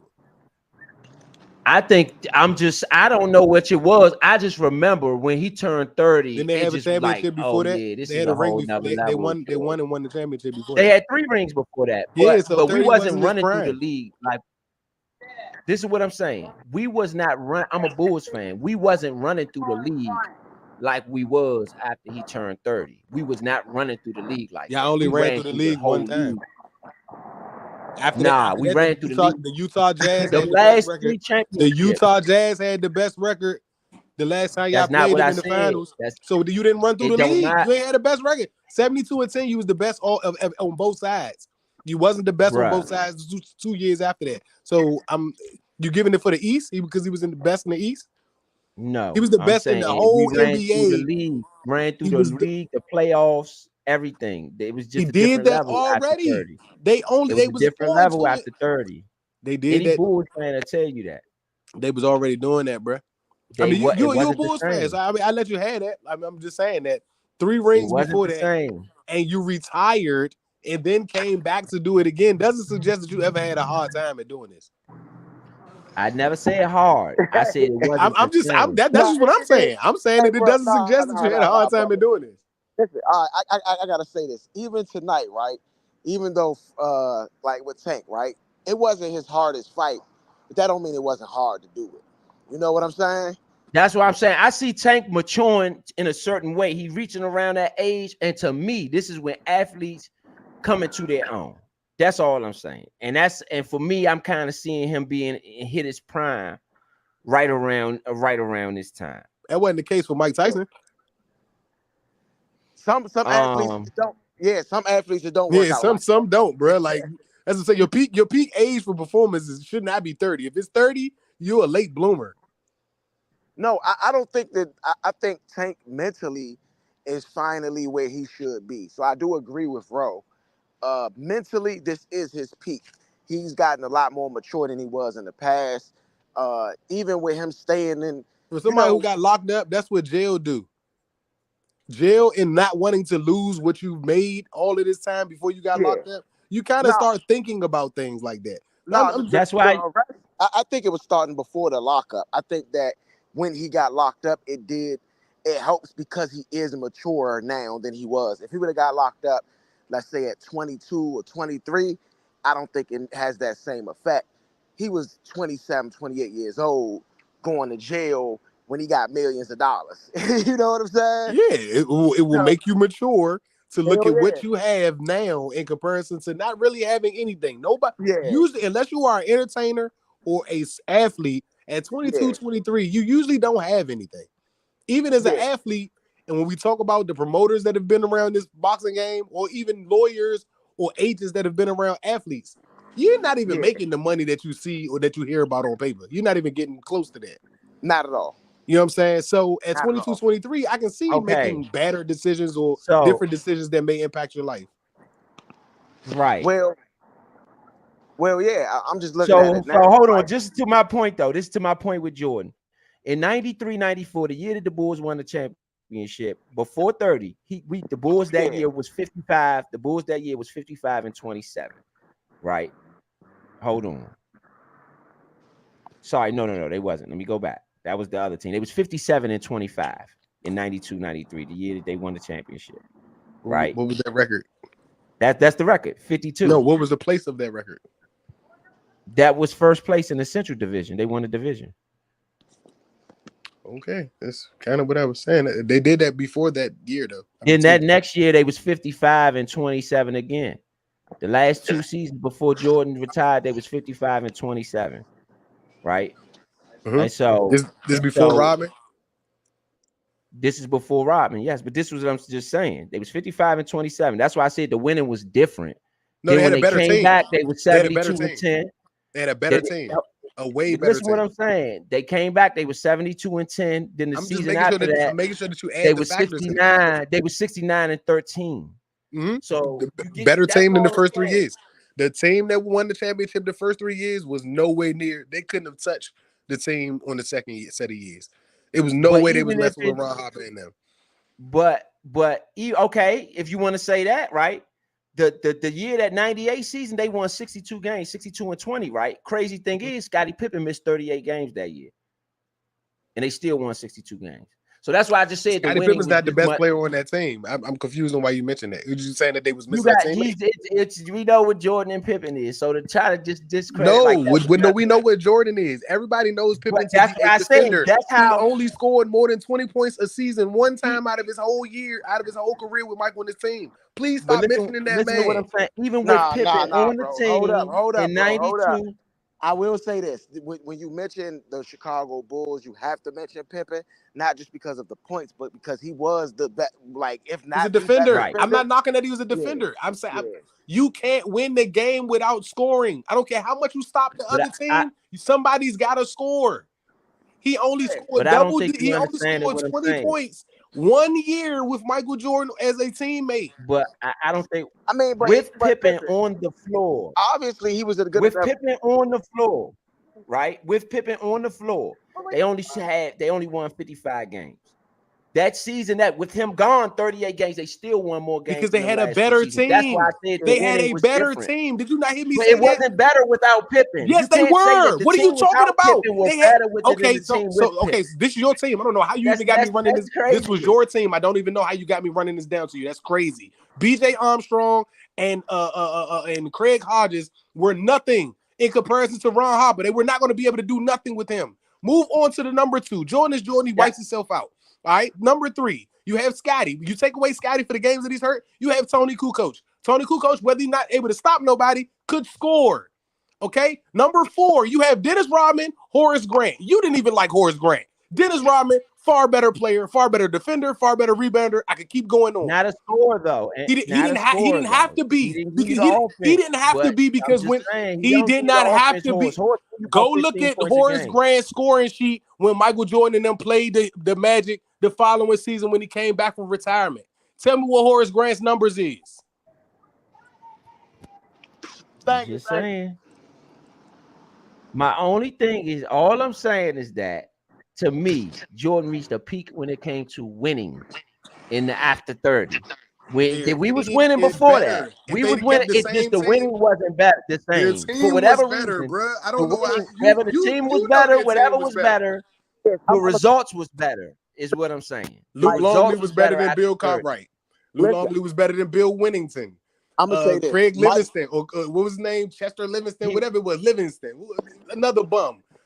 Luke Longley did not give you the defense Bill Cartwright gave you. He didn't at have all. to. Not even close. He did not have Not to. even You want to close. know But why? you said he was better. I can he dispute was on- better. on His the numbers are defensive end, he career-wise better. Not on the defensive end, he wasn't. No, he wasn't.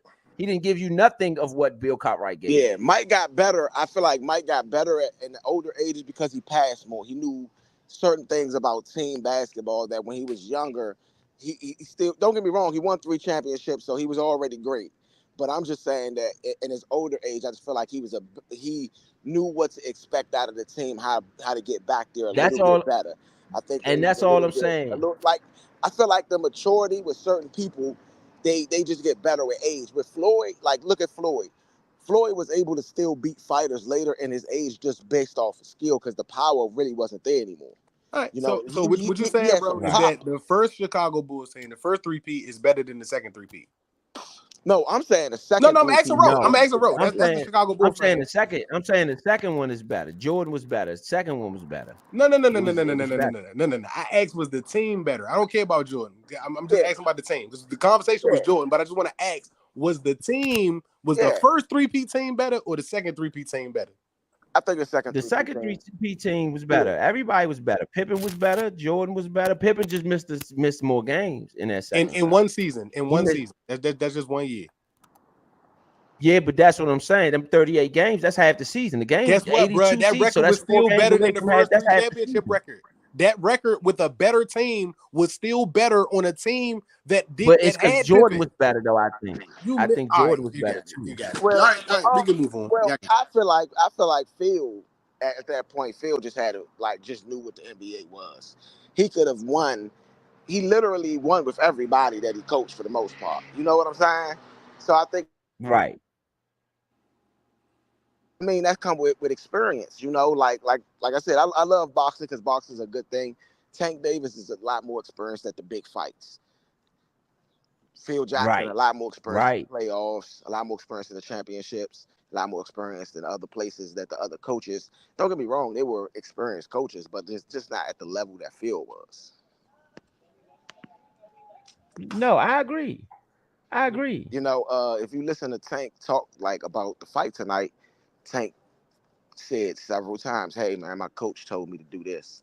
My coach told me, I came in to do this, and my coach told me, it's time to turn it up. It's, my coach, you know what I'm saying? So the right coach, it can definitely catapult your team, you know? No, I definitely agree. That was what I took from it. That was the biggest thing I took from it. The fact that Frank Martin didn't listen to his coach, and a champion decides to continue listening to his coach, and it looked like the results looked actually like what they were supposed to. Yeah. I mean, I agree with that, and that's the thing about Calvin Ford, and that's the thing about Kenny Ellis. These two are phenomenal coaches, man. They're not even just good coaches; they are great at what they do, the best at what they do, honestly. So, Bomac, I feel like Bomac might be just as good as Calvin Ford and Kenny Ellis. Bomac is Terrence Crawford's trainer.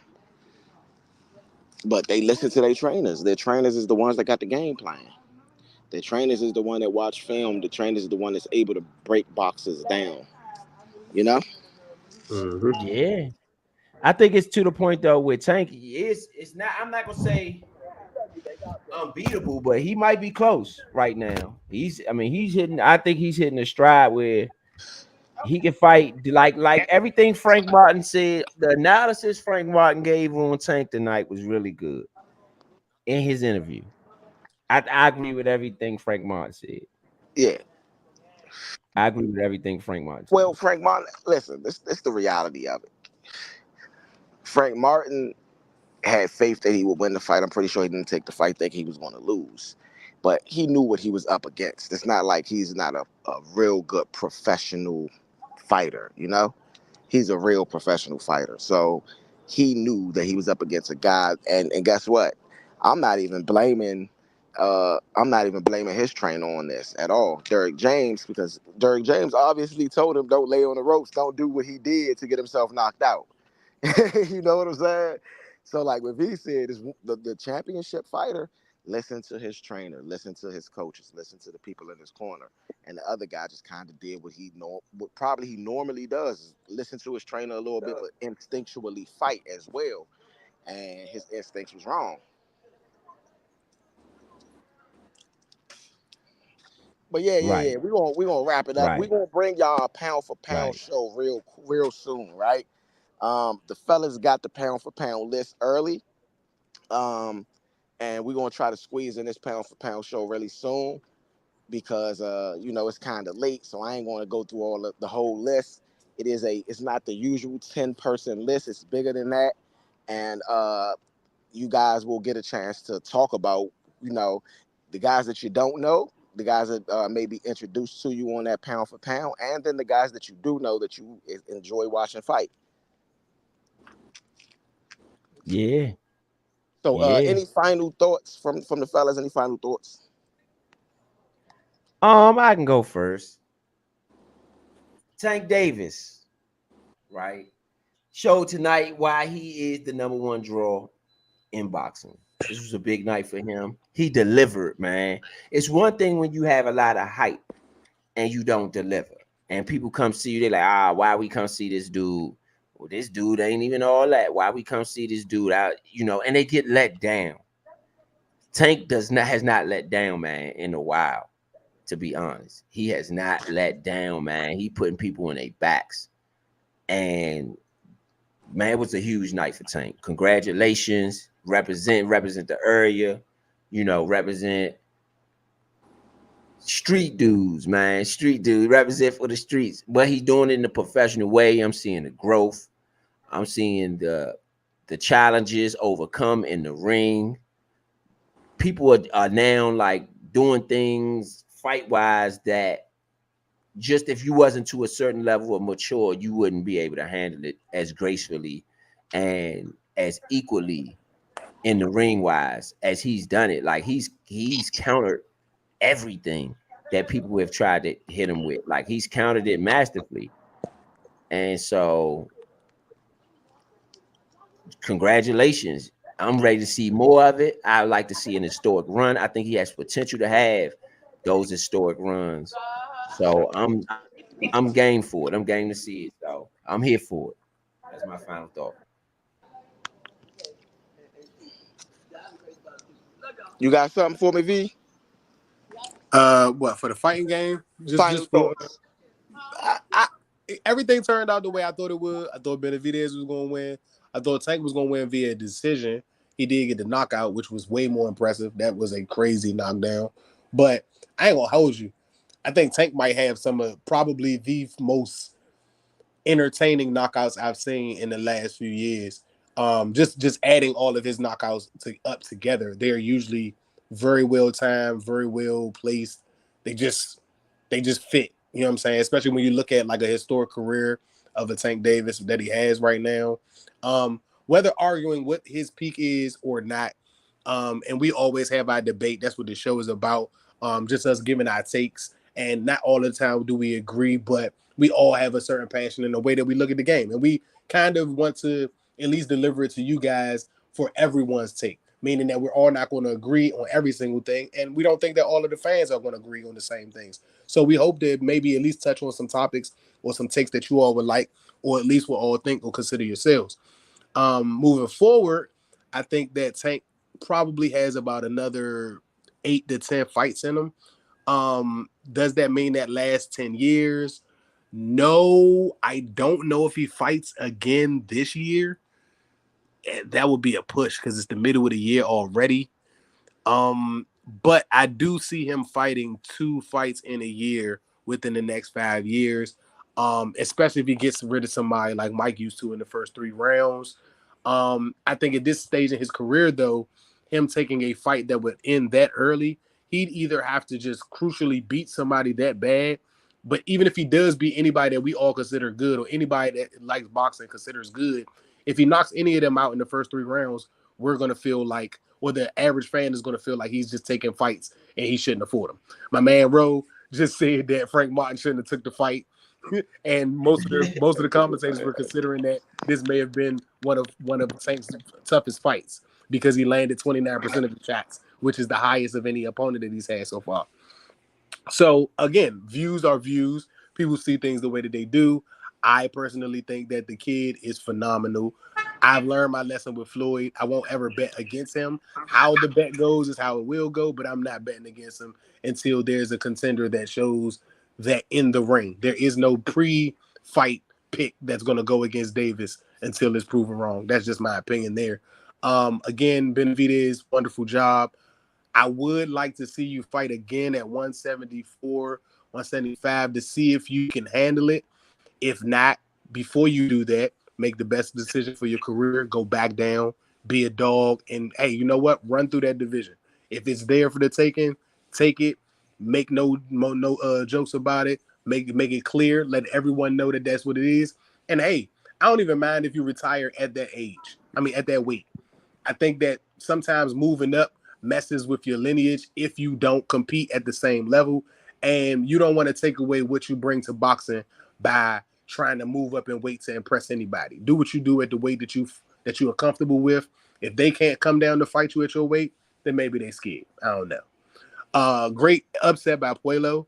That was probably one of the most entertaining fights outside of the main event, only to me because I had high expectations for Gary Antoine.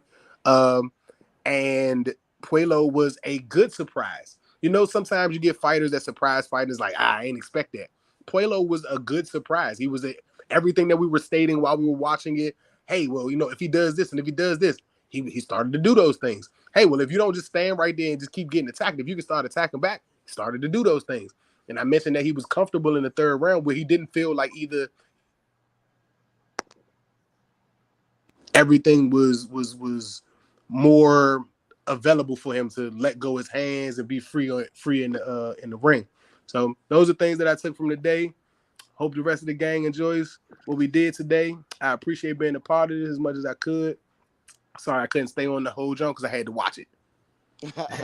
Yeah, so thank you. Thanks, V. Thanks, Ro. My final thought here is we got what we came to see, and that's a Tank Davis knockout. That's a David Benavidez convincing win. You know, when you think about boxing, you think about some of the best fighters, you think of fighters that's able to consistently perform, right? And tonight was where the performers performed. I'm going to skip over to Antoine Russell real quick, Gary Antoine Russell, because V did bring this up. I feel like he fought a great fight. It's no shame in fighting your fight and coming up just a little short, because what you do is you learn lessons from those fights. You learn how to turn it up a little bit more when you should have turned it up a little bit more. You learn how to move a little bit more when you need to move. So we get into a point where we see fighters that don't learn how to do that. Today was one of those days where we got to see Tank do it. We got to see Tank turn up. We got to see Tank be what he's supposed to be, and that's great. Like the distractions of Floyd and Leonard Ellaby and PBC and Mayweather Promotions and all of this stuff did not distract him, not even a little bit. It didn't distract him. It didn't stop him. He was still able to progressively do his thing and win, like he's supposed to. So shout out to Russell and Puello, man, big shout out to him. He came to fight. All of the fighters, for the most part, came to fight. I feel like this is a learning experience for Frank Martin. Frank Martin is still young, 29 years old. He still is 18. He got 18 wins, one defeat. He still got 12 knockouts. There's still a lot of guys at the 135 and the 140 weight class that you would love to see Frank Martin get in the ring with. Somebody like Shakur Stevenson, who moves like he moves. Somebody like Ryan Garcia, who got that type of power, but maybe not be able to beat Frank because the footwork, you know? There's guys out there and there's big fights to be made, and I'm just hoping that they make them.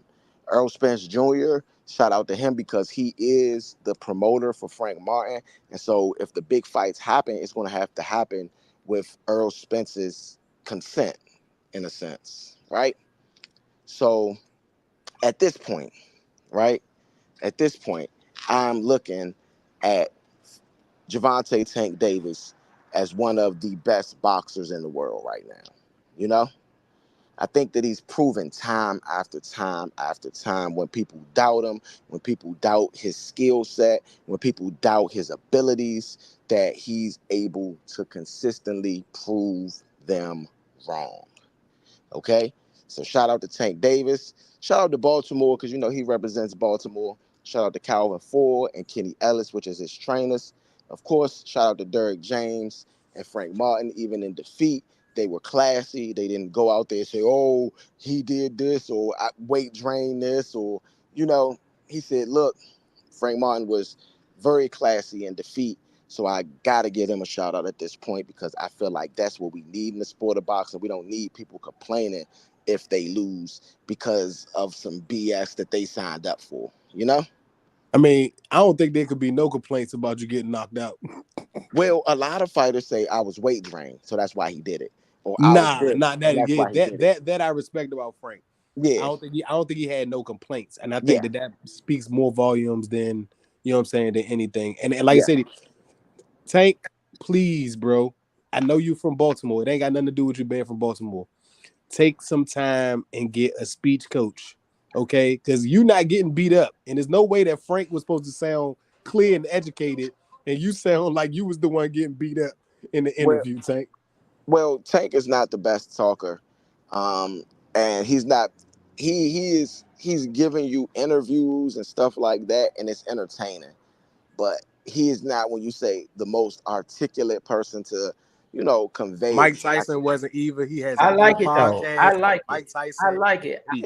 Tank can speak to. I'm not saying this on a black people need to change this and that. No, it ain't nothing to do with that. It's the fact that you are getting older, you are maturing, and again, with your maturation, learning how to speak properly only gives you a broader chance of enhancing your brand. Floyd Mayweather speaks very clear for himself, speaks very highly. He knows how to speak. He knows how to talk. It only helps your business. I'm not saying this as a personal shot. I'm from the hood. I could care less how you talk, bro. I understand you either way it come and go. But I'm speaking about your bag. And if we talk about making money in the right way, and you are the face of boxing, I'm sorry, there is no other face of it right now. Even with me loving Bud Crawford is one of my favorite fighters right now. Man, hold up. Can get on any podcast right now and take over. Before we say that, I will say that there is not a 1A, 1B. There is a tie right now between him and Canelo. Regardless of how people feel about Canelo Alvarez. Canelo Alvarez ain't knocking people out. Canelo got losses. He ain't knocking people out, man. Listen, that doesn't mean he's on my top. When Bud loses, the knockouts gives me. Bud's got to lose first. How you gonna put somebody got a loss up there? Hear me out. When I mean by the face of boxing, I mean who is the guy that's gonna put butts in the seat? Who's gonna sell paper? The person that knocks people out. That's Tank. That's Tank over Bud. I would even say Tank over Bud. Yes, Tank is definitely over Bud. But it's only Canelo and for real, when you're talking about the numbers of it, who's filling up arenas, who's selling out who's selling out press conferences, who's doing everything as far as Tank is knocking people out, man. You get so much different press when you knock I will say Canelo's getting press because Canelo has a different demographic. That demographic does they go out for Canelo, and there's nothing wrong with that. I'm just saying, even in the trajectory, we talking today. Tomorrow, Tank is going to be on newspapers where Tank can fill up a stadium, but they don't fight in stadiums. Canelo has fought in a stadium before. That's the example I'm gonna give you. I'm not disputing it. That demographic can fill up a larger place. I'm not saying Tank can't do it. That's what I'm saying. I'm not disagreeing with you. I'm saying that I believe Tank can sell out I feel like Tank can sell out any way he go fight. He could go fight in in what's that joint out in England? Wimbledon. No, Wimbledon. not Wimbledon. The soccer jump, Manchester United. He can go fight in their stadium. Yeah. That jump hold 120 something, 130 something thousand. I'm pretty sure you can fill that jump easily. Canelo could too, though.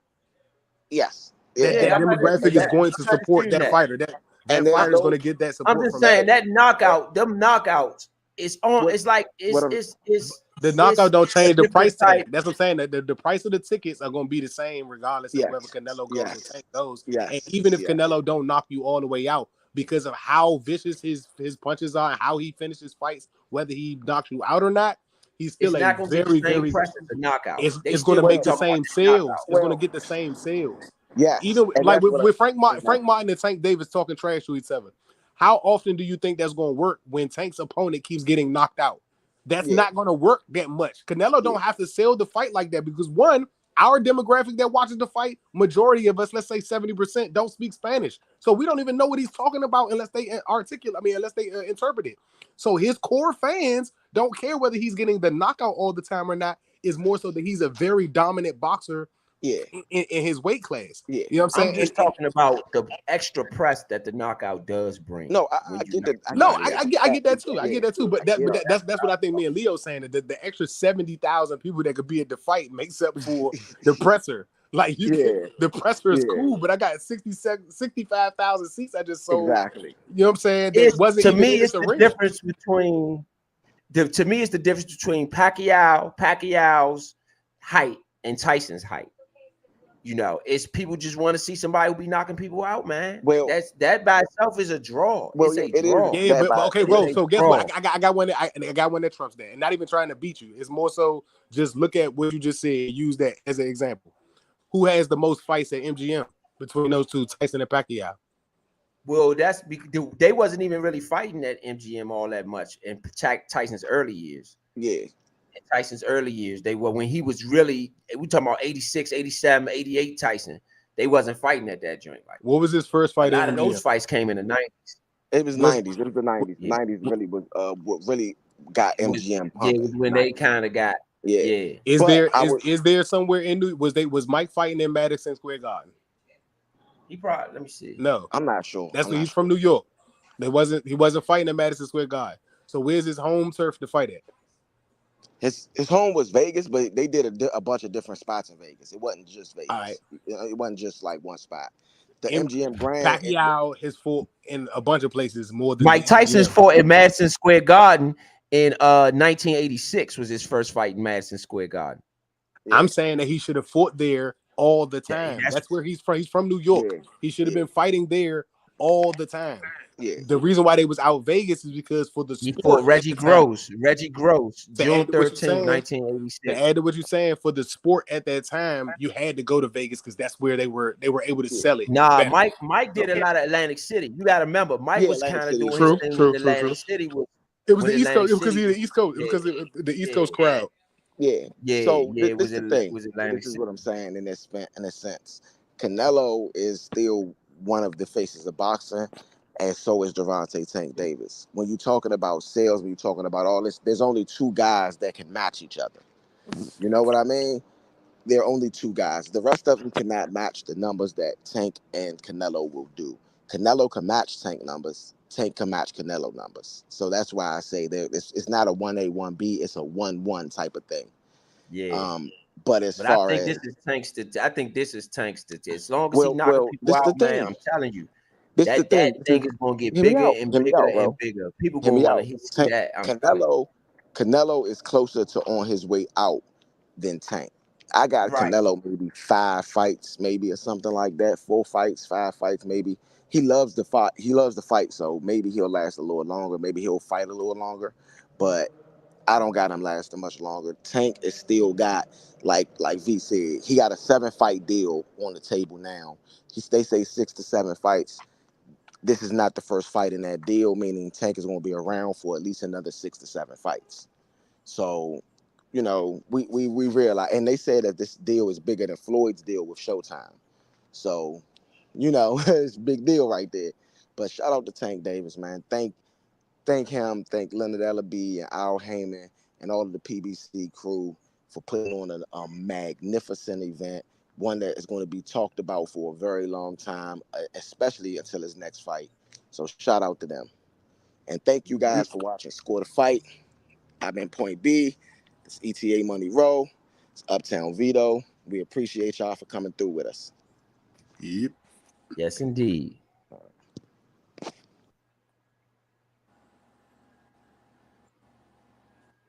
Okay, bro.